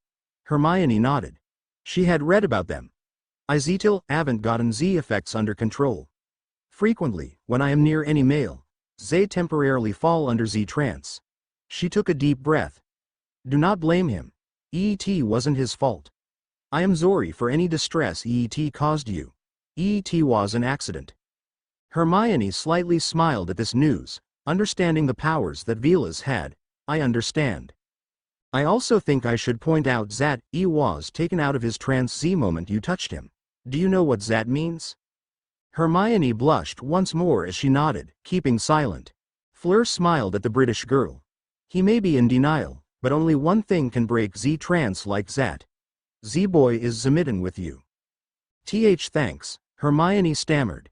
"Easy the truth. You Joel'd go to him." "Yeah," Hermione agreed and turned. "By the way, welcome to France." Shortly after that conversation, Hermione informed Harry that he'd fallen under an accidental Vila spell, but didn't mention the rest of her conversation with Fleur. Shortly after that, the group wound up going souvenir shopping. The American McGonagalls decided to support the Sweetwater All-Stars, so Mark, Cindy, Harry and Brianna, along with Parvati, all got huge red cowboy-style hats with "Sweetwater" written in white letters across the front.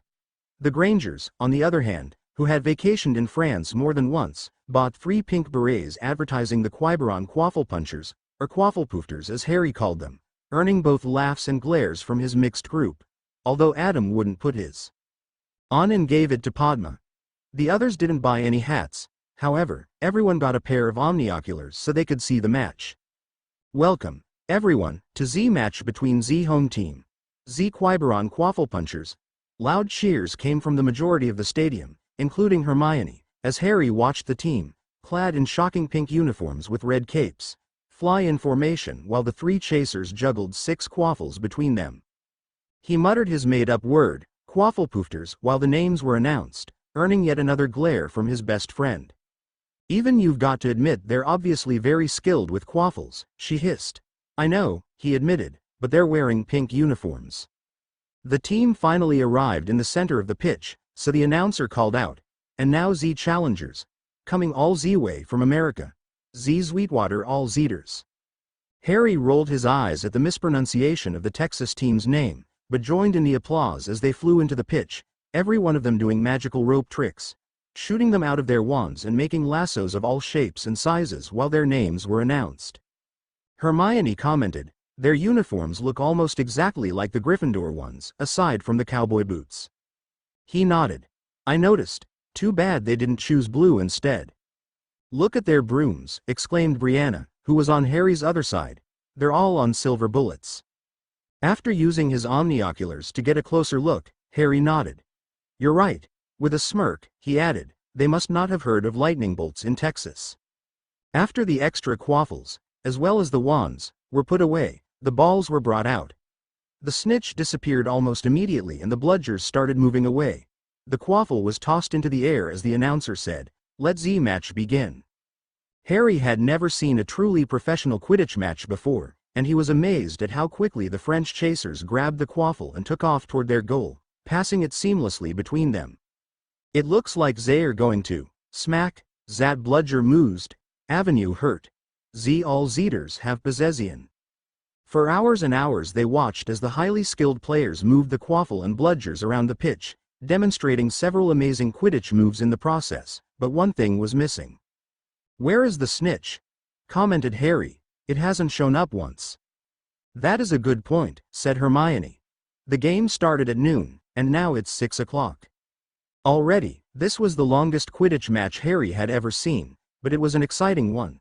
The score was now 380 to 410, in favor of the Quafflepunchers, who were frequent winners of their league. Harry still couldn't understand how the male members of that team could wear those pink uniforms. They must be paid extra for that.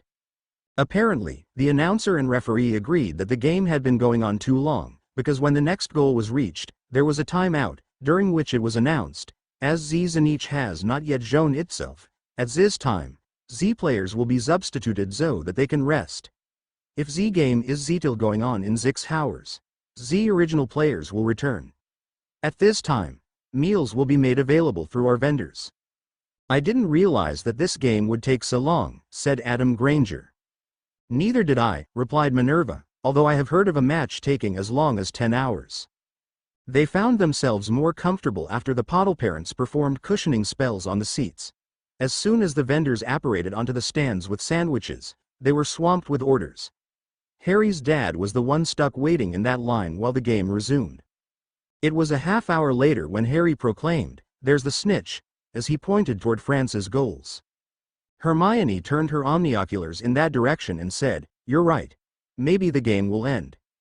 "Not likely," said Brianna, as she pointed at the Seekers, one of whom, the Sweetwater All-Star, was successfully pulling off a Wronski feint as the other followed. Just as the French Seeker slammed into the ground, Harry exclaimed, "The snitch is gone again." After the teams changed again with the score at 780 to 760, in favor of Texas, Harry announced, "I'm tired. Wake me up if someone sees the snitch." The group started sleeping in shifts with the players as the game dragged on and on. Scourgify spells were applied to everyone on a daily basis, but they weren't nearly as good as showers. They couldn't go to their campsite because of a rule that stated that if you left the stadium in the middle of a game, you couldn't return. On the fourth day, right after it was announced that this game had become the longest in history, Blinky, McGonagall house elf, popped right in front of the tired group holding a chocolate-frosted cake with 13 lit candles. It is being Master Harry's birthday today, and Blinky is thinking that if he's not home, he should still be celebrating. The house elf did know that Harry McGonagall was really Harry Potter, but also understood that his secret must be preserved, and part of that was maintaining his fake birthday. Besides, Harry was still in America on his real birthday, so the elf couldn't have done anything for him then. "Thank you, Blinky," the birthday boy responded with a grin. He was unable to say anything else as his group began singing the birthday song to him, causing his face to turn red, especially when people sitting nearby noticed and joined in the singing. Finally, he said, "I wish someone would catch that snitch," and successfully blew out all the candles, earning a round of applause. By this time, the scores were in the thousands, yet still close enough that whoever caught the snitch would win the game. "You weren't supposed to say your wish out loud," scolded Hermione. "Yeah," agreed Brianna. "Now it won't come true." Blinky snapped her fingers and the candles disappeared.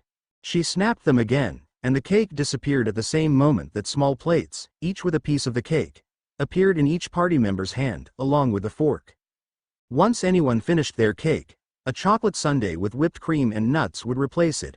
While they were eating, the snitch appeared again, but the blind seekers, at least they were blind according to Harry, didn't notice it. This was more frustrating to him than the Hogwarts games he'd watched in first year before Gryffindor and Ravenclaw had decent seekers. It wasn't until the next day, the fifth day of the match, that the snitch appeared right in front of the Sweetwater All-Star Seeker. He grabbed it, finally ending the match. And Texas finally wins Z game 2080 to 1990. Thank Merlin. The game is over. At that announcement, about half of the spectators apparated on the spot, causing a very loud crack. When they returned to the campsite, all three families decided that they didn't want to spend another night there, so they made their way back home. Hermione, however, made it a point to say goodbye to Fleur Delacour while they were packing up the campsite. A few days after the match, an angry-looking Aunt Minnie walked into the kitchen, where the rest of the family was eating lunch. They all stopped and looked at her expectantly. "I've just been speaking to that dolt we have for a minister. He has just informed me that Dementors will be guarding Hogwarts." "Dementors?" repeated Mark. "He can't be serious. He is convinced that Sirius Black will be visiting Hogwarts, and hasn't given me any choice but to allow those foul creatures to surround the school. He has assured me that they won't cross the boundaries, but I don't trust those things." She turned to her niece and nephew. "I'd like to begin teaching you two how to repel a Dementor if they come near you, and the new defense teacher will continue the lessons once school starts." Harry looked like he was about to speak when she interrupted. "Yes, Harry. You can invite Hermione and Padma here for the lessons." "Good. You said we're having a new teacher?" "Yes. Professor Tudon was offered a consulting job in the ministry, so I had to replace her. Professor Kettleburn also retired, so I offered his class to Madame Grubbly Plank. She accepted. The new head of Slytherin will be Professor Vector. Oh, and Mr. Chapon has agreed to stay on as Transfiguration teacher permanently." "Padma will like that," commented Harry. "What is it you'll be teaching us?" asked Brianna. "The Patronus Charm." Chapter end notes the way the game they watched was talked about in Quidditch through the ages. Dementors, Boggarts and Seers, oh my, chapter notes.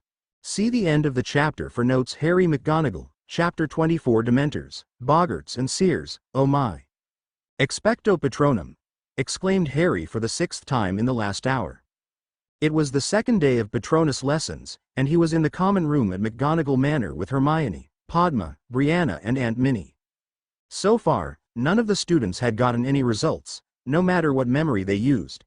Harry had tried concentrating on birthday parties, Quidditch matches, trips to Six Flags, finding out he was magical and seeing his parents after a semester at Hogwarts, but none of them worked. This time, he focused on the Sorting Hat announcing he'd be in Ravenclaw, the same house that Hermione had been sorted into moments before. For a split second, there was a white flash from his wand. "That's very good, Harry," said Minnie. "Very good, indeed." "Yeah," said Brianna sarcastically. "Now you have an alternate spell to Lumos." The girl's wand lit up from the light spell, which she'd learned previously at the American Magic School. Ha ha, grumbled Harry, before trying again. Although he wouldn't admit it out loud, he had realized that thoughts of Hermione seemed to be more powerful than others, so he remembered her hugging him when his family arrived in England just over a week before.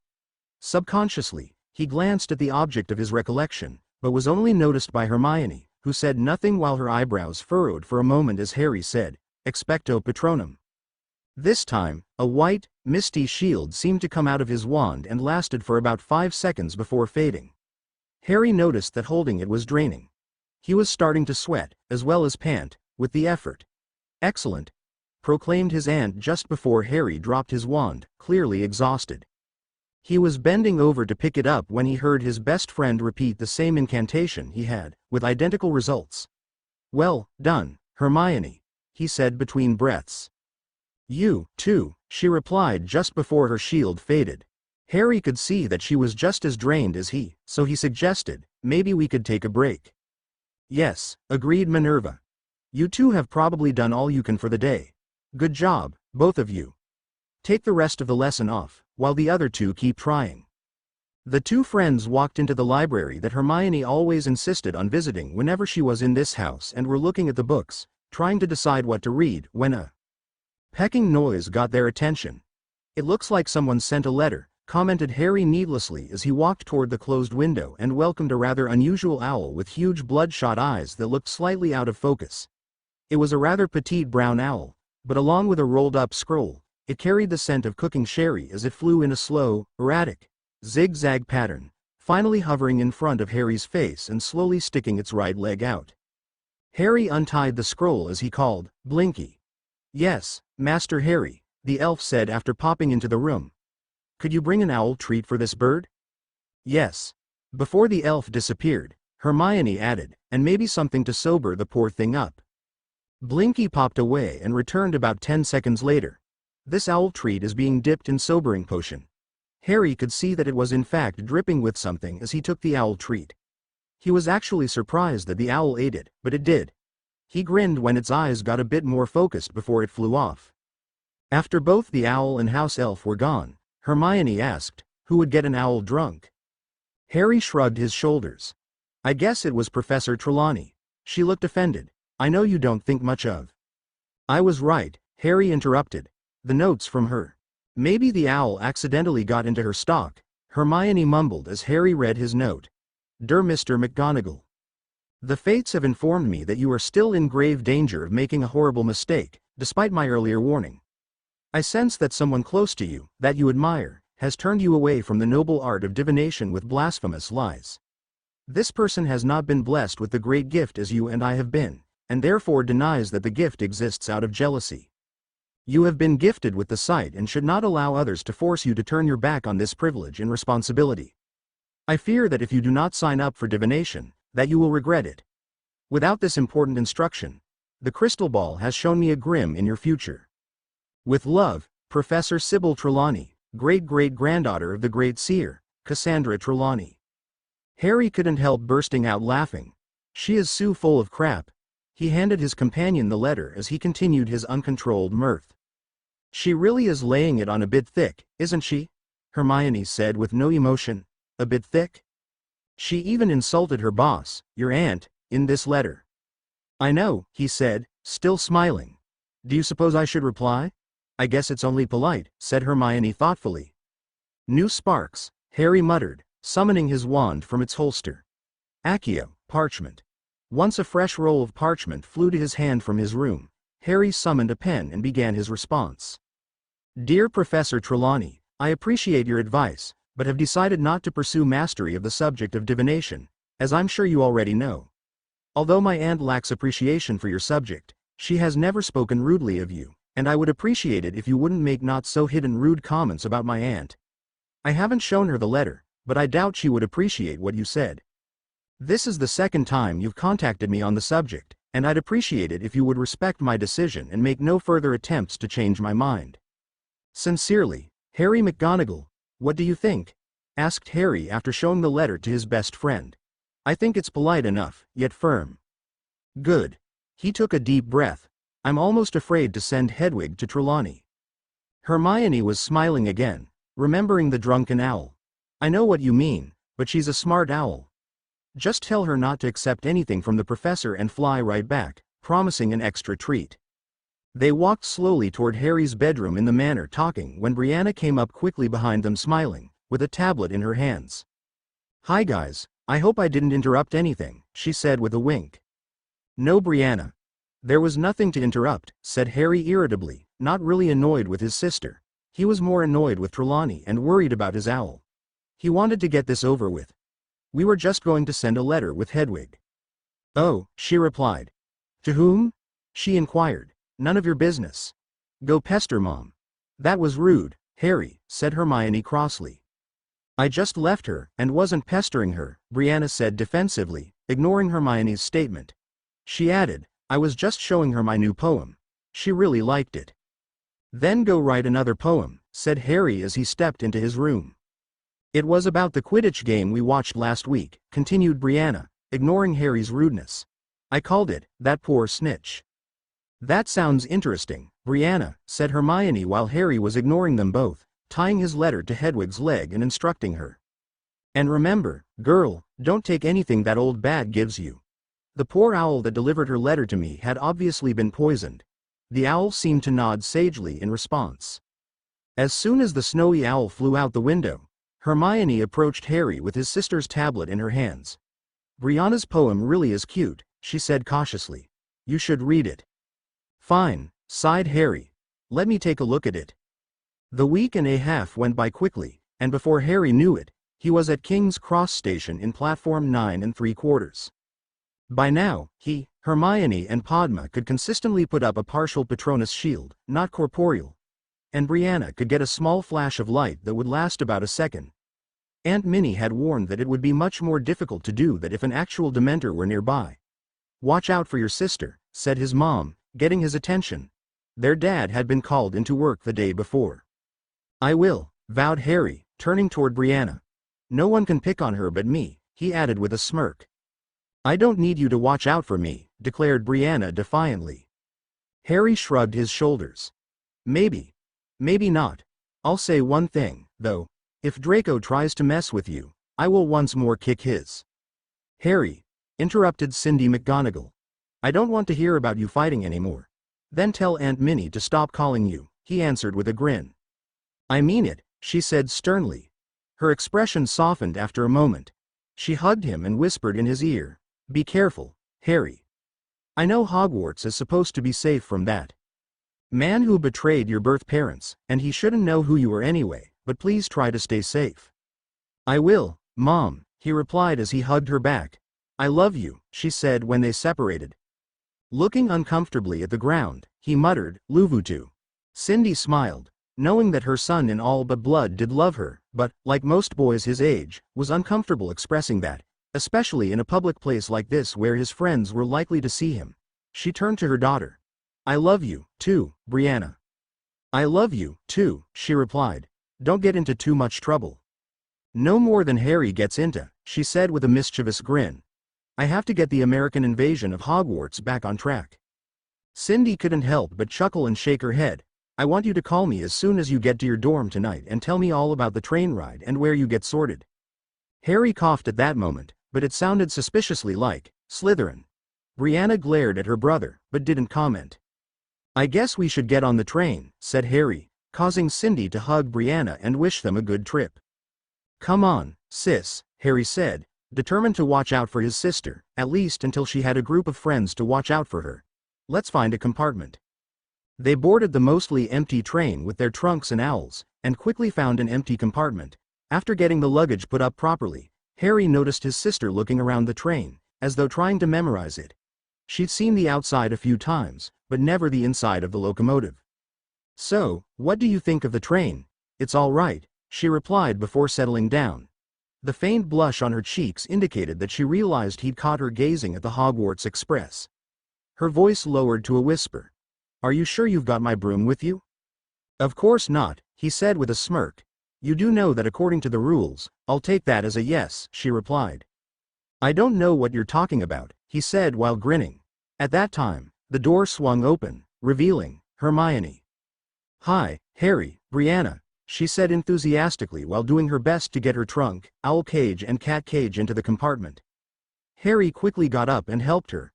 It started raining heavily outside just before Padma joined them, followed soon after by Neville and Luna, so that there was no room by the time Ginny showed up. Her family always arrived at the last minute, so she had to find another compartment just before the train started moving. About 10 minutes into the journey, the compartment door swung open yet again, revealing Malfoy, Crabbe and Goyle. "Well, what do we have here?" drawled the ringleader. Brianna turned to her brother. "Are those the 3 squibs you mentioned, Harry?" "Yes," he replied, "but you forget to mention their considerably low IQ levels." "What are you talking about?" yelled Draco. "And who is that first-year girl?" "See what we mean?" said Hermione to Brianna. Complete lack of reasoning abilities. Harry's sister seemed to be pondering that for a few moments while scratching her chin. They would make excellent additions to the Lincoln Park Zoo. "Shut up!" yelled Draco as his face turned red. His 2 companions were just staring stupidly at them. "That is a good point, Brianna. I didn't think they were good for anything, but they would fit in well at the monkey house." "Brianna?" repeated Malfoy. "You're Harry's sister, aren't you?" The girl glared at the boy she'd heard a lot about. "And you're Malfoy, the boy Harry has been beating up regularly." He glared at her with contempt before saying, "You're brave now, surrounded by others, but you won't always be. You'll need to learn to respect your betters." Harry felt that his promise to watch out for Brianna was more important than his promise to stay out of trouble. Consequently, after careful consideration, he made the only reasonable decision that he could. While his face was still turning red, he leapt up and ran right into Malfoy, grabbing each of his arms by the miniature bicep, and slammed him into a wall. Hermione and the others quickly had their wands pointed at Crabbe and Goyle. Harry was squeezing Draco's arms while glaring in his nemesis' face with more venom than ever before. He visibly paled. In a calm, but deadly tone of voice, Harry promised, "If you put one finger on her, if you cast one spell at her, no school rules will stop me from making you regret it. You will beg me to kill you before it's over."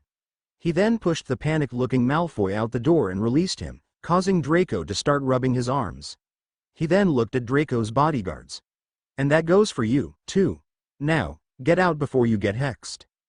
Looking at the enraged expression on Harry's face, as well as the wands that were still pointed at them, Dumb and Dumber left and Harry closed the door. "You didn't have to do that, Harry. I can take care of myself," said Brianna. Harry took a deep breath, calming down a bit as he sat down. "I'm sure you can handle your problems, but those goons are mine." He looked at her seriously. "If they start any trouble at all with you, I want you to tell me." "So you can get in trouble for, exactly," said Harry. "They're my trouble, not yours." He added with a smirk, "I'm sure you'll come up with your own trouble soon enough." "At least this time you didn't hit him," said Hermione, "so I don't think you can get in trouble."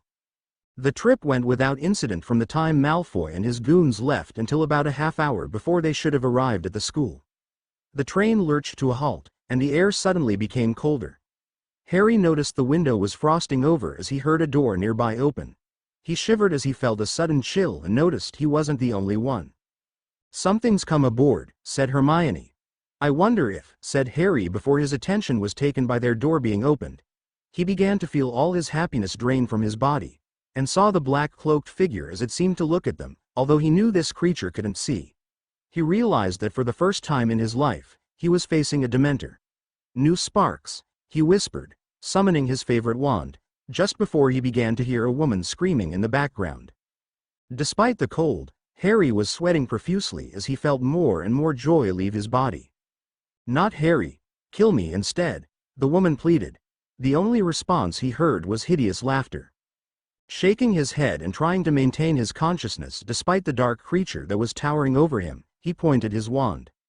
"Expecto Patronum," he managed to enunciate, and he heard 3 female voices pronounce the same incantation he had. The shield of dim light he'd formed was joined by 2 others, and the Dementor moved back a few feet so he could focus more. He distinctly heard his sister cursing faintly in the background and realized that she hadn't even produced a spark with her attempt. Harry's Patronus faded, so he quickly conjured another one before the monster could get to them. The boy who lived in secret felt his magic drain and was panting heavily. He knew he wouldn't be able to fight the Dementor much longer. Glancing at Hermione and Padma, He could tell they were all experiencing the same problem. The Dementor moved forward again and held out its hand, swiping Harry's shield away. "Expecto Patronum," called a man's voice from outside the compartment, and suddenly a silver-white creature shaped like some sort of dog came charging at the Dementor from behind.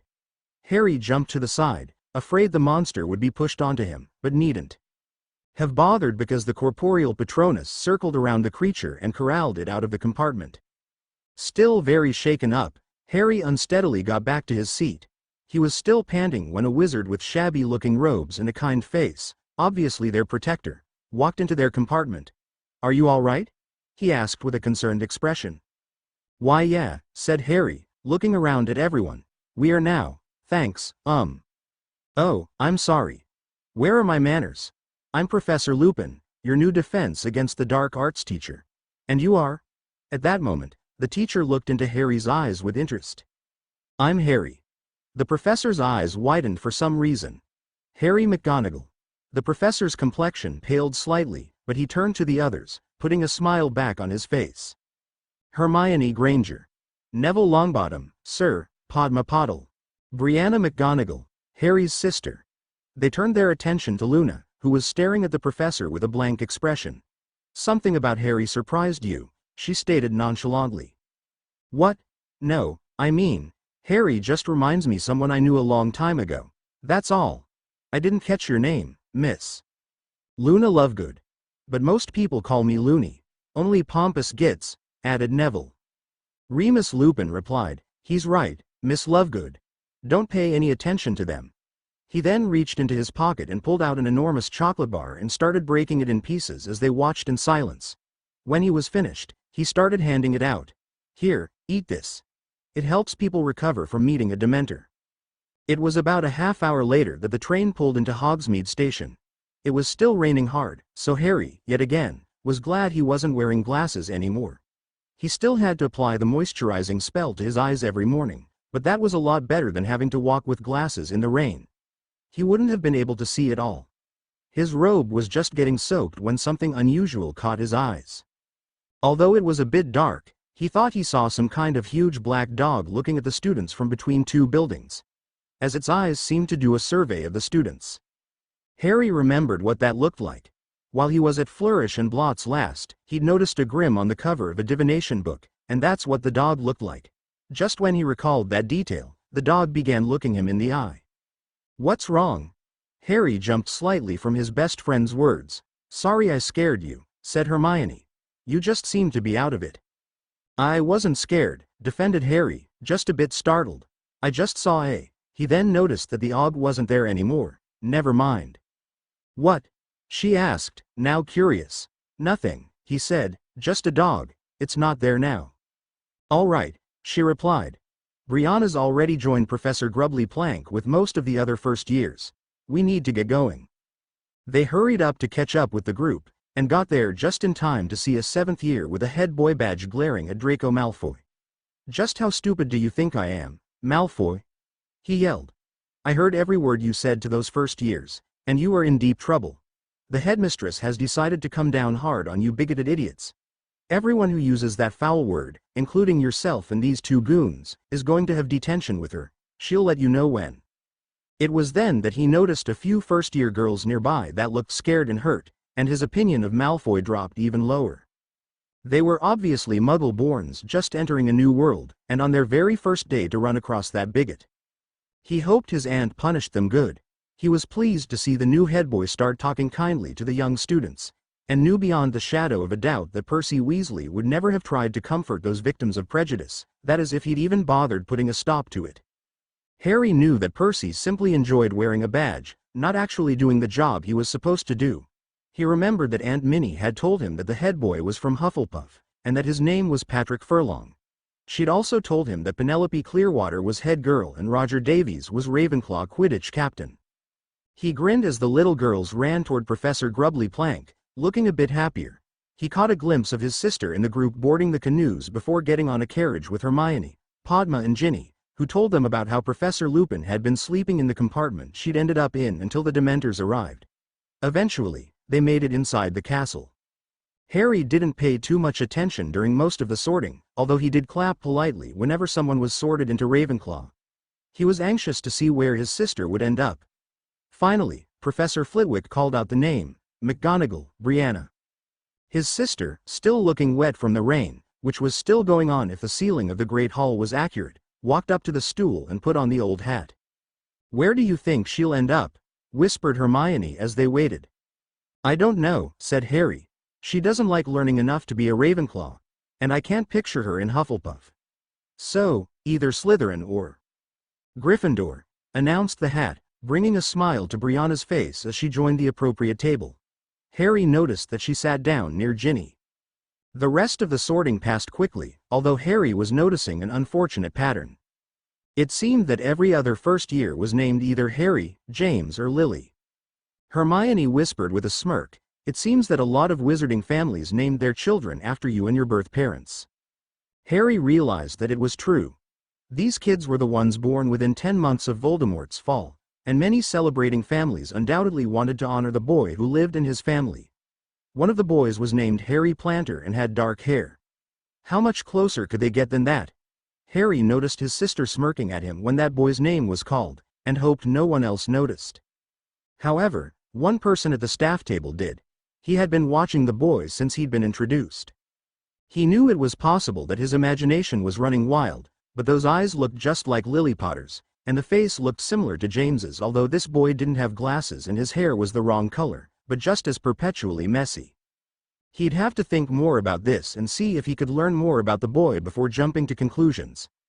The brother and sister could have simply had a bet that a lot of kids would be named after the Potter family. He was brought out of his musing by the headmistress' speech. "Welcome to Hogwarts, everyone. I shall make some important announcements immediately after the feast. For now, tuck in." She waved her hands and the food appeared on all the tables.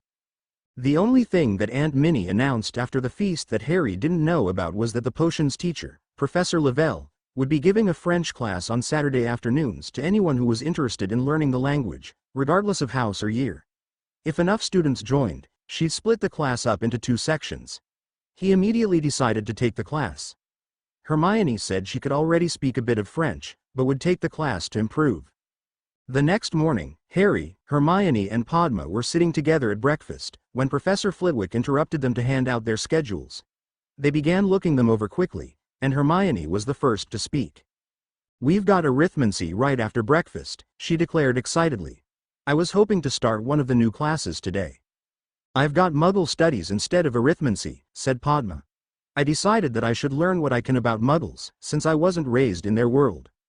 Hermione looked surprised while Harry grinned. "I think that was a good idea, Padma." "I suppose so," said Hermione, "although it's a pity you won't be able to learn arithmancy." At that moment, Hedwig flew up to Harry with a small note tied to her leg. "Thanks, girl," Harry said as he loosened the scroll from her and offered his owl a piece of bacon. "Who's it from?" asked Hermione while Harry quickly read his message. "Aunt Minnie," he said quietly to both her and Padma. He leaned in closer to whisper, "Our special transfiguration tutoring will be Sunday after lunch." He grinned as both girls' eyes lit up. "Ooh, I can't wait," whispered Hermione, obviously thrilled with the prospect of animagus lessons. "It is better that I don't warn you," interrupted the last person Harry expected. He thought he'd handled Trelawney with his letter. She had her hand to her forehead to show her sorrow over the fake vision she'd just had. "But it is the burden of every great seer." "Professor," Harry said through gritted teeth. As funny as she was, he was starting to get annoyed. "If it's better not to warn me, then don't." "But I must do my duty to fate, as you must as well, my poor child." Harry put down his fork and got up, intending to leave the hall before he lost his temper with the old bat. "I understand the appeal of running away from fate. Seeing is a great burden to bear." "Good day," Harry said firmly and started walking toward the exit. "But if you don't obey the fates, then you will be punished." He continued walking. "The Grim will soon cross your path." Harry faltered in his steps for a moment at the mention of the Grim, because it reminded him of the dog he saw yesterday. He shook his head and continued walking, not even noticing the headmistress intervening, nor his friends hurrying after him. "Sybil, that is quite enough. Even if you weren't my nephew, I'd still say that student has made it clear he does not wish to take your class, and since divination isn't a required subject, I'll thank you to stop harassing him." A few seconds after Harry left the hall, Hermione and Padma caught up with him. "I can't believe that woman," said Padma. "Why can't she just give up?" "I think she'll stop now," said Hermione. "Did you see Professor McGonagall telling her off?" Harry stopped and looked at the girls. What did Aunt Minnie say? Arithmancy was very interesting, and talked about the mathematical principles behind magic. Professor Vector even mentioned that in the NEWT classes, they start learning how to see 8 basic spells. Fortunately, the professor didn't assign homework. Immediately following that, Harry and Hermione met back up with Padma for defense against the dark arts with Hufflepuff. Padma mentioned that she saw Brianna leaving the room in a hurry to get to Charms class. Both Harry and Hermione had been worried by Professor Lupin's reaction to Harry on the train and wondered if he knew the Potters. Their worries only increased when Lupin was taking attendance and said, "Harry, McGonagall," with a pause between the names like that. At that moment, Harry wondered if his parents should have changed his first name. He responded, "Here," and the teacher looked in his eyes once again. He wasn't using legilimency. Harry would have known if he'd tried, but that professor stared at his eyes far too many times for comfort. Harry knew that his eyes looked like his birth mother's, and for the first time, he regretted getting contact lenses. He should have gotten prescription sunglasses that hid his eyes instead. The teacher went on with the attendance and then announced, "Put away your books. We'll be having a practical lesson today, and all you'll need are your wands."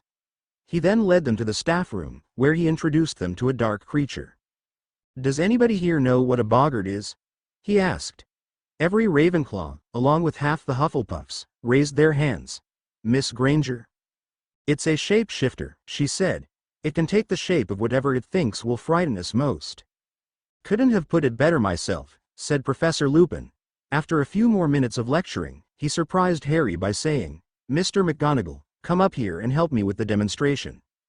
Having no choice, Harry walked up to face the dark creature he'd previously read about and hoped he wouldn't have to face this soon. "Yes, sir." "What's your greatest fear?"